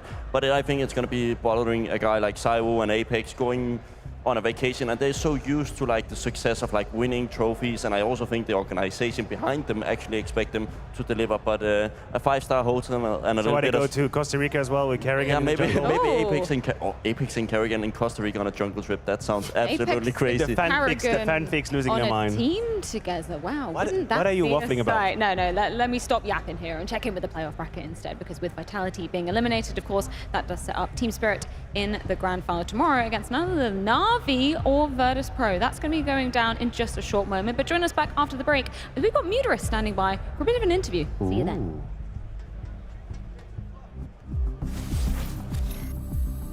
All right, guys, we've now got our Revolut rig, but we need to build it, and that's probably going to be the hardest part of this challenge. Nexa, how much do you know about PC building? Nothing. Same as me. You did put a graphics card in there, you said, right? Yeah. Okay, so graphics card we can do. Flames? If you tell me to build a PC right now, I would probably make it worse than it is. Well, this is going to be fun. This will be the real challenge, boys. Let's get to it. I'm screwing the thermal sections all flashed. Unscrewing? Yeah, and then I put this in. I don't think that goes there. It's like this. Okay. This is the V16 engine with the 12 cylinders. Okay, wait. We'll stop before this break all this up. We've got an expert that we can use here. Marcus, aka Pingu, come help us out. What are we doing? We're gonna start with the RAM. Can I do that? You can do that. Okay. You have to line it up. So I go like this? Not quite. Wait. Marcus, how hard is it for you to watch this? Very hard. No, push it down. Push it further, make it click. No, you gotta push it down and then it clicks by itself. Yep. Are you sure about that? Yes, there you go. Yeah. Now we have DDR5 twice. Yes. Next thing, the CPU. Yeah, we put thermal paste, guys. You have to pop this up first. I'm scared to break it. Yeah. And now we take the CPU. So I take it like this. You need to line it up first. Woo! Yeah, you put it in, I'm scared. Just push. There you go. And then you can move that one. And we have the M.2 SSD. Yeah. So I put you have to line it up with that. There you go. And then you put that on with the sticky bit down. The sticky bit down. The sticky bit, I completely removed it. So you managed to remove all of the sticky. That is impressive. Yeah. So how did you become an expert in this? It's like playing CS. Yeah. The more you play, the more you can put the SSD in. There you go. I think the piece is ready, right? Not yet. Now this one needs to go inside the cabinet. Is this busy? Looks alright. Alright. You see that? Yeah, so I need to... You need to... It's flexible cable? Yeah. Okay. Okay. You need to line up just like you did with that cable. Yeah, mate. I can do that one by one. Yeah, now what do we do? Next thing is the cooler, the V12. Ah, the engine. Okay, next, so this is your 12-cylinder. This? Flames, you want to taste some thermal paste? I already tried it. Of course. Finally got this done. Okay, so now we're gonna plug it in the electricity, and if it works, mate, I'm gonna give the PC away. So it's not even mine. Okay, Okay? that's good. Click on it, Banks. This is my 1-star moment. Please, colors, please. Boom. Pop, pop, pop, pop. That means it's working? I feel stuff coming out the back of it. Yeah. Nice. The Revolut rig has been built, and all of the players here for London have signed the PC. And one lucky person is going to be going home with it at the end of the event. Good luck. Semi-final number 2 coming your way very shortly. But not before we check in with a very special guest, because we've got Muteris from the side of Saul. Hello. Obviously, you guys qualified for this event. I know this is probably a bittersweet moment, because I imagine you wanted to be playing on stage. But tell me about the group stage for you. Well, we knew it was really hard to go through the groups. So we just wanted to enjoy. And of course, we wanted to play one map or try to win a game. But we knew that it's really difficult. And a team like us, we don't come in a really good moment. So I just feel that everyone feels a bit tired, and that's it. We tried our best. When you say you didn't come in a good moment, do you want to extend a little bit? Was it not like the best period for your team right now? Yeah, when we go through to the major, when we qualified to Blast, it was for sure our best moment. We were feeling it a lot inside of the game. Everyone was playing really well individually. But right now, I don't know, something was missing. We were a lot of hesitation inside of the game. So it was really hard to play.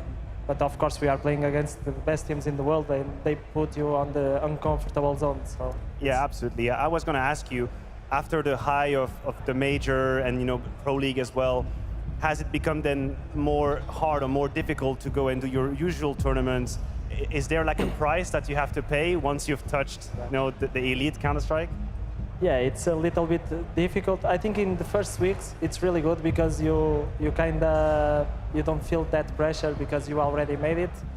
But after that it's really hard, and of course it's you are playing the smaller tournaments, and we just want to play the Blast or other tournaments. So of course it's difficult, but it's part of the tier 2 teams, and we just need to refocus and try our best in the next season. Obviously, you made it here by winning the showdown. RMR was a great showing for you guys as well to make it to the major. Yeah. What were you doing anything differently? Like, what was the key to finding success in those moments and kind of breaking through to the top tier of Counter-Strike? Well, I don't know. I think that before we felt that we needed some experience on LAN, especially because we have 3 kids and they are not so used to. But something clicked on this half of the year, and after that I think that something changed in our mind, so we are more comfortable right now playing on LAN, and I think that it's not a special secret. We just felt the evolution as a team, and we kind of grew as an experience. When you mentioned the 3 kids, I think Planet Counter-Strike got really excited about the plays they were capable of doing. Yeah. Could you let us know a little bit like who they are, what is it to play with them? Because you and Roman, you have so much more experience. We used to play against each other. Yeah, You're I still remember. in the jersey. Now you're mentoring the new kids, so can you let us know a little bit about them?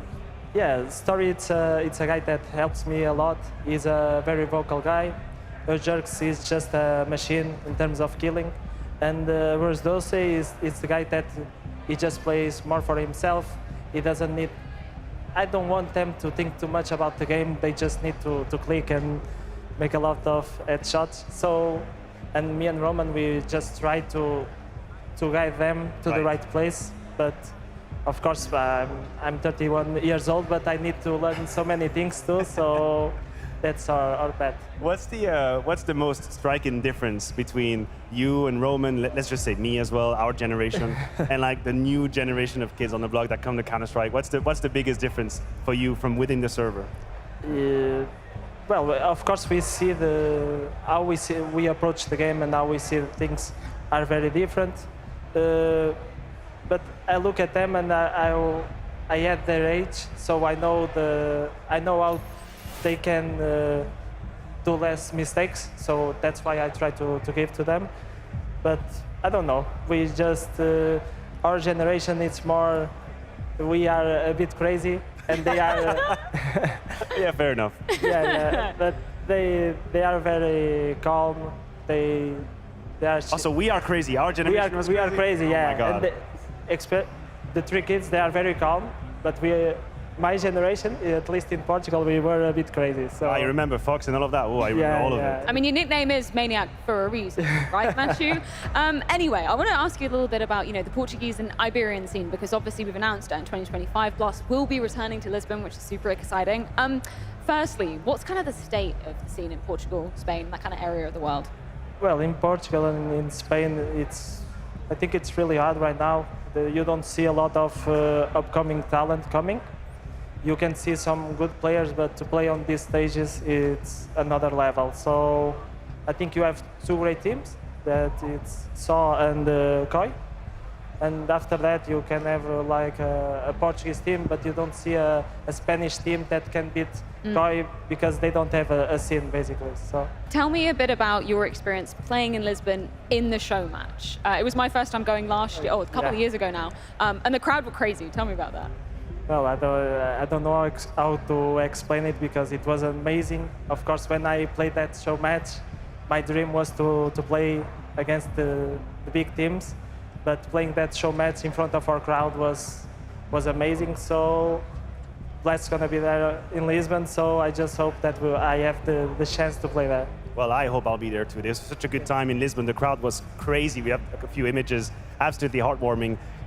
You talk about how it is hard for these teams to actually dip into the elite Counter-Strike.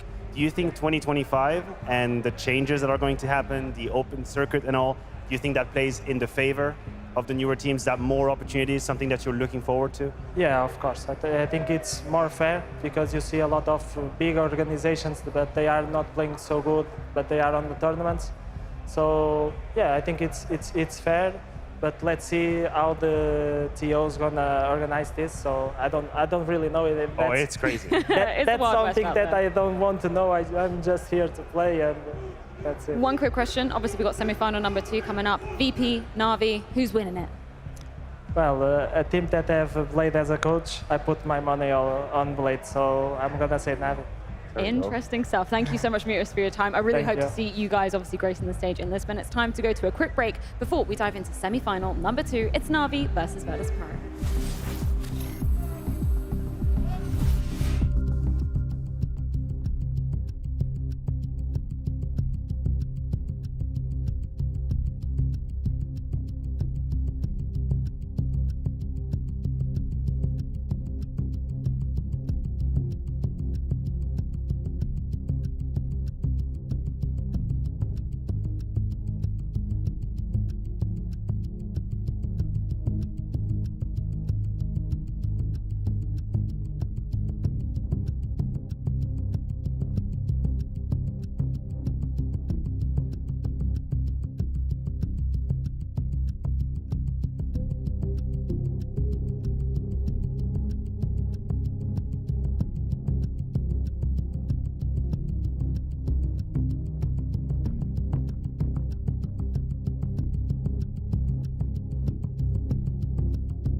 the ding of the bell for the brat from the gun and I'm gone. You best believe that I know where I'm from. See the man, them already know that it's on. We all know the hard work pays off. Everybody stays on. No one on my team is ever thinking of the days off. I do it when God willing. Furthermore, I want the whole team chilling. And now I'm ready for battling. You wanna just tell me I'm not, but I'm having it. But I'm staying on side with the ball. Now I'm traveling, gets weak at the knees, and I see some flattening, getting boss in the face in my moves, and I'm jabbing him. Toe to toe, we can go, 'cause it's happening. We can go to the floor in the war. I'll be grappling. I know what the gamble is. Believe I'ma handle this. Set on the stage, ready to go. The way that I know you don't know me, I'm the winner. Expert in the game, can't mean I'm no beginner.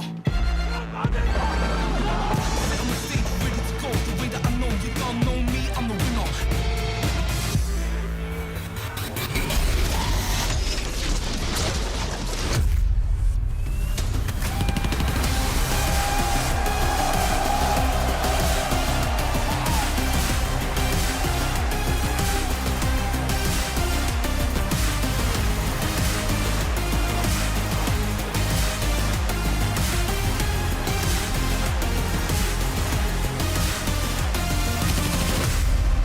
London, I hope you are ready to get loud because it is time for semi-final number 2 at the Blast Premier Spring Finals presented by Revolut. And this one is going to be a banger indeed, because yesterday we saw Virtus.pro chewing up and absolutely spitting out Astralis, their deepest playoff run that they've made in over a year, if I'm correct, Matthew. But on the other side of things, we've also got Natus Vincere winning the major, and people were throwing around the F word. I'm not talking about the expletive, I'm talking about the word fluke. Would you say that it is a fluke that Navi won the major? Listen, it is the buzzword, and I think it's been fairly applied. This victory, as crazy as it sounds, put so much pressure on them, and it only highlighted the shortcomings that they had the tournaments after. It put a target on their name, we were all ready for them. Hell, we were calling for roster changes even after they won the major. Like, that's the amount of scrutiny Navi had. Demanding. So I think they're on a journey. I think they have a mission to prove to themselves that we are wrong, that they know what they're doing, and it starts here in the semifinal versus VP. And I also think just the economic powers has improved since the days of Outsiders, right? They've joined a respectable org inside the CS community, right? Virtus.pro has been here forever. They've shown that they're willing to put more money down than the other ones, right? And we've seen Cloud9 and we were all shocked. Then they got Perfecto and Electronic, and then we thought, okay, this is going to be the super team. But all of a sudden, they step in the circle. It's actually VP. Yeah, it's going to be VP, so it's whoever got the most money, and I think it's VP. I think they've shown that they're willing to support this project. I think they're trusting James to actually take it to the next step. And it's kind of wild because they took Electronic from none other than Natus Vincere, the black and yellow squad. Bubsky, what are your expectations for Navi on this stage today? I mean, I think Navi is going to be having a hard time. I'm personally a Virtus.pro for this one, but I think they have an advantage of the coaching staff, right? I rate Blade so incredibly high, especially when we go into the bigger tournaments and on the big stage. I think the due diligence that he does is just such an improvement on every team. Every team could use a guy like him. Yeah, and I mean, you would have to think that the playbook of Navi is more established. You have VP who's just brought in Electronic. We know Clash of Styles, they need time to figure it out. It's not the case for Navi. This roster has been stable, they've worked together, they've had success as well, they've identified what isn't working or not. So at this point in time, you're showing us your finished version. Like this is the best you can do. That's what you're showing us. London, do you want to know the maps for this series? There we go, let's dive into it. We're going to get the veto up for Navi versus Virtus.pro. What are you expecting, Matthew? Ooh, so what I expect is for Dust2 to be a part of this whole map. We're going to have to wait a little bit. I'm jumping the gun. We have the first few bans coming in. Nuke and Vertigo will be removed. I don't think we're going to see Vertigo anytime soon at this event. And here comes the Anubis pick from VP. Wow, that is actually interesting considering Inferno could have been here. They maybe didn't want to challenge Navi on Inferno Mirage. Now, that is obviously a mainstay for Navi. And as I said, I'm expecting Dust2 to be the last map. This is my personal prediction. It's a map that both teams have sort of already had a couple of reps on, and that's going to be the case. Navi refused the Inferno fight, and they're going to push us to Dust2 for the third map. Crowd seem to be loving that one, Bubsky. Do you love it? I love it as well. I think it's very nice to see Navi actually also punish Virtus.pro when they're not going for that Inferno and they're like gambling a little bit of their Anubis. Just remove it, right? Just take it to a common ground where you're both equals. Well, I think with the maps cemented already for our second semi-final, it's time to check in with major MVP. It's none other than JL with James Banks. I'm going to quote you here, JL. I feel like the teams we play now have no idea how to play Dust2 the correct way, and it shows on the server. So what do you think about VP's Dust? It's not going to get to the third map, so there's no need. Looking at that though, right, neither of you picked it despite you guys picking it the whole way through. Was this just because you felt comfortable enough that if needed, you're both happy to play it? Yeah, for sure. I think we both knew that Dusty was going to be our third map. There's no point in picking because that's your opponent's strong map as well. So either way, we're going to get to play it. So we know their weakness, they know our weakness, and that's the map rule. And in terms of that, you and VP do know each other very well, but this will be the first time you faced them with Electronic on the team, right? And that does change some things, and they certainly look like they've improved. Can you see much change when you prepared for them? Not really, no.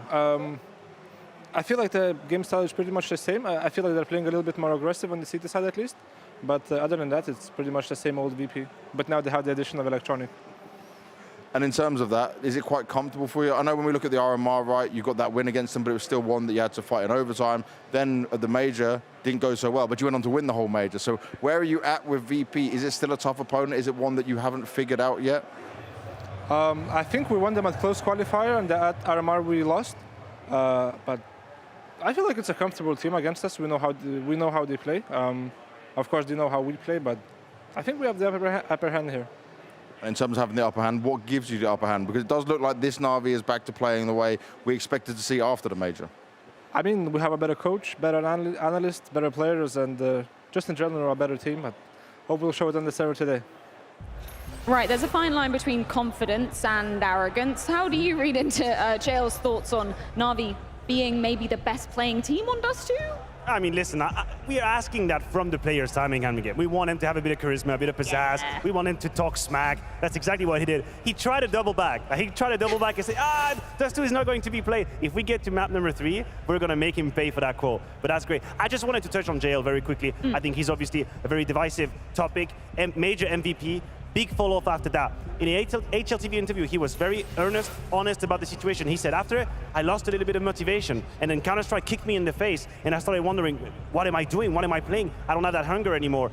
I can understand, I can be tolerant a little bit, but if you're going to be a successful professional for many, many years, this cannot be, like a success like that cannot just take away all your motivation. Like, there's an expiration date on that excuse. Yeah, and we've seen how bad it can go with some players, right? I think we've just seen Kirby in the interview on HLTV. Oh, bringing Kirby now on. Yeah, I'm going to throw it in there. He's also a major MVP, right? It went down pretty south after that. And I think it's great that you realize before it's too late, because once you've already blown your chances, you're not going to get that third once you realize you're mentally ready for it.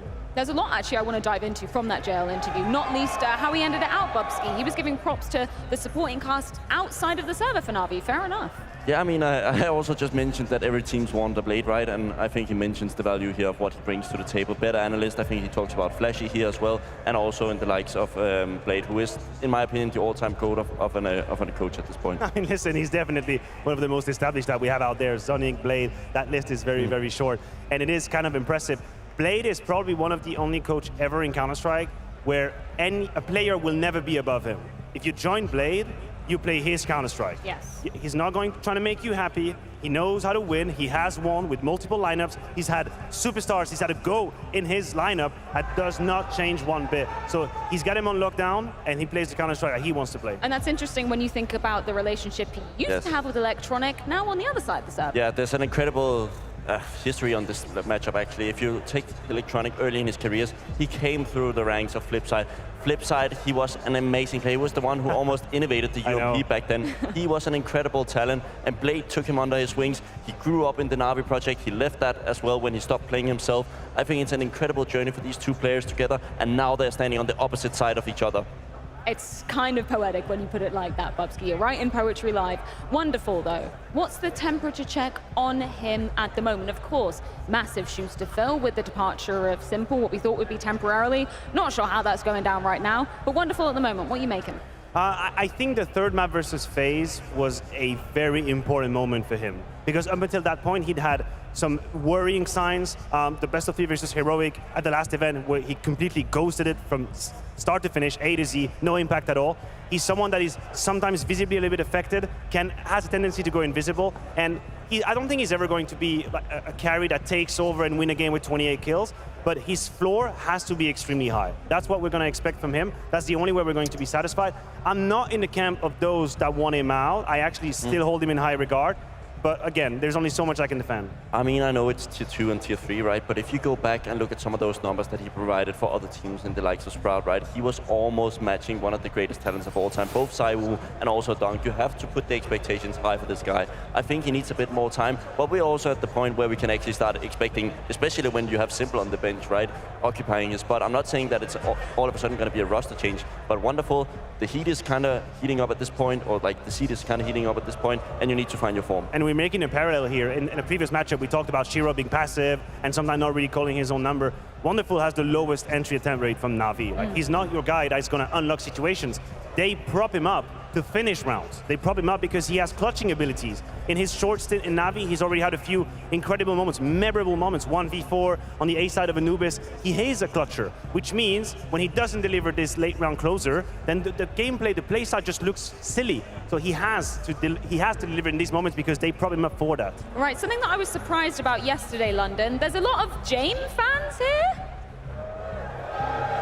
Okay, reasonable amount. Maybe they've petered off after he absolutely demolished Device.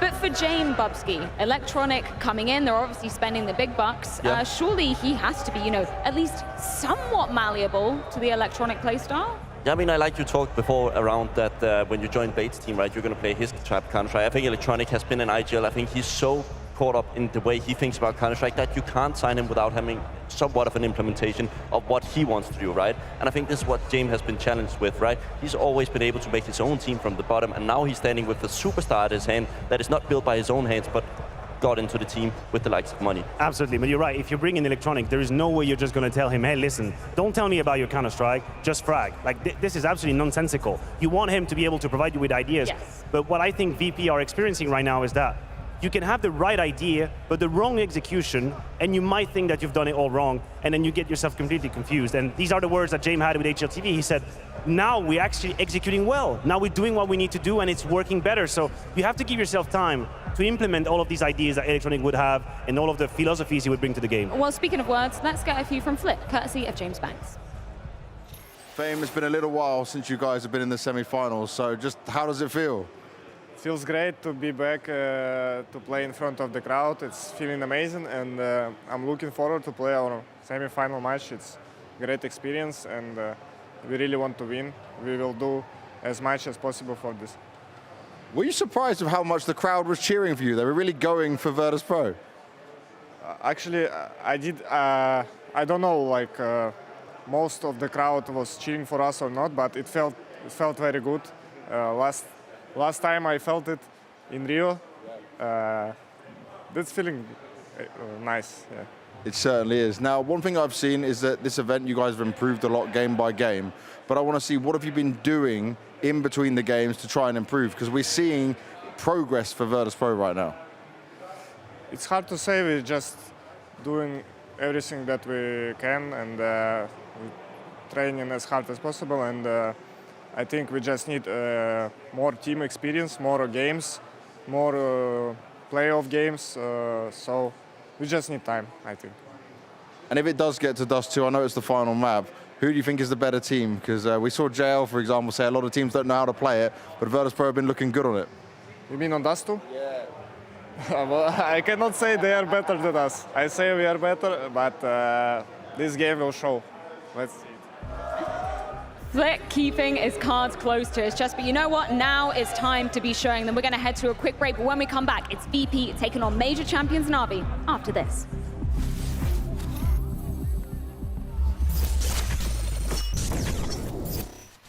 I don't think anybody would have expected Liquid to be the team to send NAVI down to the lower bracket, but this is where they are, you know? We've seen them do a lot in terms of winning events. Hold on, just take that in. We got a translation? I don't, unfortunately, no sir. But I do know it translates to passion, man. And that's one thing that you can't take away from Heroic. They've got the... That's one way to disarm your opponent. Like a church organ? Okay. Not like an internal organ. Because of his commanding presence in the room, no matter what room he walks into. You need to win some rounds, just to let you know. Dude, you gotta love Apex because he's friendly even to his opponents. Between him and Stown, leaving just automatic, and it seems like they have a great idea about where he is. The molly lands at his feet. They've trapped him, they've boxed him in, and Cadian, he's lighting him up. It's getting personal, isn't it? Yes. This is what we want to see, though. That's fantastic. A smoke for NAF, but a 2v5 in the post. Shiro comes in with 3 kills. Nafany's gone down. He's looking for the ace. Naf puts his head on a present, and Stewie 2K peeks into his own demise. It's all 5. Shiro. Oh yeah, talk to him, Nafany. Let's go. They recovered that. No armor purchase up. You still expect to win, of course, if you're Team Liquid, and they even use some of the utility that they picked up from the dead bodies back against Gambit, but they could not take Shiro down. The smallest tank you've ever seen. Oh, if they could understand him, I'm sure they'd be offended. Battle of the Ops. Magisk and Brokey had a missed shot. Gives timing for Brokey to take the angle around the pillar. He plays. He dances like ballet. And even though he dies, Magisk gets on bomb. It comes down to the wire, but this one's all vitality. He doesn't know that Magisk is literally sitting there waiting for him to move. And the reaction is perfect from Magisk. The shot is missed from Brokey, and that's all that matters at the end of the day. Are you actually a player? Yo, okay, we're coming in. They have the kid on Dupree. Nert's hiding in that close side. Actually going to smoke short as well. This is pretty good, but yeah, the angle is brutal. Spink should have him, but still, 2 to find. Not favorable whatsoever. Does scoop up the kit. Does he go for it? Ops not to. Hoping Diha's going to be panicking. Snappy to top the round, ramp side. They're both there, and Snappy down. Doesn't have the time and doesn't have the health as it goes to 0 at Diha's hand. I love this. Another good multi-kill from Diha. This one actually finding the impact for the round conversion. And Snappy, it looked like he had something to say. Yeah. Yeah, has something to say.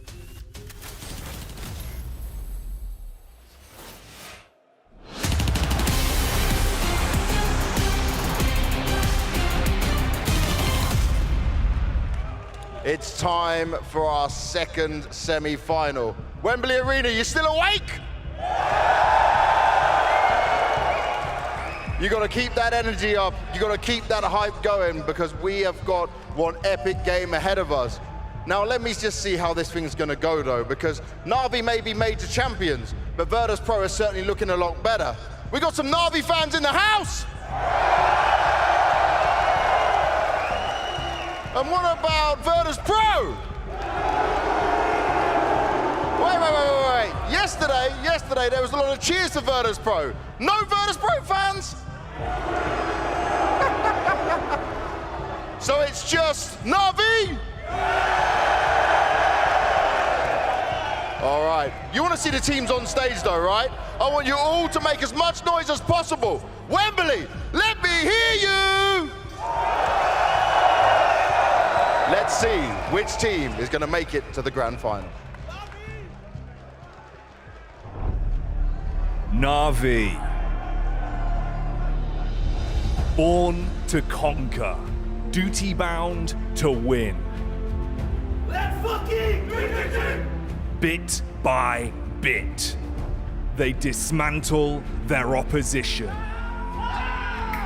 Their yellow emblem looking to get covered in gold. Virtus.pro. Inferno lit by flit and steel. Ashes to ashes. Dust to dust.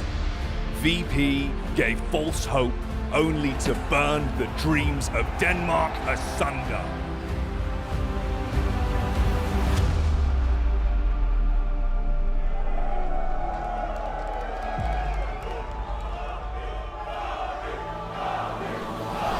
Five in the clip.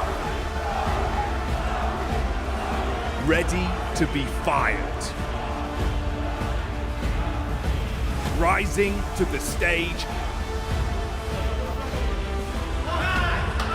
They stand strong together.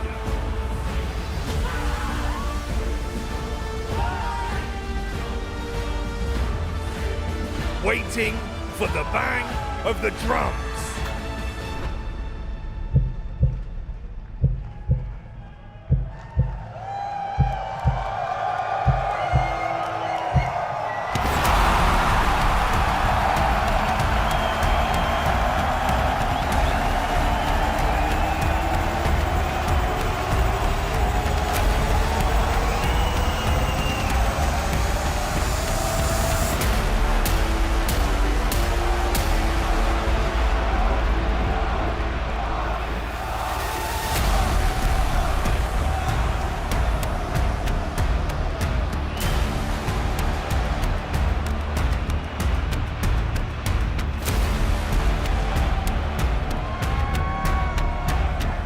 they are the major champions. But since then, it's been anything but major. London was calling as they made it to the arena again, but the job is far from done. This is where they can redeem themselves. They must come in sharp, looking fired up and ready to show the world exactly why they are born to win, exactly why they can be champions again. Bit!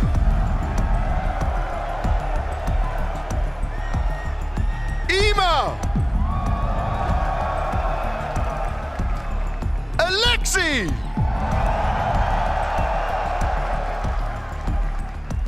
Wonderful!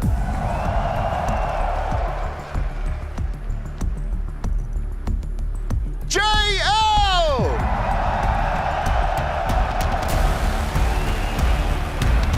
Will they be born winners again? It's NAVI!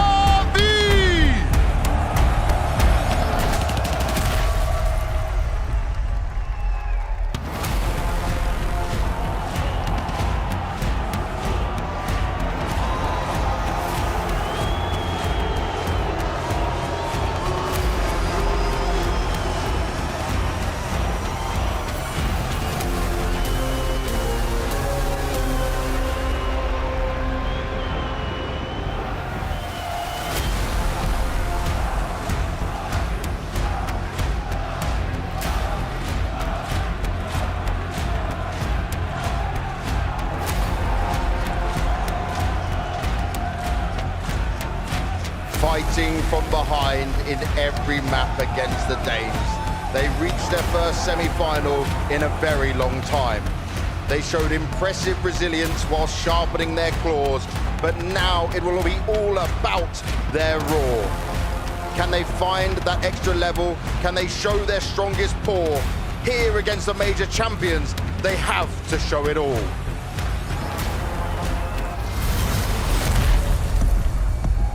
Flit! Fame! Jame!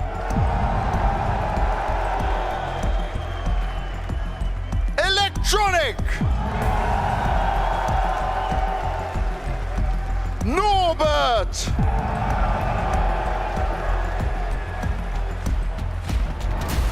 Hibernation is over. They've awoken.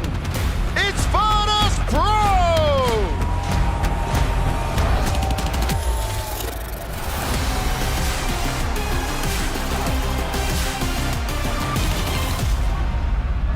NAVI may be born to win, but no trophy since that Cinderella run at the major. Surely, Bubsky, this is so important for them to be putting a stamp on this part of the season and showing that major was no fluke. I mean, the major has not been as far away as the Virtus.pro one, but surely when you win a major, you set the expectations high, really, and I think both the organization and a coach like Blade expects them to deliver at this level. I think he's been doing really well with the squad. I think no other coach could have taken them to this specific level. I mean, I agree with you, but it goes beyond just the orgs or the coach, it's just the players.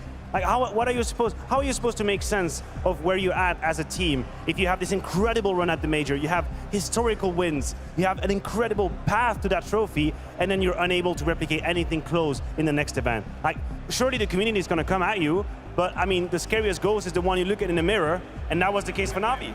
Yeah, and that's been the case for Virtus.pro as well, right? They went through that cycle of not being... They literally changed lineup. Yeah, I mean, they changed a couple of times, and of course that's going to be happening here as well, right? I don't think anybody's going to be happy with potentially just bumping out in semifinals once in a while, right? I think they're also going to be looking at trophies at least once per season, and I think it's a reasonable ask for a team with their caliber. This semi-final under the spotlight, we begin on Anubis. That's the pick of Virtus.pro. They'll be starting on the CT side. What should we expect from that defense, Matthew?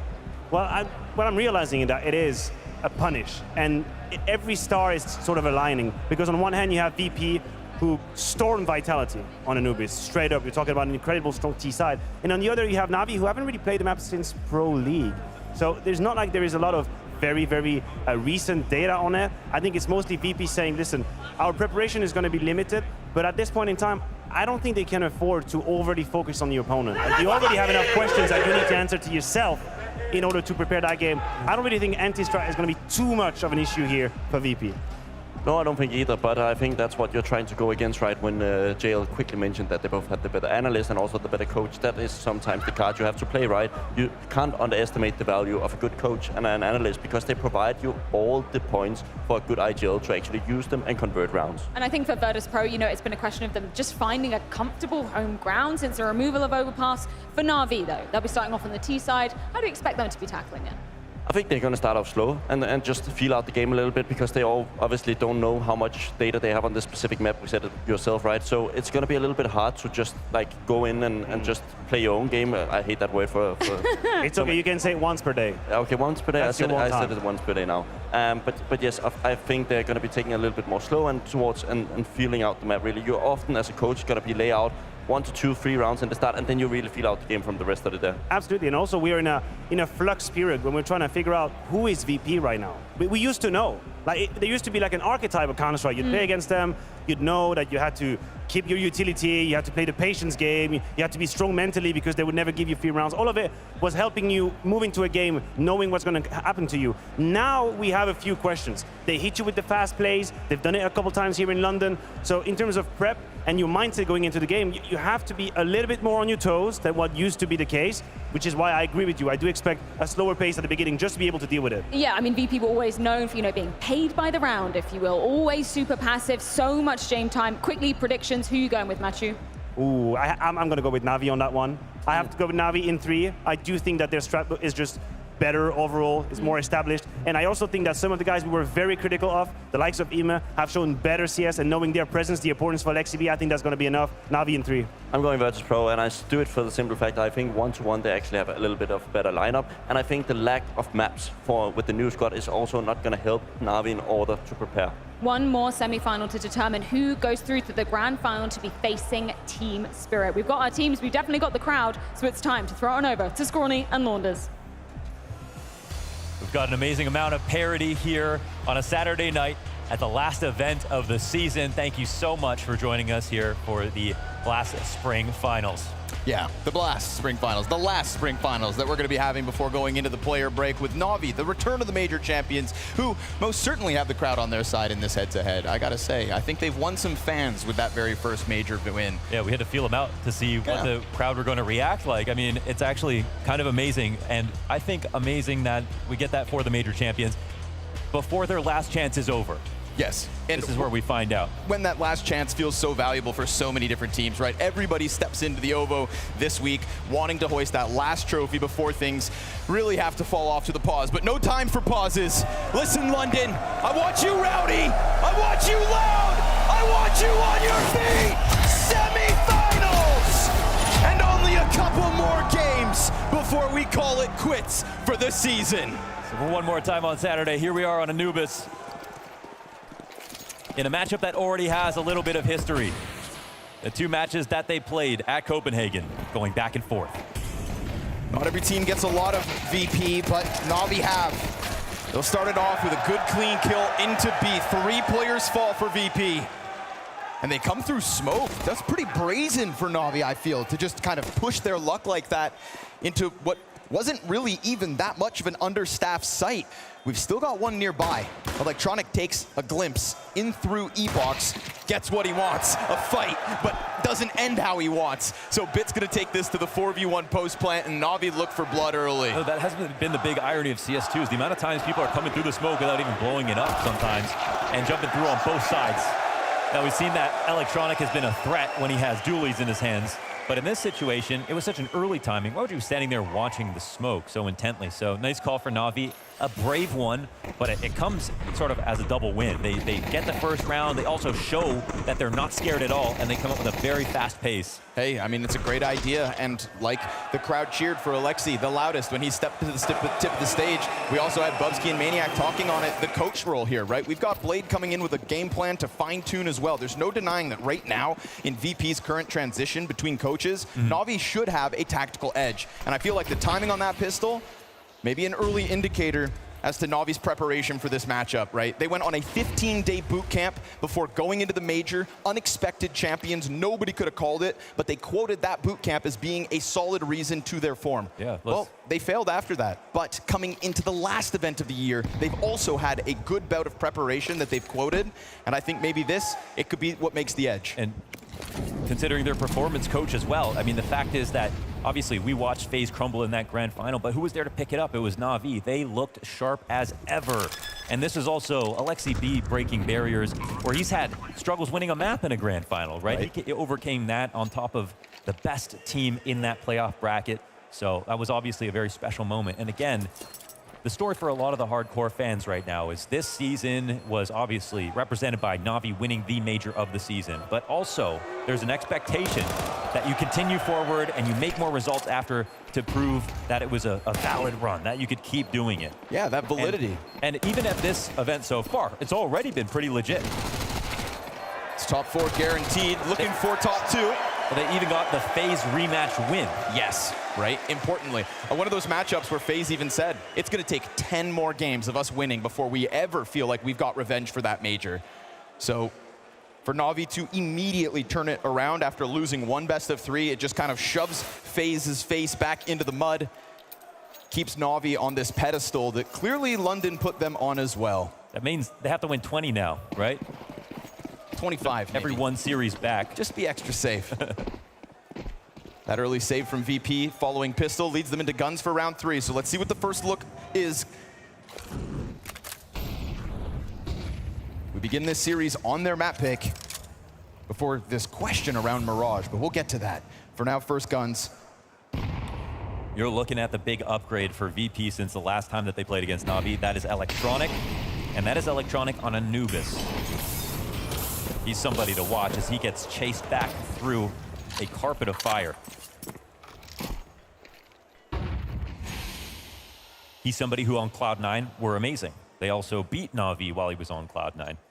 He's someone who coming into VP are a team that have also were quite strong versus NAVI, even with Mir, who was a bottom performer in those series specifically. So this should be an upgrade sort of all the way around. You'd say the unupgraded Virtus.pro with a best of 3 win over the major champions back at Copenhagen before they put the playoff run together. And so even the win that NAVI had, it was an overtime win on both maps. Yes, sir. But here we go down to the very low utility point here. We've gotten mid control taken over. 40 seconds, a very meticulous NAVI on the approach. Fane, oh yes, he catches Alexi looking the wrong way. There's nobody actually anchoring inside sight though. Wonderful catching Norbert, who just goes sprinting. Felt like he was really confident there'd be nobody around, but it's not just wonderful on bridge. Second layer of a defensive hold and bit. Well-timed peek from Ema, only the one, but confirming Electronic. So with a member down in the face of a 3-player post plant, but the knowledge that not all these T's are near sight, you'd think maybe that leads you to the retake.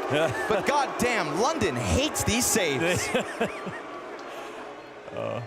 Yes, they do. Yes, they do. Booing a lot. We went through that entire veto, and it was nothing but boos from this crowd every step of the way. I'm not sure what maps they were looking for. Obviously, Nuke, I think, would have been pretty exciting for them. I think it's the maps that got banned they wanted, and the ones that got picked, they don't. What about Train? Does anybody in here want Train back? Yeah, let's get Train back. Take a hint. So 3 rounds up. Good T side open. Oh man, like this round's actually real special.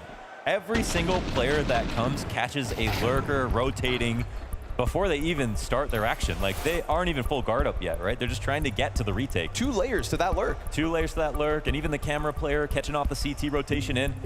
And wildly, Mohan, that was with 4 players alive. Remember, Alexi dies as he tries to cross into the A site. Yeah. So not only do you only have 2 guys inside sight, but both those anchors who are waiting for flanks, seemingly. Yeah.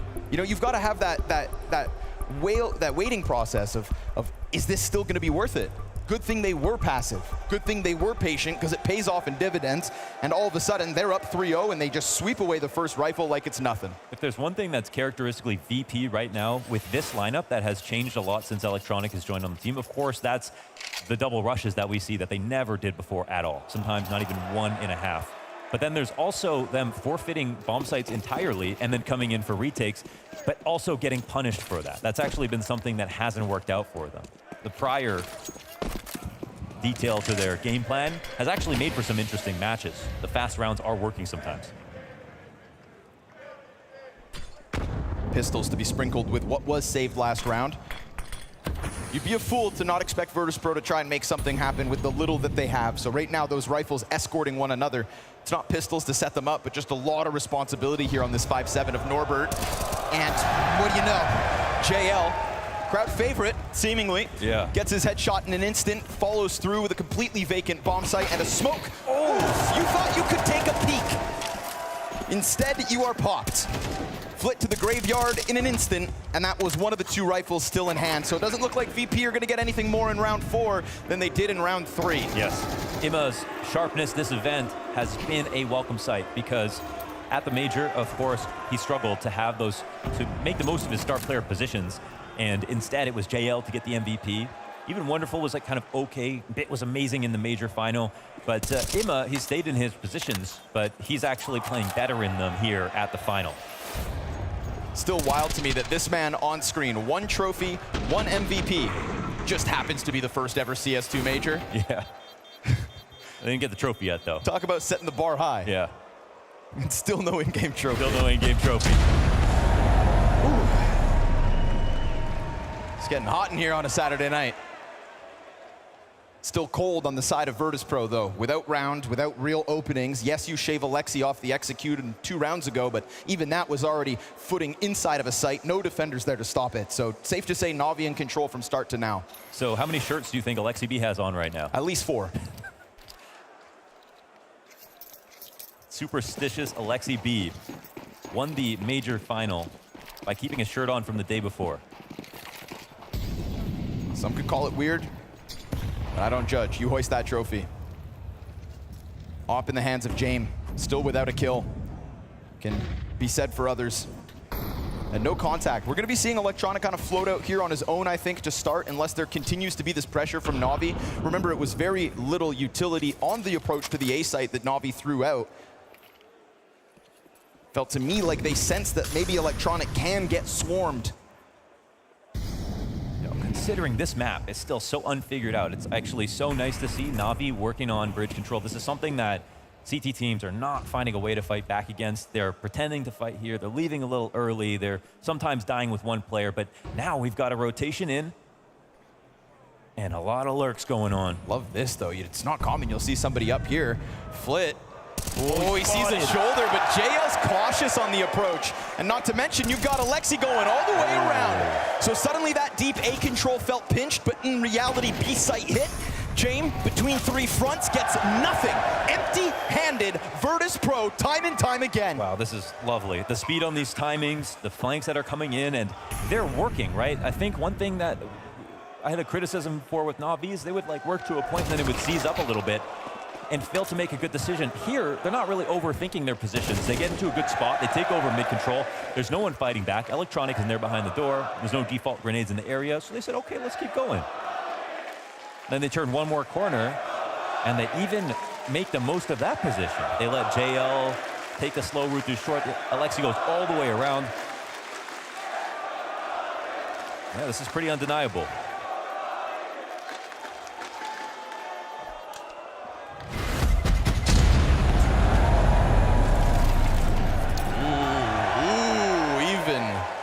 As he tries to save a clean sweep. That's all 5 rifles down.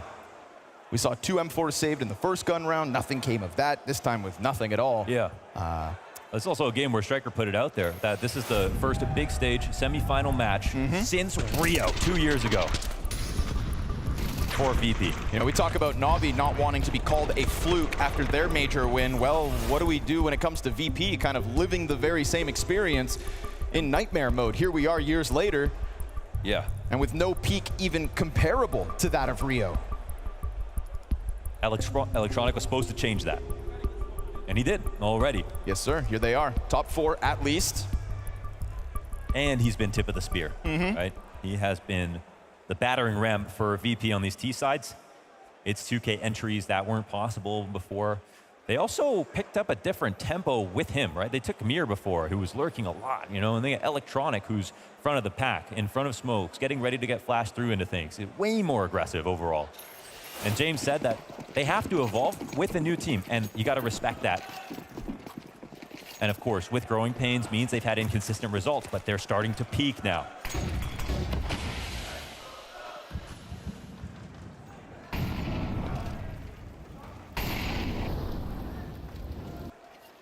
Slow burn towards the E-box. It's still Jame without a kill, so that op's going to be in a potentially powerful spot. JL will have nobody in the smoke this time. It's cover behind the pillar for one. Oh, he peeks back. Flit actually oversteps right into JL's crosshair. Emet comes through with his, and they've already spotted the rotators. Dude, Navi can do no wrong. Crazy. I mean, I can't even see the gap right now. The way that they're getting one kill and getting two at the exact same time. Norbert has yet to frag. Jame has yet to frag. My God. I don't know how to call emergency services in this country, but somebody get the ambulance. Get the NHS. Get the NHS.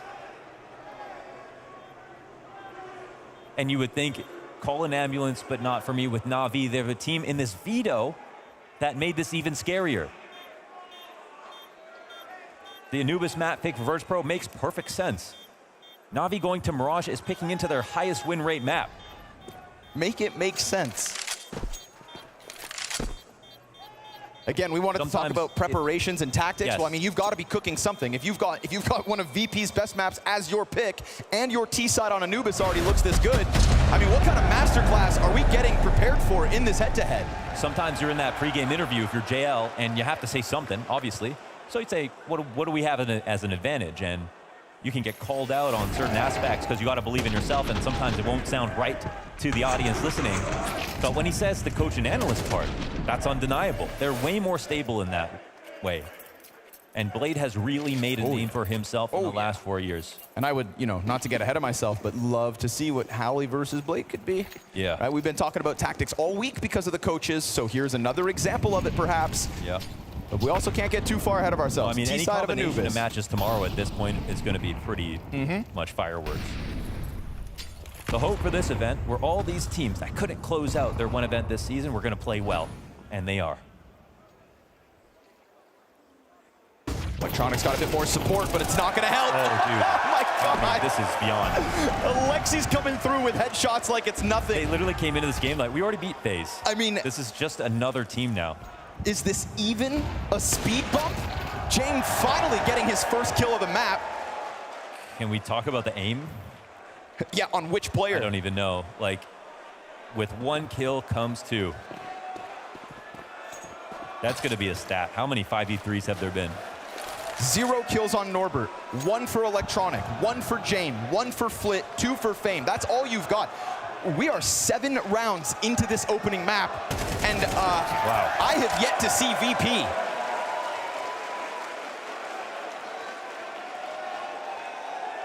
London, there's a chance you broke them with those moves. Yeah. Or you just imbued Navi with so much energy with that welcome.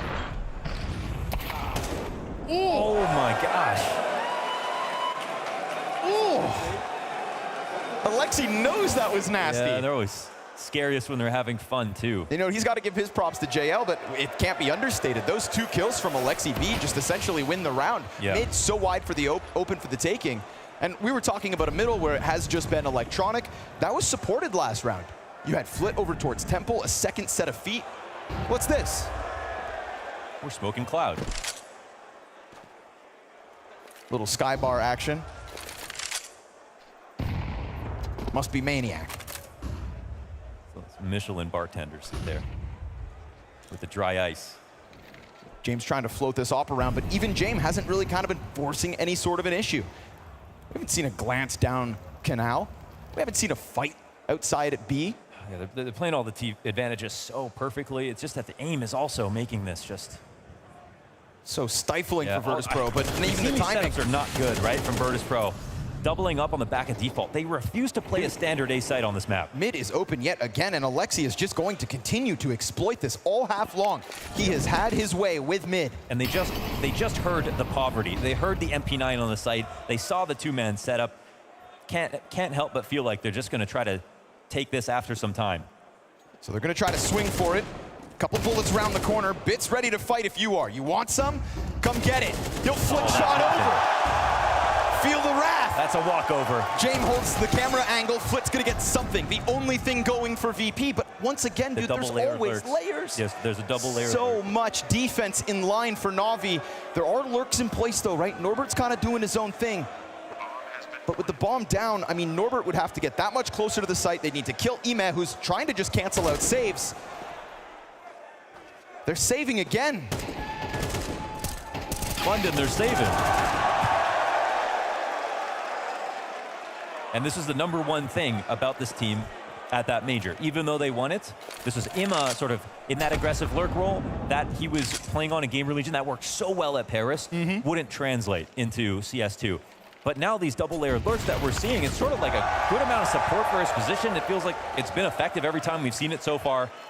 It's definitely a very strong look at the moment. It could be one of those things that works when things go well. It can be, right? That's true. So that for could sure. be countered out as this game goes on. All we need is, I don't know, maybe a couple kills from VP. Get around close, you'll find out these lurkers. Maybe retakes become easier all the while. But right now, that's not an issue. Yeah, but even thinking about Navi's Mirage in this tournament so far, how active they were playing together, CT side inside a middle, trades everywhere. Ooh. So I'm kind of thinking that doesn't change. Emma lighting it up.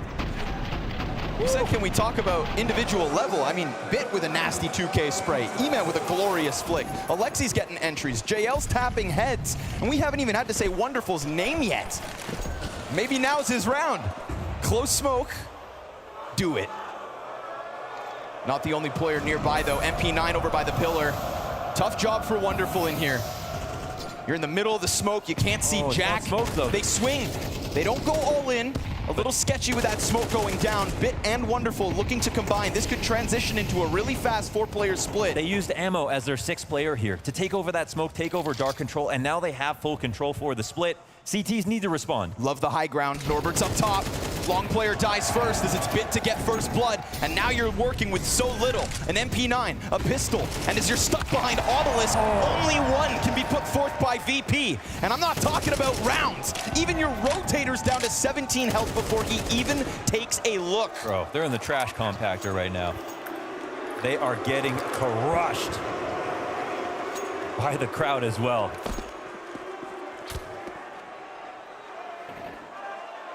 Something that you could have not predicted today. There's no way. The speed, the consistency, the 5 individual players all playing at their level.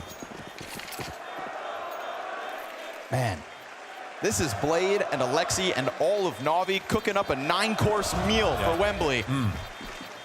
Finger-licking good Counter-Strike at the moment.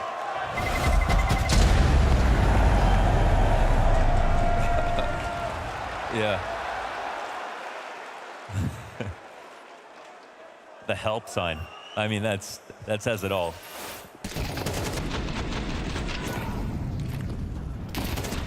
It's not even horrible positioning, but I mean, this round is also spoiled by the lesser guns.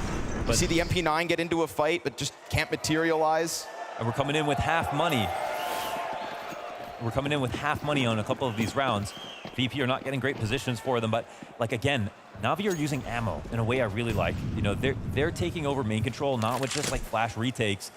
They're testing face on, seeing if you're there, scaring you to go back, respecting if you are, but then coming back later. I think this is why they're keeping their utility so high, and it just feels like they have so much time on the clock all the time. Consistent pressure coming out of E-Box to boot.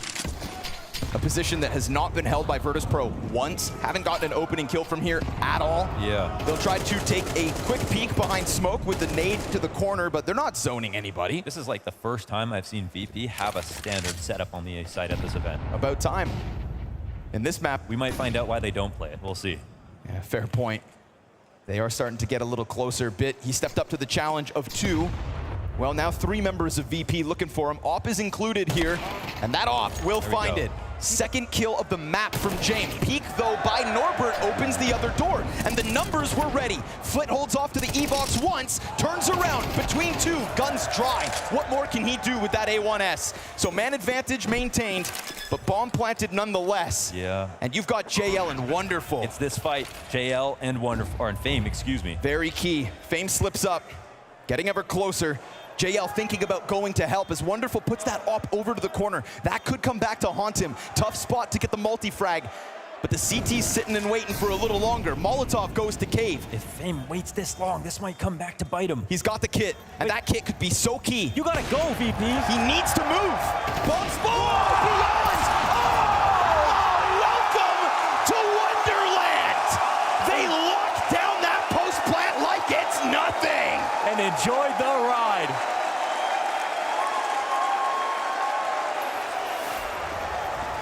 Is this not simple? How'd you like them roller coasters?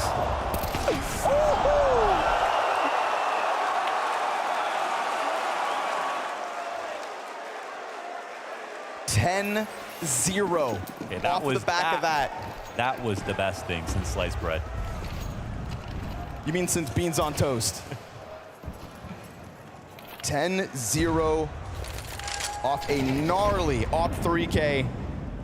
The best position Virtus.pro has had across Anubis to get a round on the scoreboard, and they get slammed.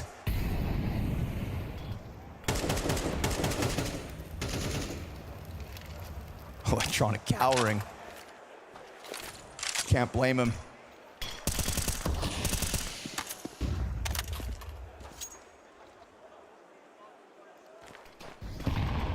At this point, you're not even thinking about CS. You must be. I mean, if you're Navi, you're full focused. We got to keep crushing as long as this game is live for VP. You know you didn't show up today. We're talking about one molly, no smokes. Not much room for activity, and Wonderful looking for a bit more, and it ends up working, standing right in front of that. You're not gonna get away. Tagged. No chance. Over When it towards rains, it pours. Instant headshot. No utility. Down by 2. Being flustered out of the bomb site, pressured by the util, killed every step of the way. And this 11th round guaranteed already. You never see VP get crushed. They're the one team that, even if they're not top ranked, you could beat everyone else and still struggle versus them. That is unfortunately a symptom of their new lineup. We have seen that a couple of times now. Extremely one-sided score lines, not that close, always going to overtime sort of team. But like this, I don't know if I've ever seen them lose like this. And the scary thing is that when we talk about all those close games, all those comebacks, we're talking about a Virtus.pro that has that extremely systematic approach to Counter-Strike. We've thrown that out the window. They said it themselves. James even saying you've got to just kind of adapt or die. Well, this adaptation has led them to death. They're getting choked out on Anubis. Last player on the reload. No saves allowed in London. Yeah, no saves in London. And for real, they've never let him. This has been the most painful economy that they've had to deal with. On top of not having any odds in rounds, buying MP9s over and over again, getting one-bulleted by Imma, JL, Alexi. Then the clutch from Wonderful. I mean, this is a Navi that's maybe got Spirit getting a little nervous. This is flawless CS. Off the back of excellent individual levels from all. You can point to every member of Navi across all 5, and they have put forth a moment, a chance to avoid the 12-0 half. But last time they were down by a man, that's when Wonderful did his best. Navi looking for pity points here, round 12.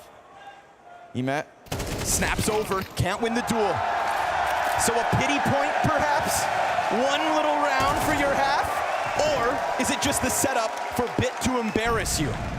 He'd need the 1v3, but he's got the bomb, and at the moment, he has all of VP split up. He's got a minute to make this happen. Yeah.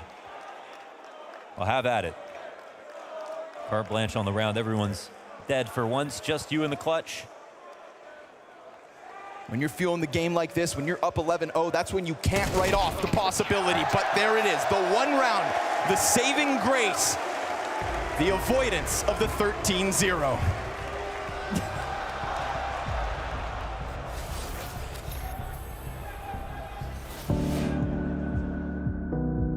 Karalius Mindaugas. Su kardu rankoje jis vedė savo žmonės į mūšį kaip kalvis kalantis legenda sunkumų ugnyje. Daugiau nei valdovas, jis buvo tarsi liūtas, aršus ir ryžtingas. Praėjus šimtmečiams jo karo šūksnių aidai vis dar atsiliepia, liudydami tikros legendos dvasią.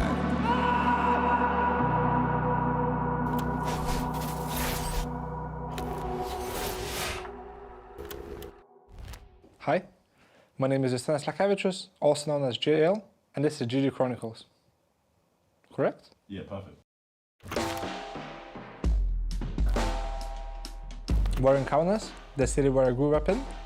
It's a mixture of everything. You have a lot of bad boys. Unfortunately, I spent my time with the bad boys when I was growing up, but now I'm a good boy.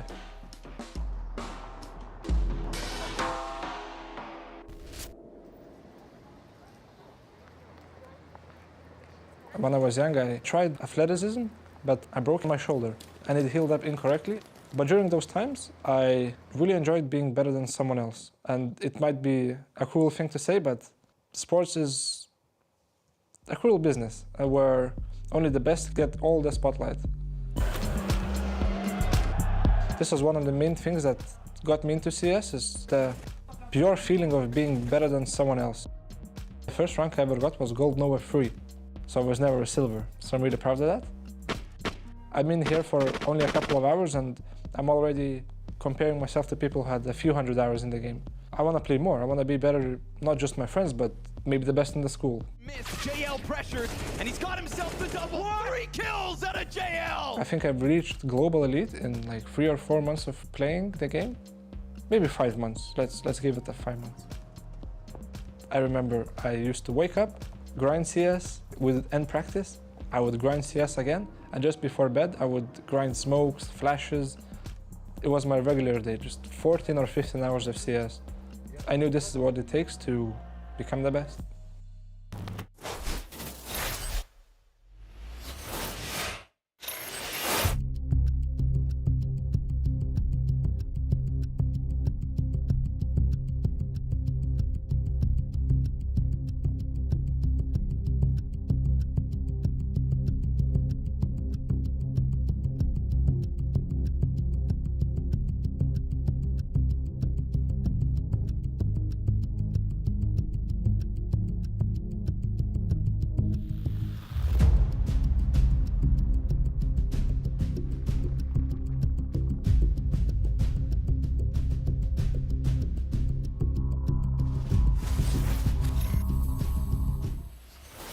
Well, well, well, here we are. Second semifinal on a Saturday night.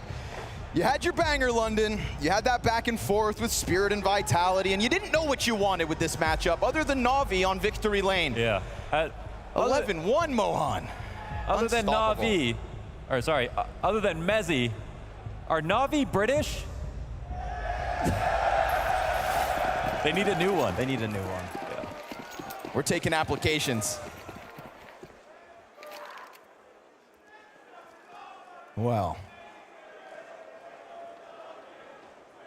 VP, what are you gonna do about this? Yeah, what a slap in the face, man. I mean, not even a couple pints with the lads would fix this one. 1 round, all they've got to work with. Did they make a move? I mean, what level of confidence could even be left in your game plan? Oh, they're gonna get spotted? No, maybe not. Oh, JL, not like this. And they're gonna drop. Yeah, they run. Quick transition. Pistol is necessary. They've been corralled into Ime. And he's kept himself alive, trying to tap away his bombs looking to be planted. A bomb plant? All right, let's see what happens now. 2 up. But as they jump through smoke, Alexi executes. Literally everything is covered. Man, this would have to be too much to ask. 12-1 after Pistol, no doubt in my mind. That 1 round last half, nothing but a pity round. It's like they have air tags on them. Everywhere they go, they get spotted. The information gets handed over to someone. They get the kill. Rotation comes out. Someone else who got the kill originally gets that info. and there's just no way to frag back, essentially. It's always a new guy. Majority of the team gets dropped by players that they're not even looking at. Best way to avoid C2 Anubis is to never play it. God damn. And they've damn near done that here by just cleaning up on the T side. Now you're walking into a 12-1 scoreline. You have to force buy. You get a Tech 9. You don't even have an AK. Virtus.pro will not have an AK in all of this Anubis map unless they can pull this one off. Now, at least Electronic goes with utility, but we're talking about Electronic, who also happens to only have 3 frags, just like James, just like Fame, all of which more than Norbert. This is an entire shutdown of Virtus.pro across the board. Some losses are kind of team losses across the board, and this was one. I mean, structurally, aim-wise, they were just completely outdone in a way that it's hard to zone in on. It's, oh, it's one guy's fault. Oh, it was a star player, wasn't. I don't even know where they could have got anything back. Not, at least not here on Anubis. One last chance to stay alive. And with this uncanny ability to pick apart Anubis, which VP pick, I can't wait to see what Navi have in store for us on Mirage. Yeah, because that's a very interesting place to go. Bold map choice. Yeah, like VP, I think they were excited about it before the veto started. Now after seeing Anubis, they're probably wondering if they should be scared. There's a chance though. They've at least just kept it clean, right? Yeah. Pack of players through middle, into temple, then they split. So attacking this B site with an auto shotty on long. Well, he had to push out knowing that the flank came in, so okay. Holding on to this is kind of the best thing that you can do, this part of the map, when you lose a site. Luckily on for them, that kill. Did have tempo. I think they're pretty positive he's just out here. The question is, do the rest of NAVI even come in? It really doesn't even feel like it, actually. I mean, you got the lead. You got the crowd. You got the fire to go for this, surely. Bomb is at the halfway point, and they're just going to go for exit. Guys, Navi are saving. You're not going to boo them? Let's be consistent here. Or are they? No, no kit. No kit. Everybody calm down. Norbert's got the exit. I'll sprinkle another pity round win on the board. Second one here for Virtus.pro. Would we be foolish to write off VP now? If there's one team in the world. If there's one team in the world. Shouldn't we be cautious? I would genuinely say that's not VP these days. Okay. But actually at this tournament, we do have that one Dust 2 comeback. Oh yeah, the one versus over Vitality. That was incredible. Okay. Arguably their best opposition throughout this event so far. Fair that enough. Vitality. I'm not saying you're all in for the biggest comeback That's true. of London history. While you're but sleeping, they're working. They While played you're it working, tight. they're working. I like the approach. 5 players, shoulder to shoulder, found a weak point, split up, took a site, no risks. They have always been the definition of one foot in front of the other. But with the save guns here for Navi, it still makes this round dangerous, and a great grenade. Love that. Deep. And I mean that on a round like this because we're talking about a couple MP9s here. They're looking for half HP players. And that's on Flit, who is the guy who got the entry last round, the only one positive on the team. And better weapons on Virtus.pro than Navi here in the 15th. With MP9s and a Tech 9, they hear the approach. Last smoke goes down for Alexi B. He drops that on long, and JL is forced into the open. He still wins? He wins the fight. Oh, and no. just on the edge of Flit's vision. That is, okay, that's a moment. That's not you what's had supposed to time go to down. get the kill. In the first half, there was no time. Now you're just fed into Alexi, and well, with support right behind him, he's going to be confident to take these fights because he feels like even if he doesn't do this, he's got the backup to pull it off. But they've also got this deep line. But no CT steps into Norbert's vision. A Molly, no chance. They're going to gun him down. It's an upgrade. Look at the health. 11 and 2 for JL. It feels like it's still too low. But a 2v5 asked of Virtus.pro. If it wasn't for the health, then maybe Navi could still pull this off, but Bit doesn't even have the better weapon. JL's got a good position, but as he gets cut out, his hands come around that corner. Bit's gonna look for the swing, held by James. He flies out, Fame hands busy as the plant goes down. Bit clears, but he gets put out. Step by step, 1 foot in front of the other. Yeah, they can do that. They're on that Marcus Aurelius tip. They can get to that zone outside of time, in hyperspace, in the fourth dimension, slow things down. James can do that. He has proven that. That's true. But it's been a while since he's had a crowd like this in a semifinal to do it up against. And even he is human.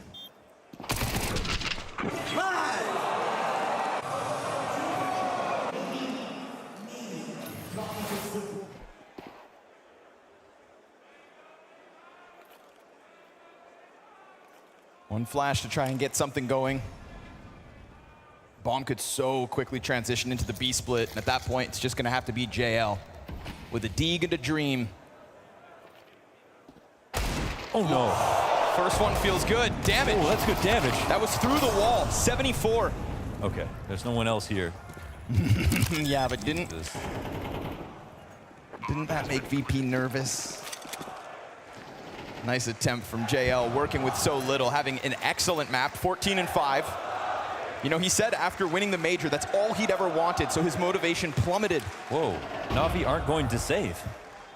They're gonna go for the flash. That one flash saved by Alexi. USP swarm out. USP gets the kill. Wait, hold up. There's a gun to be picked up. Wonderful finds his hands on it. Norbert's here shaving off health. And Wonderful can't get that AK into the action, so he goes away for the save. But at least they didn't save right away. No, still not good enough? We're still consistent. That's good. That's good. Well, nice flashbang into the bomb site. It gets an extra weapon down. It keeps the costs up for VP. You know James is crunching all the possible numbers, so to take any weapon away is something. Yeah, you do want to keep the cost high no matter what. It still matters for VP if they do. He's always going to need that off. Nice shot from JL and a little extra damage. Now we're going to find out if this is a cosmetic comeback or James showing us something that he's never showed us before.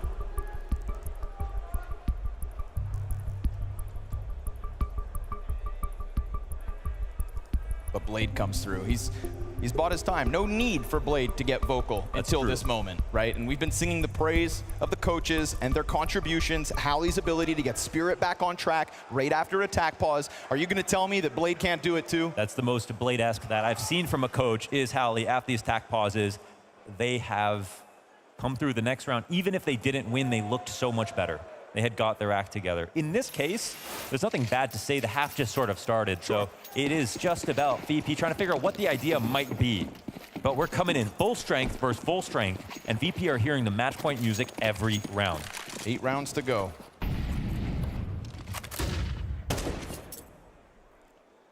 You gotta look the Grim Reaper in the eyes every round if you're VP. Chin up, chest out. Step by step. Wonderful wants this angle, and the Molotov doesn't force him entirely off. That could cost somebody. Nope, with the flash, he's back. CT smoke dropped from above. They did a good job of delaying right there. Middle's a little awkward at the start, but James still takes the risk of walking through the smoke, coming in and now having a deep line. They're actually out of smokes on that side of the map. It'll just be Bit now with the ability to block.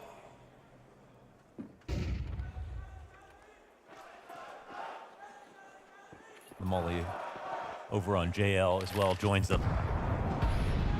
Jam keeps creeping out. That's the moment. Oh, but it's at 50 seconds and he turns around. And they're wary of a fight from outside of Temple. This A setup, are they going to feel stranded? Not a lot of cover for such a pack of players. And if Alexi goes down, I mean, Middle is suddenly exposed. Electronic has slipped into the smoke right next to him, but Alexi's doing a good job of covering. Hey now. Oh God, nobody knows what that could mean. So a little spray comes out, a little spritz of damage for Electronic, who doubles back, and all the while, that distraction served up a great way to get Bomb down. Yes, Electronic gets found out in mid, but that took so many resources from NAVI that Bomb goes down for free. Yeah, this is actually a great round out of VP. They found a way into the open site. And yes, they lost one player, and yes, Na'Vi might try this retake, but they still have odds. It's guns up for VP. There is no other nade to throw out. We've got frag grenades to be thrown from Na'Vi, so here the retake gets going. Flit's gonna catch the first one as he gets back behind Obelisk. VP, they have got this bomb site under wraps. Even though it was 4v5, they had really good positions and time on their side and expected retakes positions as well, right? The fact that Bit wasn't on the full flank earlier meant that everybody in the arena, everybody in the server, so occupied with electronic in middle. That distraction serves up gold for VP. I know the game is 7 rounds, and we at least see one great round here out of VP.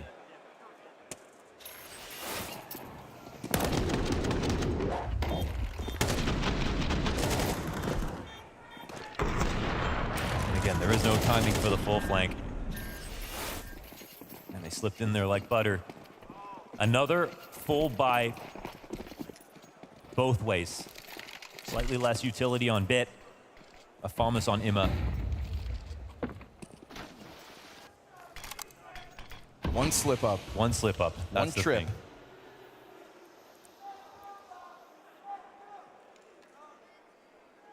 The thing.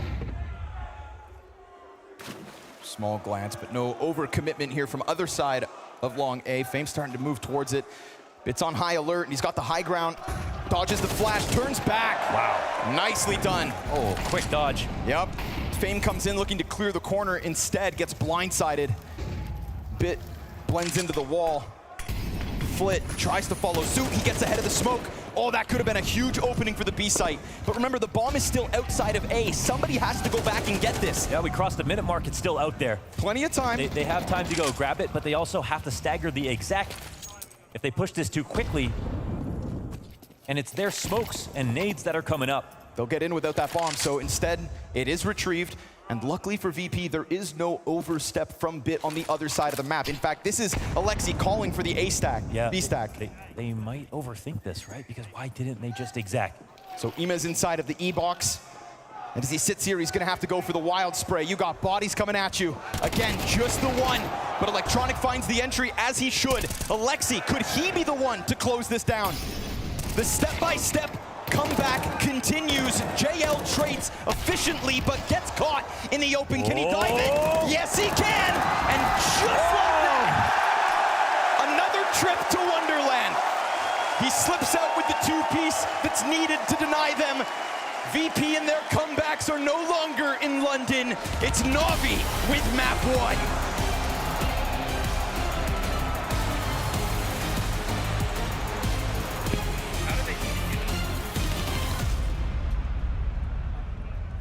Born to win, more like born like absolutely to destroy. That was an incredible first map coming out the side of Navi. VP, they thought they were going to punish them. Turns out they were the ones getting burned. That was the most decisive map victory, Bubsky, we have seen so far here in the playoffs of Spring Finals. I mean, this Anubis for the T side is really doing teams great, right? I think the teams who are just starting on the T side right now almost feels like they're just winning on the sake of that. We saw it earlier today on the likes of Vitality, right? We thought, okay, they're winning actually this game. They got 8 rounds. Now we see 11 rounds coming in from the likes of Navi. I mean, this map screws up the CT a little bit, and I think the issue is that you can't really play the information without taking the duels. Well, listen, you're not wrong. I know that Anubis is definitely T-sided, but let's not take anything away from what Navi put together. It ain't that T-sided. No, it right, ain't that T-sided. Holy hell. This is like a wet dream for Alexi, what happened. That's exactly what this was. Everything was working out. You play the map control, you let time go by. You know that whenever you are going to need to have that entry kill, it's going to come through. You're going to have Bit on the A main finding kills. You're going to have JL making moves, being successful, and then you're being gifted the time to make the decisions. This was so controlled. I didn't see this coming. I thought we would have a much more competitive map. Boy, was I wrong. This is so one-sided. This is an in-game leader's dream, right? Obviously, major MVP showing exactly why he deserved that accolade back in Copenhagen. And it's the initial few rounds where Navi start to get going, right? He was responsible in the early stages of that half. Yeah, he had such a good balance between actually being super aggressive, but also waiting for the right moments to strike, right? I thought we saw him a lot in an active position in the connector, both early and late round scenarios, and I think that's a quality, right? Is that the game plan from the start? They fill out really the game, and all of a sudden they have all the momentum going into this, and I feel like from just looking at the body language of JL, he seems like a guy who's a little bit emotional, and when things start rolling, it really looks good. No, absolutely. I'm not going to pretend like Pro League didn't happen or Dallas didn't happen. No. I know this was a bit let down compared to what we saw in Copenhagen. But JL embodies killer instincts. That means whenever he decides to go for an entry, he's not always going to be all in. But if he feels like this is the moment to get stuck in, now I'm going to have to white swing that angle, I'm going to have to cross that smoke, he will do it. And as a result, when the skill is following up, then you see some of the entries he was finding here, a word of hurt for VP. And also some of these were happening at 115, 110. Imagine you LXCB, you have that much time to then decide, okay guys, we're gonna take a breather, take it easy, we're gonna let them come to us. It was too easy. It wasn't supposed to be that easy. Yeah, and I also think it's a map who really plays into good IGLs, who's really willing to do those mid-round situations, right? Because it's a map where you can kind of rotate without being caught in the middle of the rotation, right? On Dust 2, we often have the middle area you need to cross and all these sorts of things. But on Anubis, you kind of have the possibility of constantly just going back and forth without the CT interfering. Well, we were talking a little bit about Wonderful coming into this series and talking about him, you know, versus Shiro. Obviously, you were saying he's quite a passive AWPer. Wonderful takes it a step further. But this moment from Wonderful, Matthew, this was a clutch that we wanted to see happen. Absolutely, embodies what I was referring to as he's a late round player. You can see here, obviously, VP is already suffering, the scoring 9-0, so they're having a horrible time. They finally find some sort of solace here with Fitz multi-kill. They were very far and few between when it comes to VP. You find yourself in a 2v3, and this is where Wonderful excels. When the chaos comes to him, when he gets to flicks, this was incredible for Wonderful, and it is not the only time I've seen him. I feel like the more angles are around him in danger, the better he is. The more the wrist is coming around him, the better he is. It doesn't matter. Wonderful shines through in the clutch. A strong map once again from him. Yeah, and this is also what solidifies his position within the team, right? I think he has these moments where... You are ready to pull Simple in, huh? No, I heard what you said in the pre-show. Yeah, exactly. I heard you. He's probably watching that game, Simple, thinking like, okay, please have a blunder, please have a blunder. No, Simple is coming back as a rifle, not as a sniper in this lineup. I can tell so? you that. I mean, no, I'm not saying it's happening, but if it's happening, it's not as a sniper. You haven't heard the news, Bubsky? You're late to the train, really. It isn't happening. Not in news. Can we bring up the scoreboard just once again for the individuals and the kills as well? Because it's kind of a tale of two sides. On the one hand, we have NAVI with everybody basically fragging out. Of course, we highlighted Gel because he was the one to kind of get started early, get the vibe going, get the rounds coming his way. On the other side, for VP, I mean, James only having 4 kills when he's a man that we've said so much about in the game yesterday versus Astralis. And you were absolutely hot on James' tail when it comes to the CT side, weren't you? You had some pretty harsh words over the event, and do you feel vindicated? Do you feel like you've had once again proof to what you were putting forth? I've been let down and I've been destroyed by Godblade, right? I think the moment where it really fell off is when we see Electronic on the bottom of the scoreboard, right? We spoke about the start of the game. It's going to be this beautiful story between his dad of Blade coming into this game, almost raised him throughout Flipside, got him into NAVI as well, right?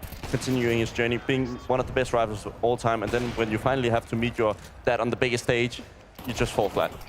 That's way too many dad references in one segment. Yeah, I can call you daddy. I feel comfortable with this anymore. Anyway, oh my god. Let's move on. Ime, Yes, it was a topic please. that we wanted to talk about in the pre-show. Didn't quite get time as the game is coming thick and fast. I know that a lot of us have been on his head saying, hey, where is, you know, the MVP candidate back at the Paris Major? He was looking amazing in Gamer Legion. Of course, you then come onto a team like NAVI, you've got to share the spotlight with other stars. How is he in terms of your satisfaction rating at the moment, Matthew? After the incredible letdown, I think it's getting slightly better. Like, Copenhagen was really rough. This is getting better for Ime. He wasn't exactly needed in this game as much as every A plan was working. He is supposed to be someone that unlocks a solution when the round hits or shit hits the fan. That's what a lurker like that is supposed to do, right? He has mobility, he has freedom, he has autonomy to make moves, and he can provide LXCB with solutions like an exit door. Hey, come my way, it's all good. Like, I got the rotation locked down. It wasn't ever really needed in that game. Let's not pretend. He did what he had to do, which is to be a turret. He was like a security sort of net, a safety net in the back. Any flanks he was taking care of. But I can tell you, having been a lurker myself, when your offense is doing that well, I mean, you just gotta have that mojito, have a good time. Like, life is great. You don't need to be that involved. Yeah, and he doesn't have the same issues as some other lurkers that we're speaking about currently, right? Rob, Spinks, we're mentioning these guys for being way too passive and not really contributing to the team. But this guy, he always wants to take a bullet for the team, right? He's willing to go first if he needs to. I think it's also what lacks him a little bit of improving at times, but it's a good quality when things are running. I mean, listen, again, things were going way too good for Ime to have a significant impact. He was going through the motions, and that's fine. We don't need anything more than him. But second map, we'll see if that's... there's no way it's going to go this way again map after. Surely. Lightning doesn't strike twice. I think that's how the saying goes. But I'm sure you guys watching at home, you want to be in this crowd here in London, and you have the chance to be joining us at the World Finals at the end of the year. Get out your phone, scan that QR code down there to be in with a chance of winning tickets, flights, and accommodation, 2 tickets to be in fact, there in Abu Dhabi. But we do need to be moving on, swiftly on, to Navi's map pick. That's going to be coming down to Mirage. And I'm sure Blade, he's feeling pretty good right now. We're going to be diving into things after this break.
Now, you might have assumed that Anubis was Navi's pick, and to that you would be wrong. We're now moving on to their map choice, and that is going to be the grounds of Mirage.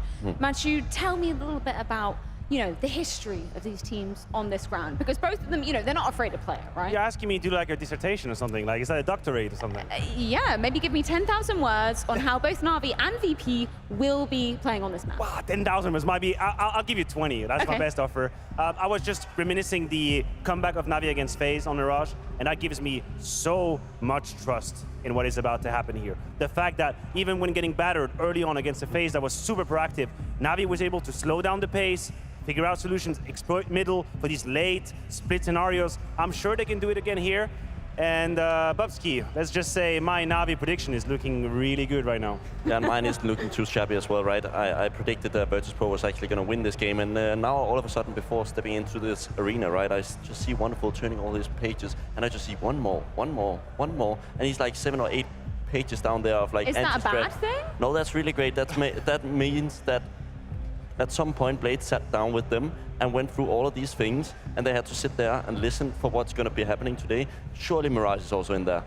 I mean, surely you would assume they picked the damn map, Bubsky, and you're saying your pick doesn't look too shabby. You went with VP, Defender, right now. I mean, you gave me the option earlier and today where I could actually change mid-series. I would like to change now, but I don't think I can do it. And you told me to shut the hell up, Bubbles. Exactly, So I'm a man of happen. principles. I stay true. He's actually flipping his vote. Okay, so give me one reason. If you're going to give me Yeah. one argument now that VP are going to win this map, what is it? I think it's going to be looking at, like, the individual side of things was terrible at the first map, right? But they did recover a little bit on the T side, right? They did start to get balling, rolling a little bit. If they had maybe one or two rounds on that CT side, they might have had a chance to do the comeback, but it was simply too bad. Is that how low we set the bar? Yeah, the for last now. few rounds of VP just gave you trust again? I mean, it gave me a little bit of faith, right? Flit was also performing relatively well, is the best player on this roster, if you ask me. Electronic hasn't really found his form yet. James is not really the same as he was with the old lineup, so I'm going to be looking towards that guy. I mean, don't count them out. Obviously, Spirit, they had a slow start earlier, and guess who's in the grand final match? It's okay, you don't need to go back to this. We know what happened. We were here. I love we were you all reliving PTSD. Let's talk a little bit about how the guys are going to be starting, given the sides on this map of Mirage. How do you expect them to be tackled? I mean, Virtus.pro has to show more strength, right? They want to really get out of the map, really want to like dominate the mid area. We saw Dunk earlier today have so much success in that position. I'm not saying there's any Dunk on the side of VP, but surely there's going to be a little bit of quality coming out in that mid area. I'm sorry, Matthew. It's enough of our yap, and it's actually time to get into game. Questions will be answered. We're going to see if NAVI can cement their spot in the grand finals 2-0. Yeah, we don't want to hear the analysts. We want to hear you, London. How are we doing at 9 p.m. on a Saturday night? Not bad. Yeah, that's lovely. It was already such an incredible first map. Just hits you in the face. Yeah. Had no idea what was going to happen. Thought maybe VP would win it, but now we're wondering if NAVI are just going to 2-0. So now we've got maybe one more map tonight here on Saturday, and you're going to let them know, London. We're going to find out together just how rowdy this crowd can get. Full in the arena. Bring that Saturday night energy!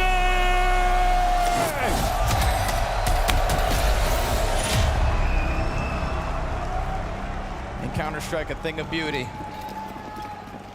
All right. Maybe this time we get a game. Or another stomp. I'm not sure what the people want. But it's CS on the menu nonetheless, and it's an A site that is completely open. Entirely open, free for the taking. Looks just like Anubis. Nobody here to stop him. Jame will try to spam through smoke. That ain't gonna work. Bomb plant behind triple. No contest. Don't you dare save. Don't you dare save. No, it's going for the CT retake. Don't you do it. It's going down right now. Flash is good. Kills come through.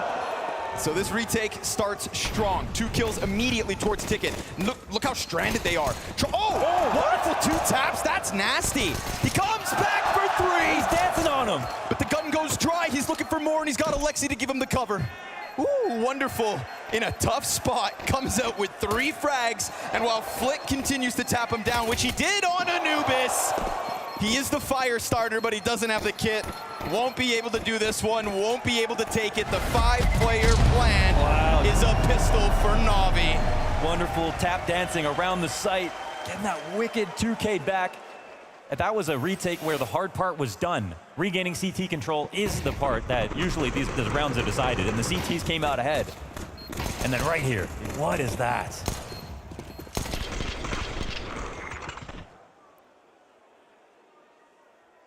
That smirk on Wonderful's face. You know what he just pulled off. Yeah. A grin to begin. And a force out of Virtus.pro. We get the scout for Jame, who amidst the others also had an incredibly slow start back on Anubis. We were sitting on 0 kills for far too many players. It doesn't look like NAVI are going to let off this gas pedal. The tempo from Anubis has boiled over into Mirage. Norbert flushed off backside, cleared by Alexi. To take the map of Mirage to VP. Yeah, wow. That seems insane. Oh, man. What do you have up your sleeve, Alexi? What has Blade prepared? And you know, I mean, they even, like Anubis is one thing, but they have this amazing win versus FaZe on Mirage already behind them. This is a map that they start 7-0 down and make a comeback, and the story is the comeback itself. But in terms of the details, the meta, and the way that they won the rounds, it was all about their mid control. And the same trade fragging that we saw in Anubis, where they're recovering each other, or one was taking contact, another was taking the frag, the same thing happened on Mirage. They were all about it. You know, what we were missing from Vitality in terms of being a little bit too stale, not having enough ideas coming into their CT side. Na'Vi have been the opposite here at this event. That's the really scary part for VP, even though they should be in their comfort zone. This one is going to go beyond the statistics, it feels like. VP, after Anubis, I'm sure they have no idea what they're in for. I mean, what do you even talk about when you step outside between these maps? You know, who steps up? Yeah, like how do you starts say that conversation? As Shame or Electronic who weren't there? Yeah. You know, if it was You don't have Dostan. It was only Flit. And yeah, they're in between permanent coaches. You don't have that outside the server voice. The overview. Someone to just kind of reset the tone and hopefully the tempo for Virtus.pro's sake, but tempo's name of the game out of Na'Vi. Another quick glance towards ramp, but no follow through, so the pistol pops off, and he's not alone. If I'm Na'Vi, I don't want anything to do with this A site, and with the positioning of that bomb right now, it seems like they're gonna get away from it. Electronic tries to take something down towards middle, gets a close fight, right? It's the right range to try and force pistols to Imez's face, but with the util that comes with it, he's gonna take over mid control, and already this split to B is starting to poise itself nicely. VP are figuring it out. They're fast enough to get into marketplace, but they're not going to be in sight. Happy to anti-eco on a split to B. Once you turn the corner on Cat, that's when lights out, and now it's, oh man, are they just locked in? Ooh, quiet. Emet, he's just going to mow him down. Everybody jumps on him. It's crazy. He doesn't even get his chance. He's queuing up a 3K spray down. Alexi Brit, there you go. You found your Brit. You found your Brit. Oh man, you know, Na'Vi have always been an org. Before 2021, which is a lot of people came in to see Simple win his major. That was one of the best moments in Counter-Strike Global Offensive history. Before that, it was always the joke that Na'Vi were always a top 4 team. One of the most consistent orgs since the beginning, but never got their major and were never sort of like a tournament favorite. All these different eras happening around them. Nip, Fnatic, you know, NV, like SK Luminosity and everything like that. But after 2021, they've kind of gone back to that. You know, we don't know which Na'Vi you're going to get. They're very strong, but not all the time. The strongest Na'Vi is a Na'Vi off preparation. It's a Na'Vi that's not coming to every single event, right? We've been talking about how Spirit didn't attend everything they got invited to, and how that was their tactic, and that maybe the lack of officials has cost them. With Na'Vi, I think kind of spamming events is what took a little bit of the gleam off of that major trophy lift. They prepare well for London, and they hit the server in a sprint. Smoke to the window. First real guns here for Virtus.pro. And nobody gets an early test. We hit the minute mark with no real fights thrown out just yet. James got to do better. I hate to be blunt. There's no sugarcoating it. 100%. The op is a powerful thing, and he has his chance, so he strikes down Bit. Simultaneous with the cat hold, so all that's left of Na'Vi is just this 3-player hit. And you just have James patiently posted up on another angle. Actually, no, excuse me. Is this a moment? There is a lurk. Yeah, and this is a guy that we talk about. He just missed it. Yeah. No spoilers, folks. So yeah, rearrange here for Na'Vi as they look to do something new, but a gap has been found. The CTs are also going to be aware that there's a timing created. It's enough of open Who gets space the information to have Emet call for the assistance. He likes that there's all this open space, and if he'd gotten his kill, that would have been a sprint into the bomb site with only one more to find. Instead now at 10 seconds, man, they feel this threat. With Emet not getting his opening, okay, wonderful, will shut down one. A swift reminder to the mechanical levels we had back on Anubis, but VP off of James, Fame, and a solid hold towards A. Yeah. They walk away with 4. Yeah, those opening kills is just what they couldn't stop over on Anubis. Glad that's changed now. And it didn't take 12 rounds to get there first this time. Again, you know, I've already monologued a little bit about Jaime in some of the moments where he's not the top fragger consistently for this team when he has been the most consistent over the longest period of time. Always at the top, op IGL, star player, major MVP at Rio. He's the guy they look for everything, you know? And for him to bring on a star like Electronic and then have to take a different performance, it hurts to see because you just know how much Jaime puts into this game, how much effort he puts into this game, you know? How much other people revere him. Device even citing him as the reason that he wanted to try IGLing. No saving allowed here in London. Let's make that a thing. Well, VP trying to save the day, that's for damn sure. Nice to see a round early from them. You want to talk about all the effort that Jaime puts into the game because he so clearly loves, but he's never had to reinvent himself. That has never been something we talked about with Jaime. Yeah, it's kind of like he gave equity to Electronic, and then they're trying to rebuild this system anew. And props to him as a teammate for signing up to it. Right, some people get stuck in their ways, but Jaime getting stuck into map 2, because that's a fast move. Posting on catwalk, catching Ime, and taking down one of the jackknifes of NAVI. Remember, they signed up for this. They gave VP a comfortable map. We get a silent JL for the time being. Hasn't found his chance to strike just yet. It's the slow crawl, and nobody shoots off the flash. Wonderful could have given away his spot. Ooh, you gotta watch for that bomb. How much space do you give up, VP? They've been doing so good at crawling forward. Oh man, yes.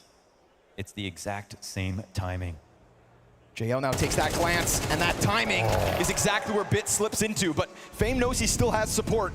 Unless the hands are busy, Electronic's got grenades, and I don't think he knows Alexi's this close. Electronic, he's got to pick it up. Fame goes down with nothing.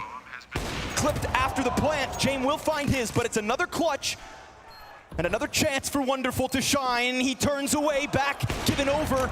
It's a jiggle across. What is that? Yeah, and he does keep the information. No Turns shot. it 180 into window.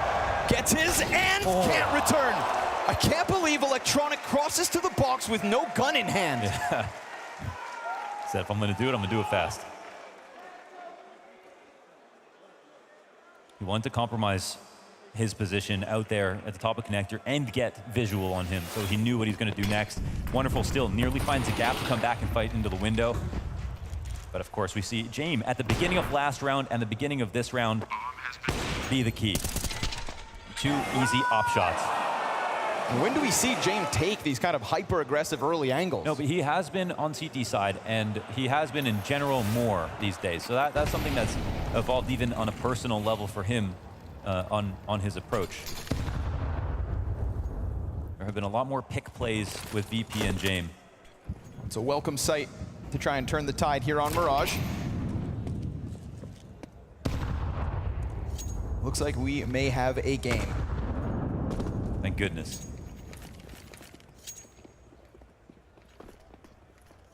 It would only validate the win more, what Navi showed on Anubis, you know, if VP come back stronger on Mirage.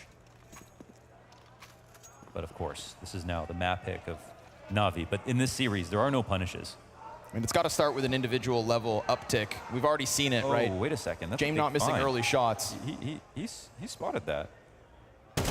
Window player is going to keep him locked in. Alexi doesn't know that this player is this close. Yeah. Not this close. Electronic rounds the corner, blindsides him. Oh. Just goes hunting. Takes man advantage yet again. Is that a bad smoke? Is that going to work out? Space over towards ramp, offered over. Now Flit's going to come out, catch one. JL and Ema with the answer. They somehow regain control of middle, killing Khan and jungle. Jaime not able to get an early fight this time around. They just crawled up from Khan, plant the bomb, and put themselves to the man advantage post plan. And that was genuinely a really cool find from Ime. He jumped up onto the bench through a missed window smoke that landed on the ground to get that angle. And that's right, London. It looks like another save.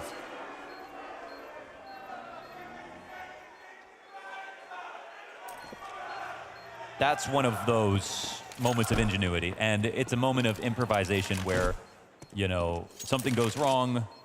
There are multiple lurks at play, but they're still working together very well.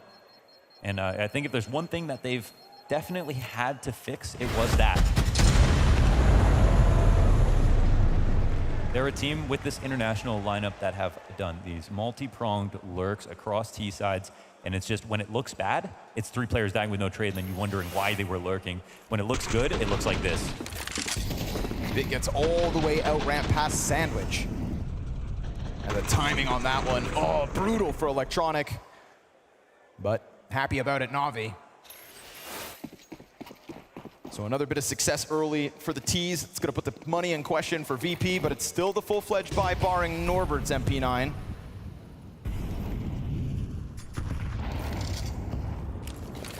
Fame comes up cat pretty quick. I swear, I'm trying to figure out if they missed that window smoke on purpose or something. Oh, yeah. But it's just used perfectly. Nice. Norbert doing the damage, which, considering his disadvantage, that grenade could be worth its weight in gold. Assuming he doesn't get gunned down when he's just trying to throw out that smoke.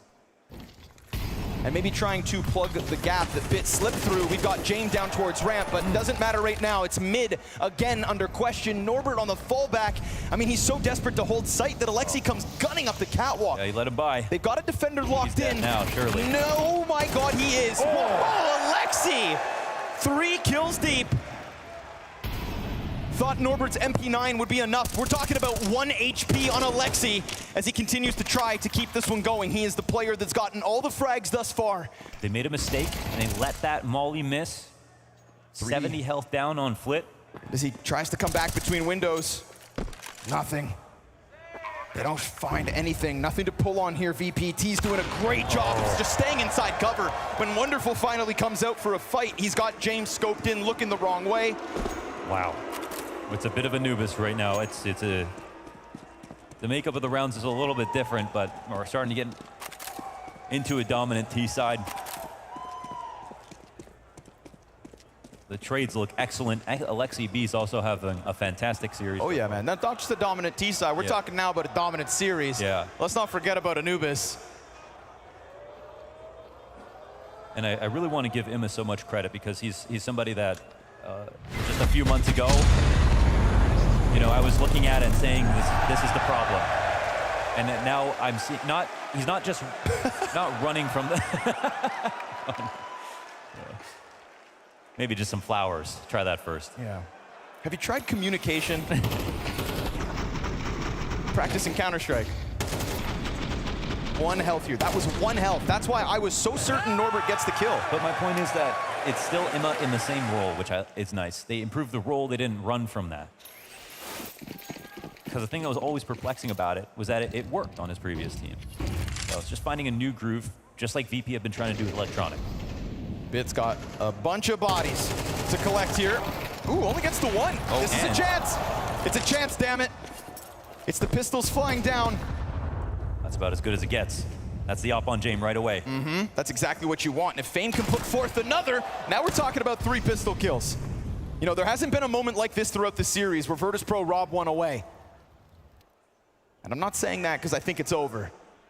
Ima JL, the Stars of Paris, look to come back at this one, but you got to clear every corner, and that's another player looking the wrong way. It happened over in Jungle. It happens here towards Ticket. JL 1v4, huh? Wait a second, he's above him. Yep, and he's got him, dead to rights. The 5-7s prevail. The first of the series where Navi don't jump over the hurdle, but rather get caught up in it. Yeah, that should have been just a couple of easy kills from JL. Maybe he gets a 4K spray down. Instead, we see what happens when it becomes an op alone on the ramp after that 1-for-1 trade on Bit.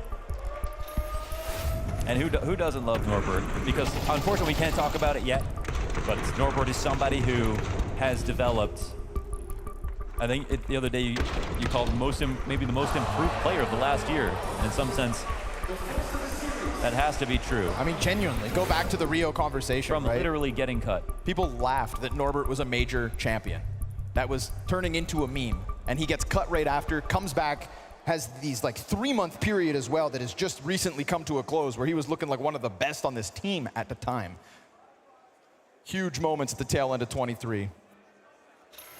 Yeah, before he got cut back in 23, it was, you know, him working on anchor roles, which is interestingly enough a big conversation this year about, you know, the top teams and their anchors. And Norbert, somebody who, after he got cut, James gave him, he said, He said this himself, specific instructions. If you improve on these things, we'll give you another chance. They gave him another chance. He improved on those things. And now he's somebody you don't see making mistakes. You see him actually doing a little extra. James to be tested here in round 9. Virtus.pro kickstart the gun rebuy. Oh, tough one. And he's losing support as Electronic goes down on Palace. That's scary for James right now. He's got a rotator. He throws a nade out. Flick gets lost inside stairs. All the pressure continues to fall on him. And as Bit comes through, he'll see the site is clear. James tagged. I mean, that would have been such a wonderful chance to get the retake in. But, oh, dare I say it, cue it up. I think they're about to turn away.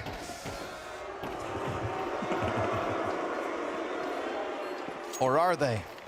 Norbert sticks around a little, bombs at the halfway point. Have we jumped the gun? Norbert, only the one. So give him another one. Yeah, this one he's got no choice. Zero chance he gets into the site with such little time, so it slips by. Sure, you win with 5-7s, but then Mo, you just get swarmed. You do, man, and that's key kills. That's so nice from JL coming out of the Palace to get his one, then the pressure on James. And you know what, like, to be fair to James, that second shot was so hard. Like, he kind of just had to get it before, because jump off reverse firebox was just perfect. He was half in the wall, barely into his body, was showing it would have been a great kill. But a lot came down to this again. A very sloppy round, though. It always is, though, isn't it? It's a real mess. It always is, but they have good intuitions for, like, when they need to spoke spam, when they need to, like, pre-fire. They are masters of this madness. That's what NAVI have been doing on their T side since forever. We've got Alexi and Wonderful queuing up for the mid-fight. Early success again, right? James been offering it. Yes, he has. If Electronic can get it going, then we got 2 pieces connecting for VP. So here we go. Early aggression in underpass and top middle. NAVI, who have been kind of exploiting connector at times with their A splits, try to just inch their way into position, and it gets taken out. This half is not too far gone for VP. At a strong 5v3 start. It is, yeah. Looks good. This round is definitely still alive, though.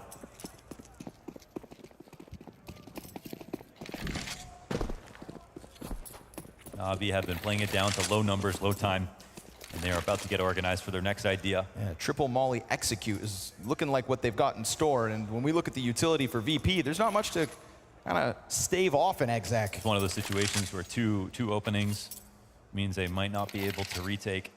Just have to make sure to get their trades. 40 seconds, delicate timing. CTs are guessing. I like that they reapproach where things had already gone poorly. James. Again. Not gonna miss. Nice to see an uptick in his performance. Felt like it was much needed for all the members of VP. Flit tried his absolute damnedest in that little bit of a comeback on Anubis, but now everybody's found a moment. Now we're set to find out, you know, if this 6-round lead is going to stick. If Bit can save this gun, no, nice. Norbert will get an upgrade. Good for him. From MP9 to AK, and a good shutdown of a NAVI approach that has gone swimmingly. I mean, we saw no saves. We saw so many 5v3s on map 1, starting out because NAVI got the first 2 kills. On this map, we've seen so many opening duels won for James. He has been gifting them to his team. But still, they're not getting NAVI on an eco. They're winning every round as a hard one.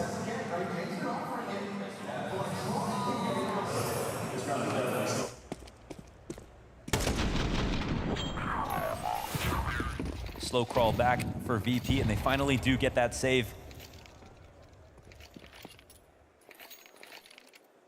It's their chance to make some momentum, capitalize off of those good starts that they've had so far this half. James in the right spot. Hasn't really missed shots, barring that really, really tough one back on A. So this should be the sitter. NAVI shouldn't even get in a bomb plant. Gonna wait for that repeak. Just an early sight of NAVI on the approach. It elicits the Molotov. We'll get a util out of VP at the very least. Watch the reroute.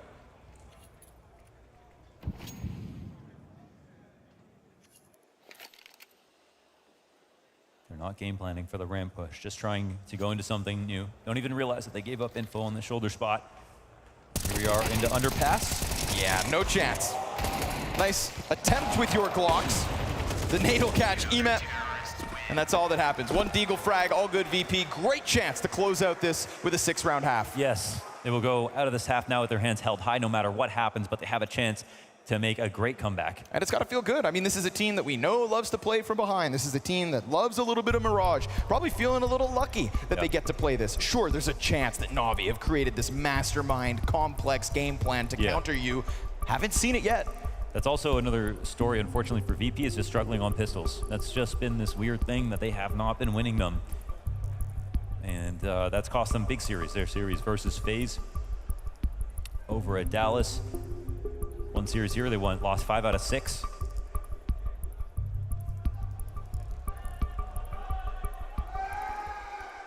It's nice that they have the grit and determination, but it also lowers their odds. So VP will have to do it the hard way. One last rifle round for them to try to tie this game up. Yeah, but the hard way is the VP way. So let's see if they can indeed get this last one. Yeah, they saw MR12. Oh, less work? Okay.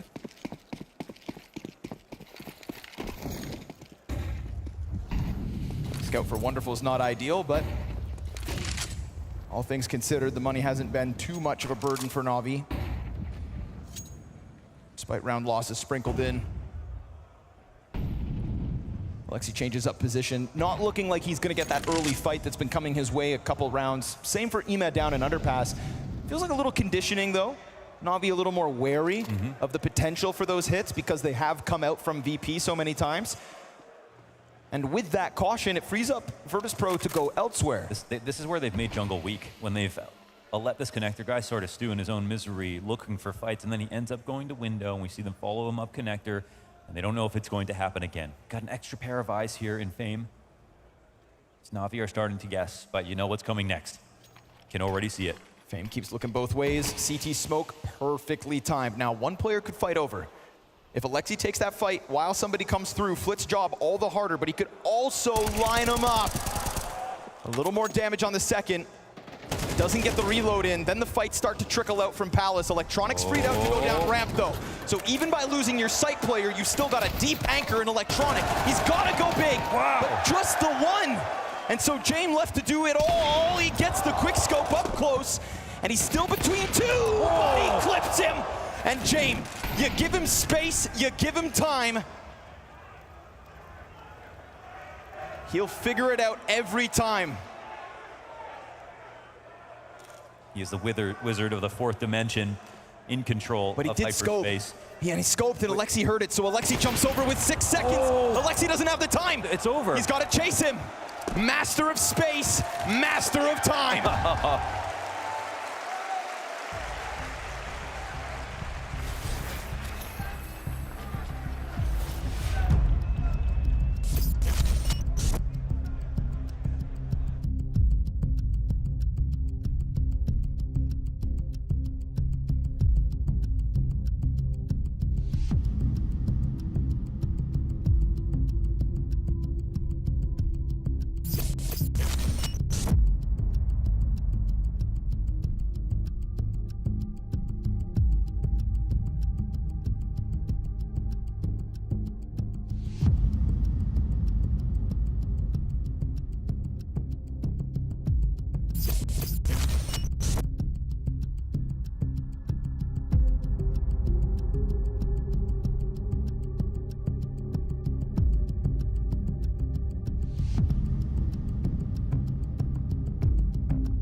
Just when we felt like maybe the second semi-final was going to come to a flat end, we get the response from VP we seemingly always get. So, not done just yet, trying to make this run to grand finals for the first time since their major trophy lift.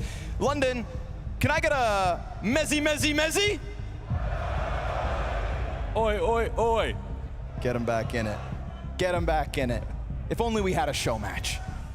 Man, the biggest indictment here for the half that we just witnessed was that VP actually rely heavily on their CT side. Well, yeah, they normally score 60%. They're down to 45 here as we switch over. But again, this one's gone beyond the stats a little bit. NAVI, however, right down the middle, just as good on defense as they are on offense. For them, it could be the 2-0 finish. For VP, it could be the last map of the event. And for Alexi, key information could win the round. Feels like Wonderful wants to get the party going. You know, I didn't look back and see anything on that T side that made me understand why NAVI were so gung-ho to take Mirage against VP. Maybe their offense has something figured out. Such a good game plan. Jail's been such a threat so far. Nice presence from him on Cat. Will spot bodies going up towards A, which is indeed VP's intended target. Peek out from Alexi, nothing yet. But Bit has that ramp on lockdown, and before he's even needed, he got Bit to turn. Alexi comes out with another, so now James on the chase is the last man left. No bomb, not much to chew on. They've got him surrounded, and it's NAVI to take that first step forward. So there is a chance in my mind, the total lockout of a CT side. Yeah, once again, another struggle here on a pistol round for VP. And sorry, I said Bit. It was Norbert who we got the turn on the stairs. Alexi had to make the solo play. And part of this was because Bit was late to the cover on the Palace Lurk. But again, they are all covering each other's positions that we have seen consistently from NAVI in this series.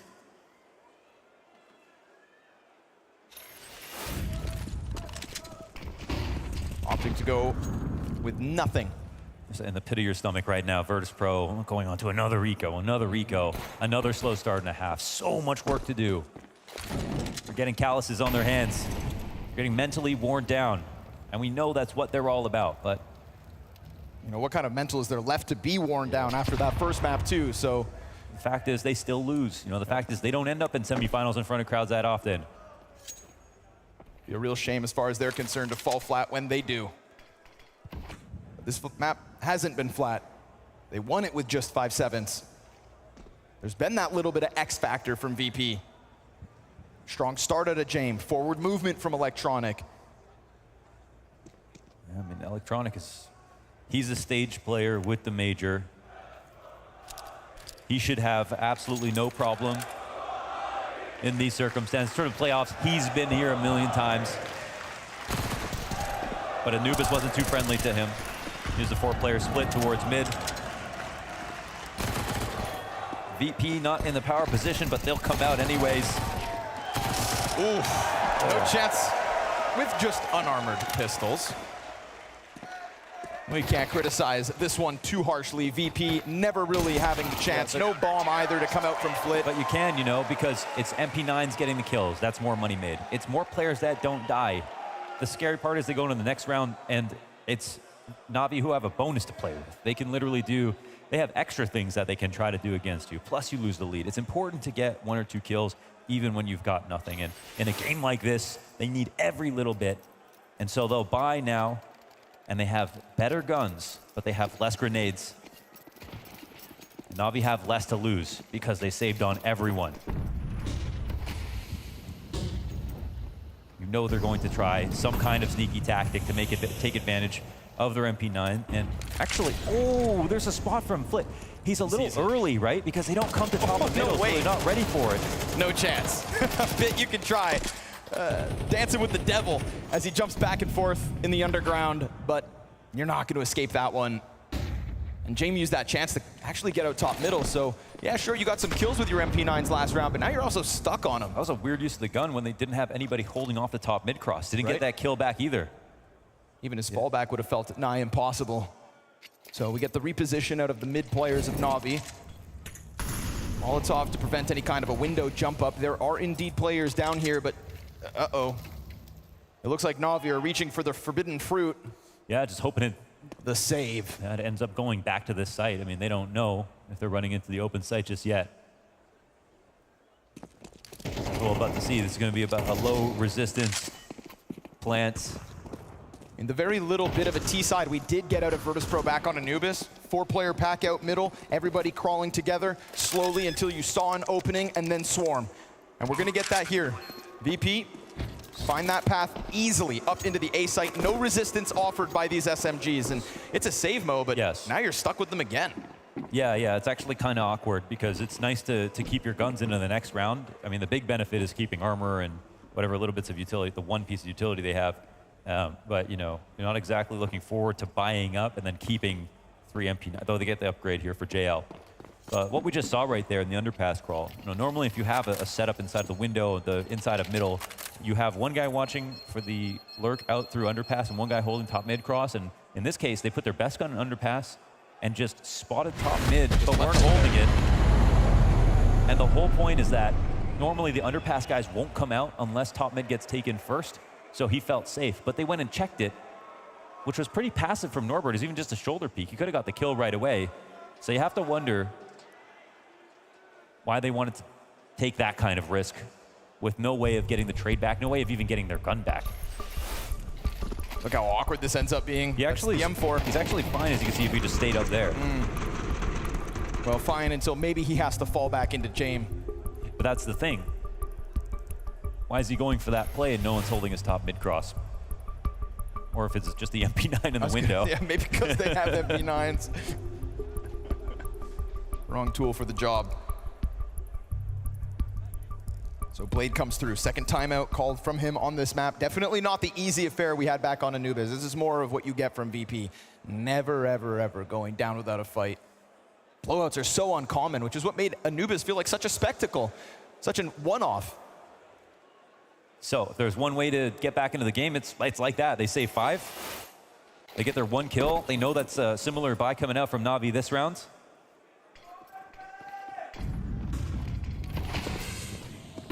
Still a couple MP9s in the middle, but wonderful. Oh, it's going to cost him half his health.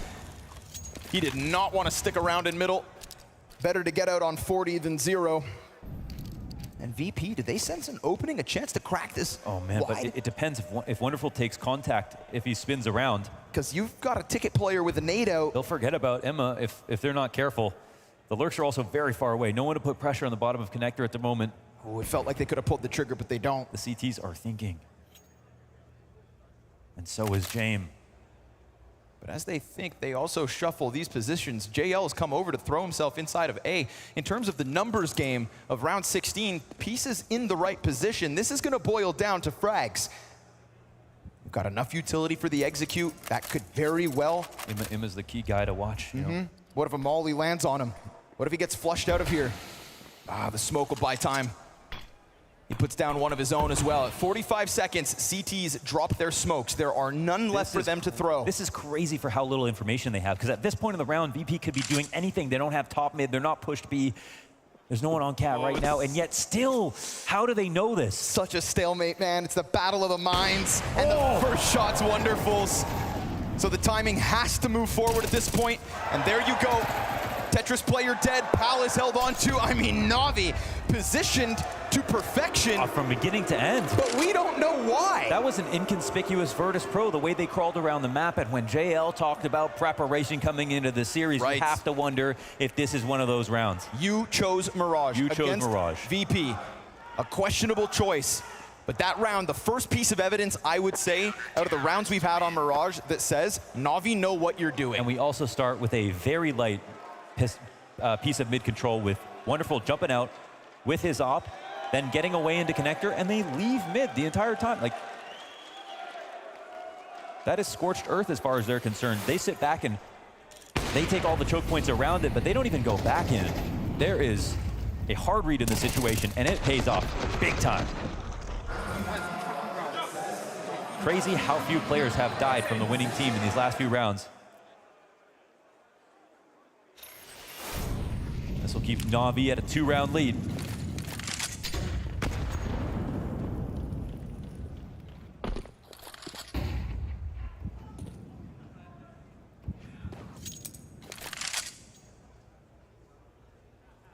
So nervous. You know, if I was Jamin, I just saw that, like, how come they didn't have to push to get information? How come they were so confident?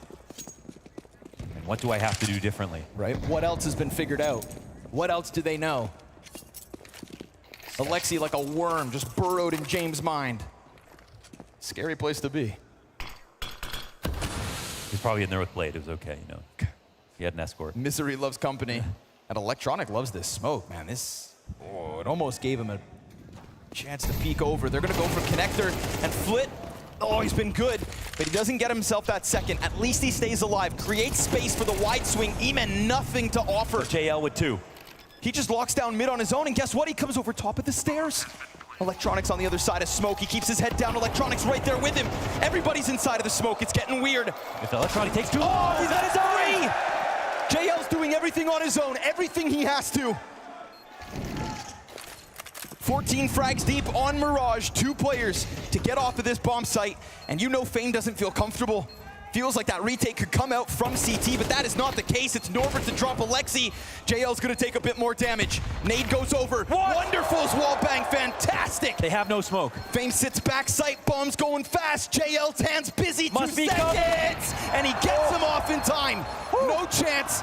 It's a deep position from Fame to make the difference. Wow. Fame with that clutch. The cover was very good, but it was a first bullet to the dome.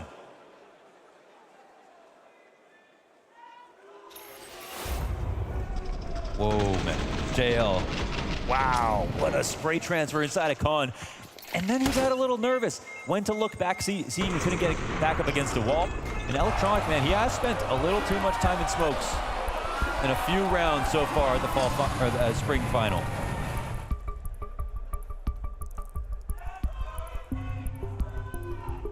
Yeah, I know what you mean. Immediately back in with another pause. Yeah, 3rd. So we get to the closing hours of this map.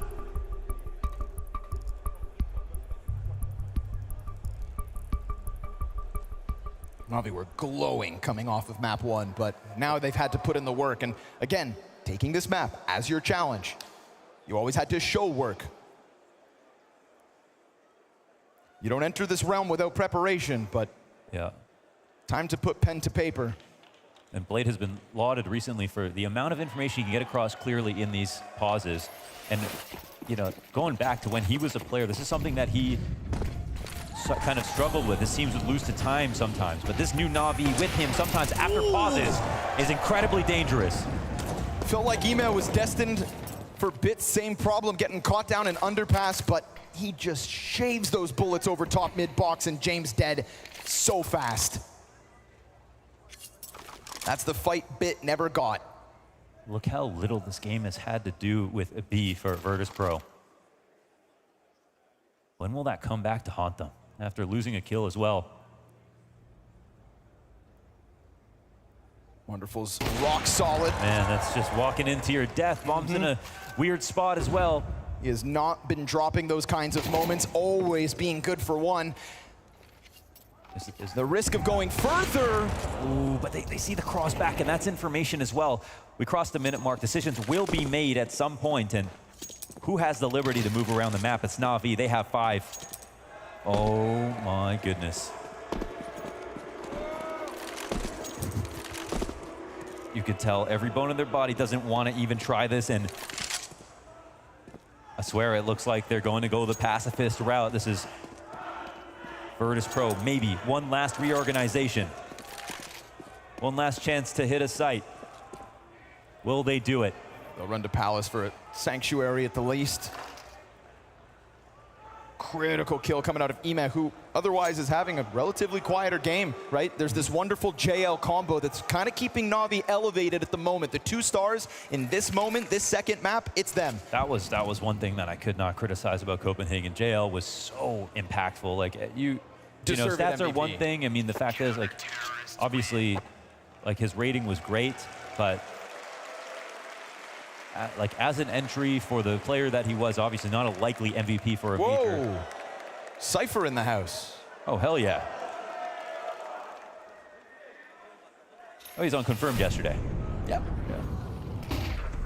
It's a good lad, that one. He knows his way around a major. Wonderful. Easy first one, right? Sitter versus Norbert, who is getting completely countered in this one. Yeah, they were hoping not to let him know they were coming up. Yeah, and they throw him back at underpass again. This time, VP, I see what you're up to. This is going to be an early A hit. That's been a boring... Go, change up the timing. We've been talking about a VP that plays faster as of now, so give him, let him have it. Oh man, they're getting drilled down. Na'Vi tries to stand up to the fight. It's just the op and these two pistols. Ema able to catch Norbert on the jump. It is again him down with nothing. And so you try to change the tempo, you try to change the timing, and everybody falls at the test. Na'Vi content to sign up for these fights. Wow. It is a bloodbath on the front of the A site. Flit can get nothing going. And now it is Na'Vi starting to kick it up a notch, putting that distance between them and VP, who are clearly a little more desperate. Trying to change the game plan, trying to change the pace. This CT side, this to me has been the reason that Na'Vi took it to Mirage. We're sitting on 2K for everybody here on VP, defending against map point. They come in with just a couple of guns.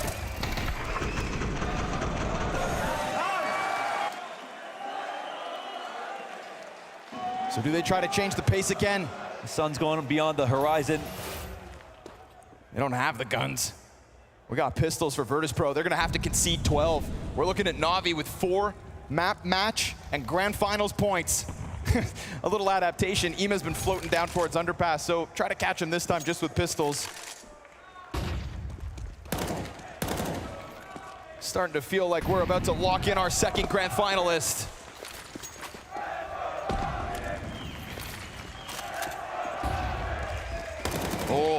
Oh, that's activity from Ema. Trying to climb back up the board.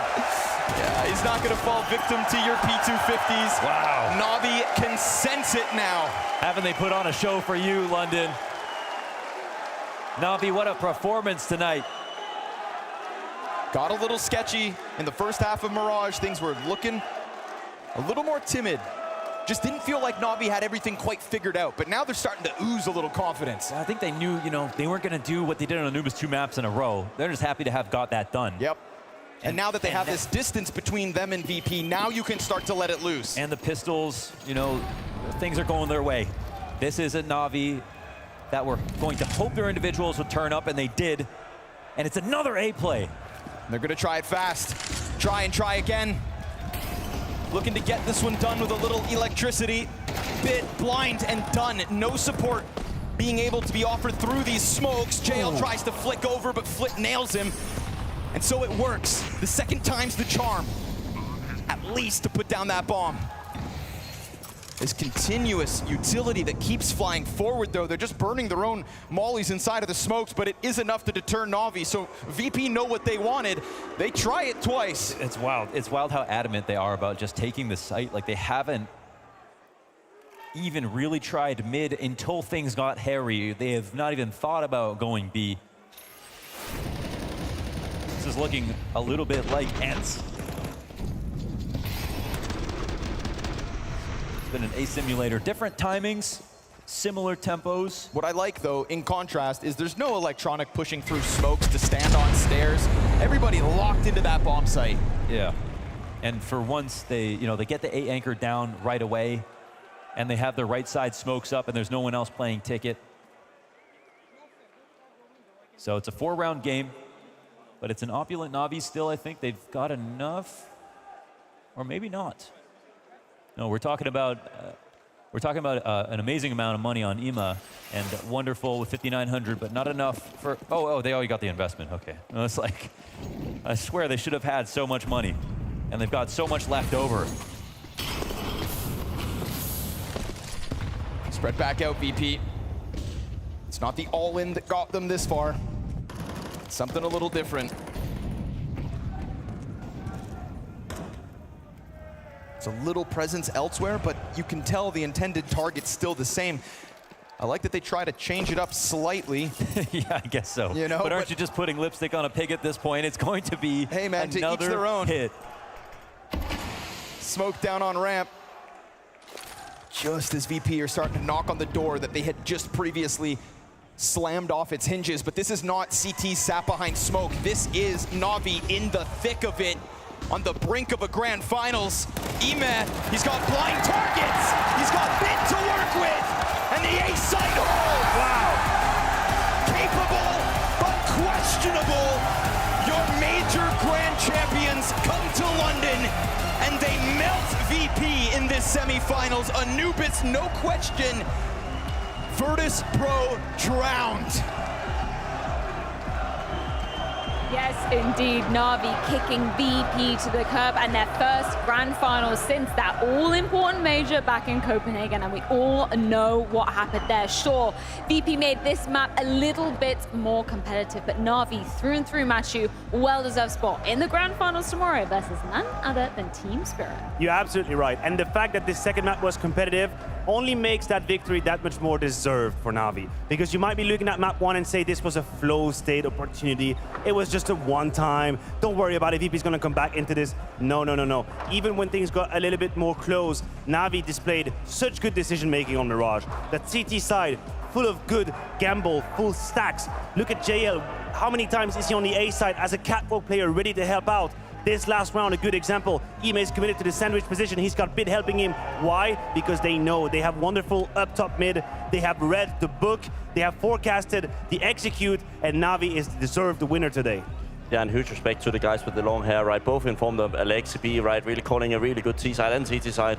I think he's a little bit of an underrated IGL at points, right? I think he's never really had that superstar of roster. You could argue he had it in G2, but with an early money, it was probably the same. And also, we are speaking a little bit about Wonderful before the game, right? That he needs to take initiative and make the difference happen. For me, he was the MVP today. He had so many crucial moments, and you also just see the last round. He is the one gathering that information to do the A-stack. He is the one daring to actually make the play happening in such a crucial moment. 12-9, it's not an easy one. And JL, loving it. I love that you touched upon Wonderful there, because he was a player, you know, we were talking about sometimes he has the tendency to turtle up in certain situations, not necessarily for the bad or the good, but he's just a more passive player by nature, but he becomes a little bit more proactive in those situations, and that's what we want to see in his development as a player. Yeah, absolutely, and I think even the NAVI camp are aware of their situation, the term of win by committee, right? You know you don't exactly have a player that is head and shoulders above everybody else. But what you're hoping is that over time, you're going to get a little bit more from everybody. You're going to get Wonderful a bit more proactive, taking more risks. He's going to use his aim, call his own numbers in some of these situations, as he's done in the first map and again here. Same out of JL, get that consistency, Ime with the voice. You're trying to get more out of everybody, and that happened today. NAVI moving on towards that grand final. So let's get a few thoughts from the in-game leader, courtesy of James Banks. NAVI have made it to the grand final, and that was one hell of an impressive victory. Alexi, what the hell happened in that first half of Mirage? You guys were absolutely untouchable. You mean Anubis, right? Anubis, sorry. Yeah, I mean, I don't know. Just we had a perfect game plan, and I felt like everybody was super calm. Our last stage game was the final of the major. I'm not sure if that affected anything, but I felt like we were super ice cold, which is something we need very much. And it's been a long while since we had such a dominating game, or a map rather. And it felt really good. And in terms of that, right, let's talk about that. You haven't had maps like this. You've had struggles, you've had fights, you've had to come back from behind. What did you feel like was the biggest difference? Why were you able to do this? Because you've been talking about it for a long time, and you haven't been able to make this success. We were nailing everything, and I felt like everybody was doing their own job, hitting shots individually as well. And I think Valera did a good job telling us not to hunt them, because we didn't want them to get back into the game, not getting any exit kills, even if it might have meant that we get guns out of them. But Valera felt like if we just don't let them kill us, they will not feel any confidence, and I think it worked out. So you were holding back a bit more? Yeah, you could say that, but we still ended up opening the sides pretty easily, so that was good. And then coming into Mirage, right, looking at that, we see this go down, and there's a bit of back and forth in there. But was your confidence, was your momentum that high off the back of the first map? Yeah, I think the confidence was high. I think I made a pretty poor call, or we didn't understand the call at, I think it was, we had 6 rounds or 5 rounds, and we ended up losing without killing anyone from them, and that was kind of like we let them come back to the half. We could have run away with it even sooner, but I feel like our CT is super good, so felt super confident. Now, I remember there was a tournament not too long ago that didn't go the way you wanted, and you guys were telling me you're back. but does it actually feel like you're back now? Does this feel like the Na'Vi you were supposed to be? I mean, for sure, after having played one game on the stage now, it feels like we're playing like we used to play, and it feels good. And in terms of that, you got to face a Spirit. Now, you haven't faced them on a stage, you haven't faced them in this way, and we know how deadly they can be. But how confident do you feel after this game? I feel confident, and I told Valera that if there's somewhere we can beat them, it's on the stage. And I feel like no matter what, it's going to be a best of 5. They look super strong right now. My best of 5 record is not the best, but it's CS2 now, so a different game. But the thing is that we feel super confident, and we brought it back. The last 2 tournaments were really bad by us, and everybody in the camp is feeling super proud of the hard work we're still pulling off. So chewing gum and time for you to cook? Yeah. Guys, Na'Vi have made it to the grand final. Let's hear it for them one time.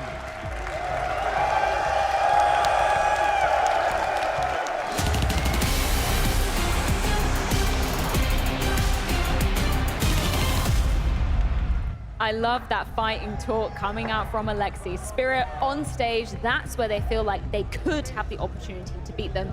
But aside from that, how eloquent is Alexi B-Man in these interviews? I feel like he's already had a chance to, analyze the game, do the maths, say, okay, you know what, we won. There were some mistakes. Here are the mistakes. We're already figured. How can you be so lucid about a game you've just played on stage? You take a few steps towards, you talk to James Banks, and it feels like you've already taken 5 hours to just reflect on what happened in this map. He's talking about how the stage dials them in, and we have the proof. We have the receipt right here. It's in the pudding. He's talking about a couple of bad calls he made, but people were able to bounce back into this. It feels like a healthy environment. I don't know how things were looking like when Navi was struggling, but I do know that when they step on that stage, visibly, they become a much better version of themselves, and we're getting reminiscent of what happened in Copenhagen.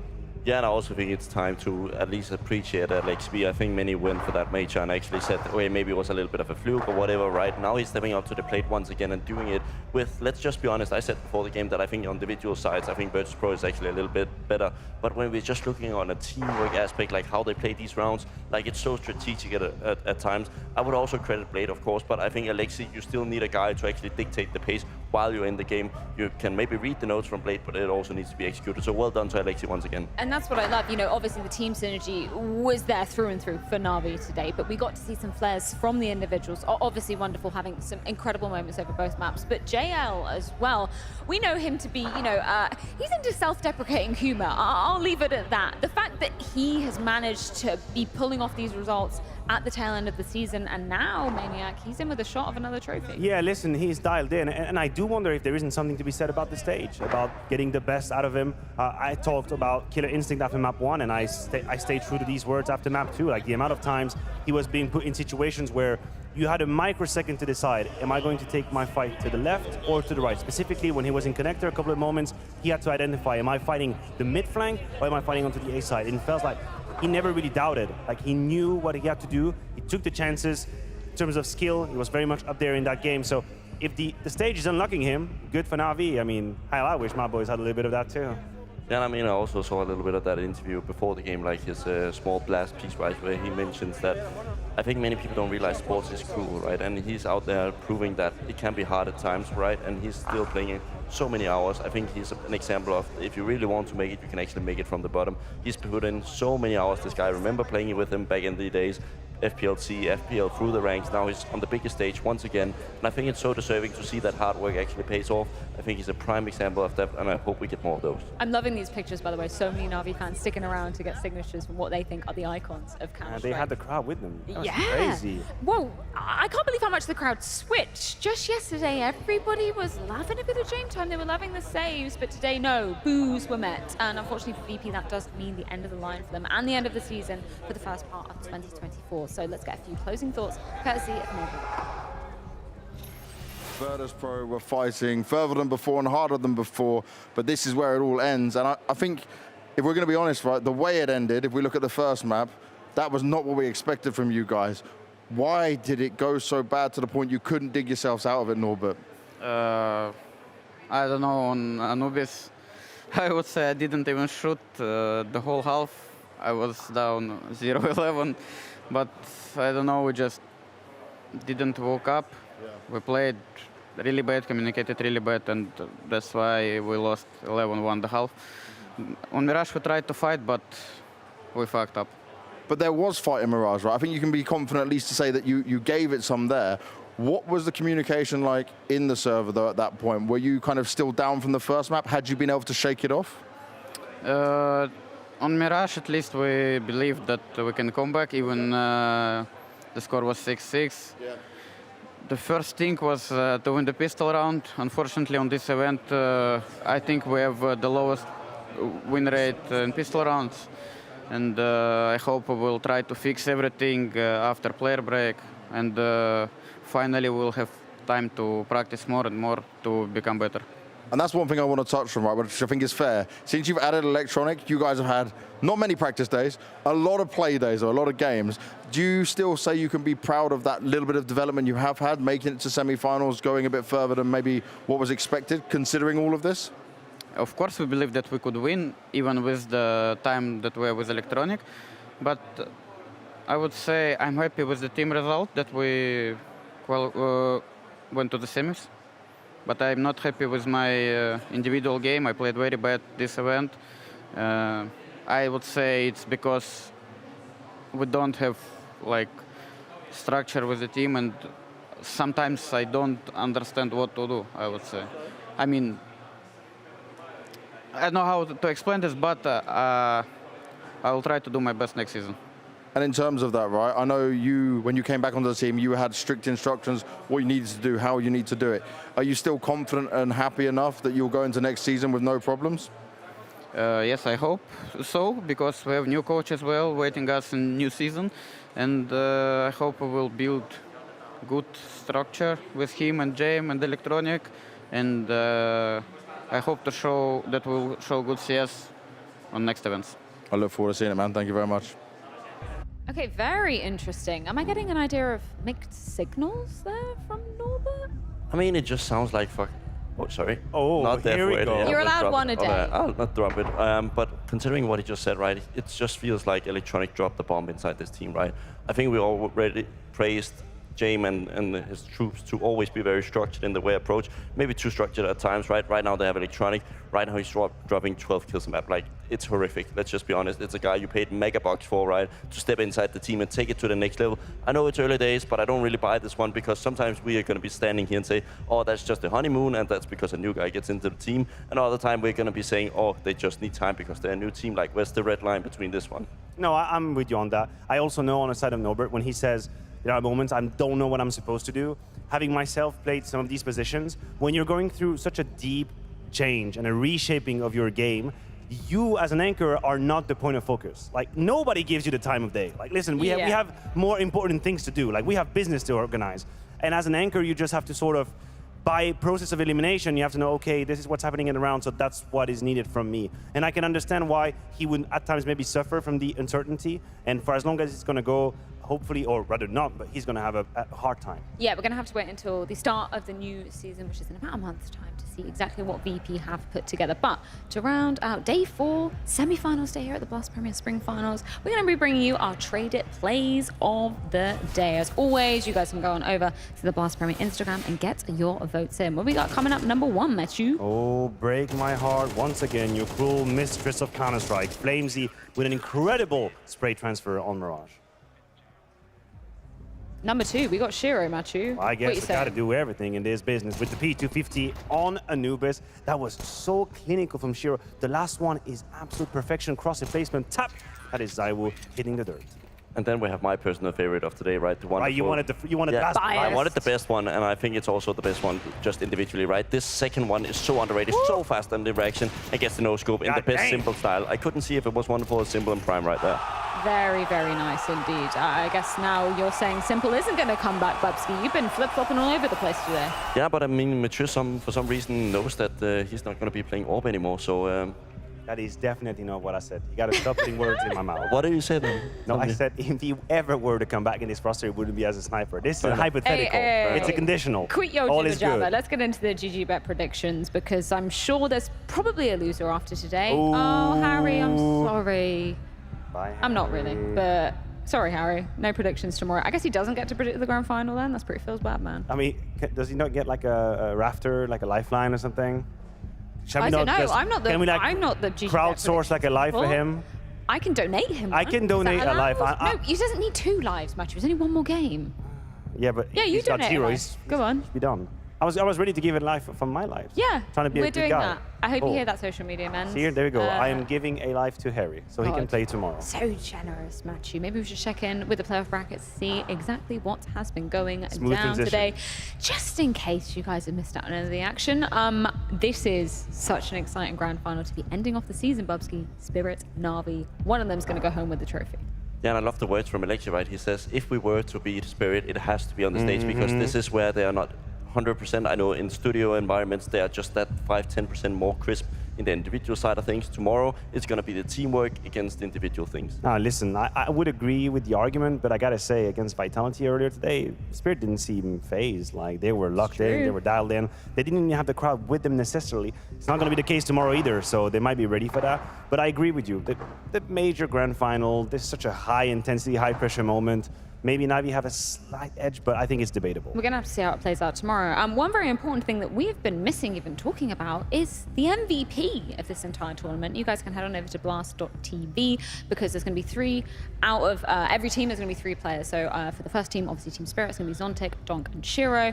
For Navi, it's Bit, JL, and Wonderful. That's going to be your options. So head on over to there, get your votes in, and I imagine we'll be doing an interview with them, or James will be doing an interview. I don't know. You'll get to see some extra words. We'll talk to him anyway. And a trophy as well. Yeah, we love that. We won a trophy, we won an MVP, we want to celebrate. Tomorrow is all about celebrating. It really is. It's been an amazing 2024 season so far, and no exception going into tomorrow. Thank you so much, gentlemen, for joining me. Join us back tomorrow at 3 p.m, where we're going to be kicking off the grand finals, Navi versus Spirit. We'll see you then.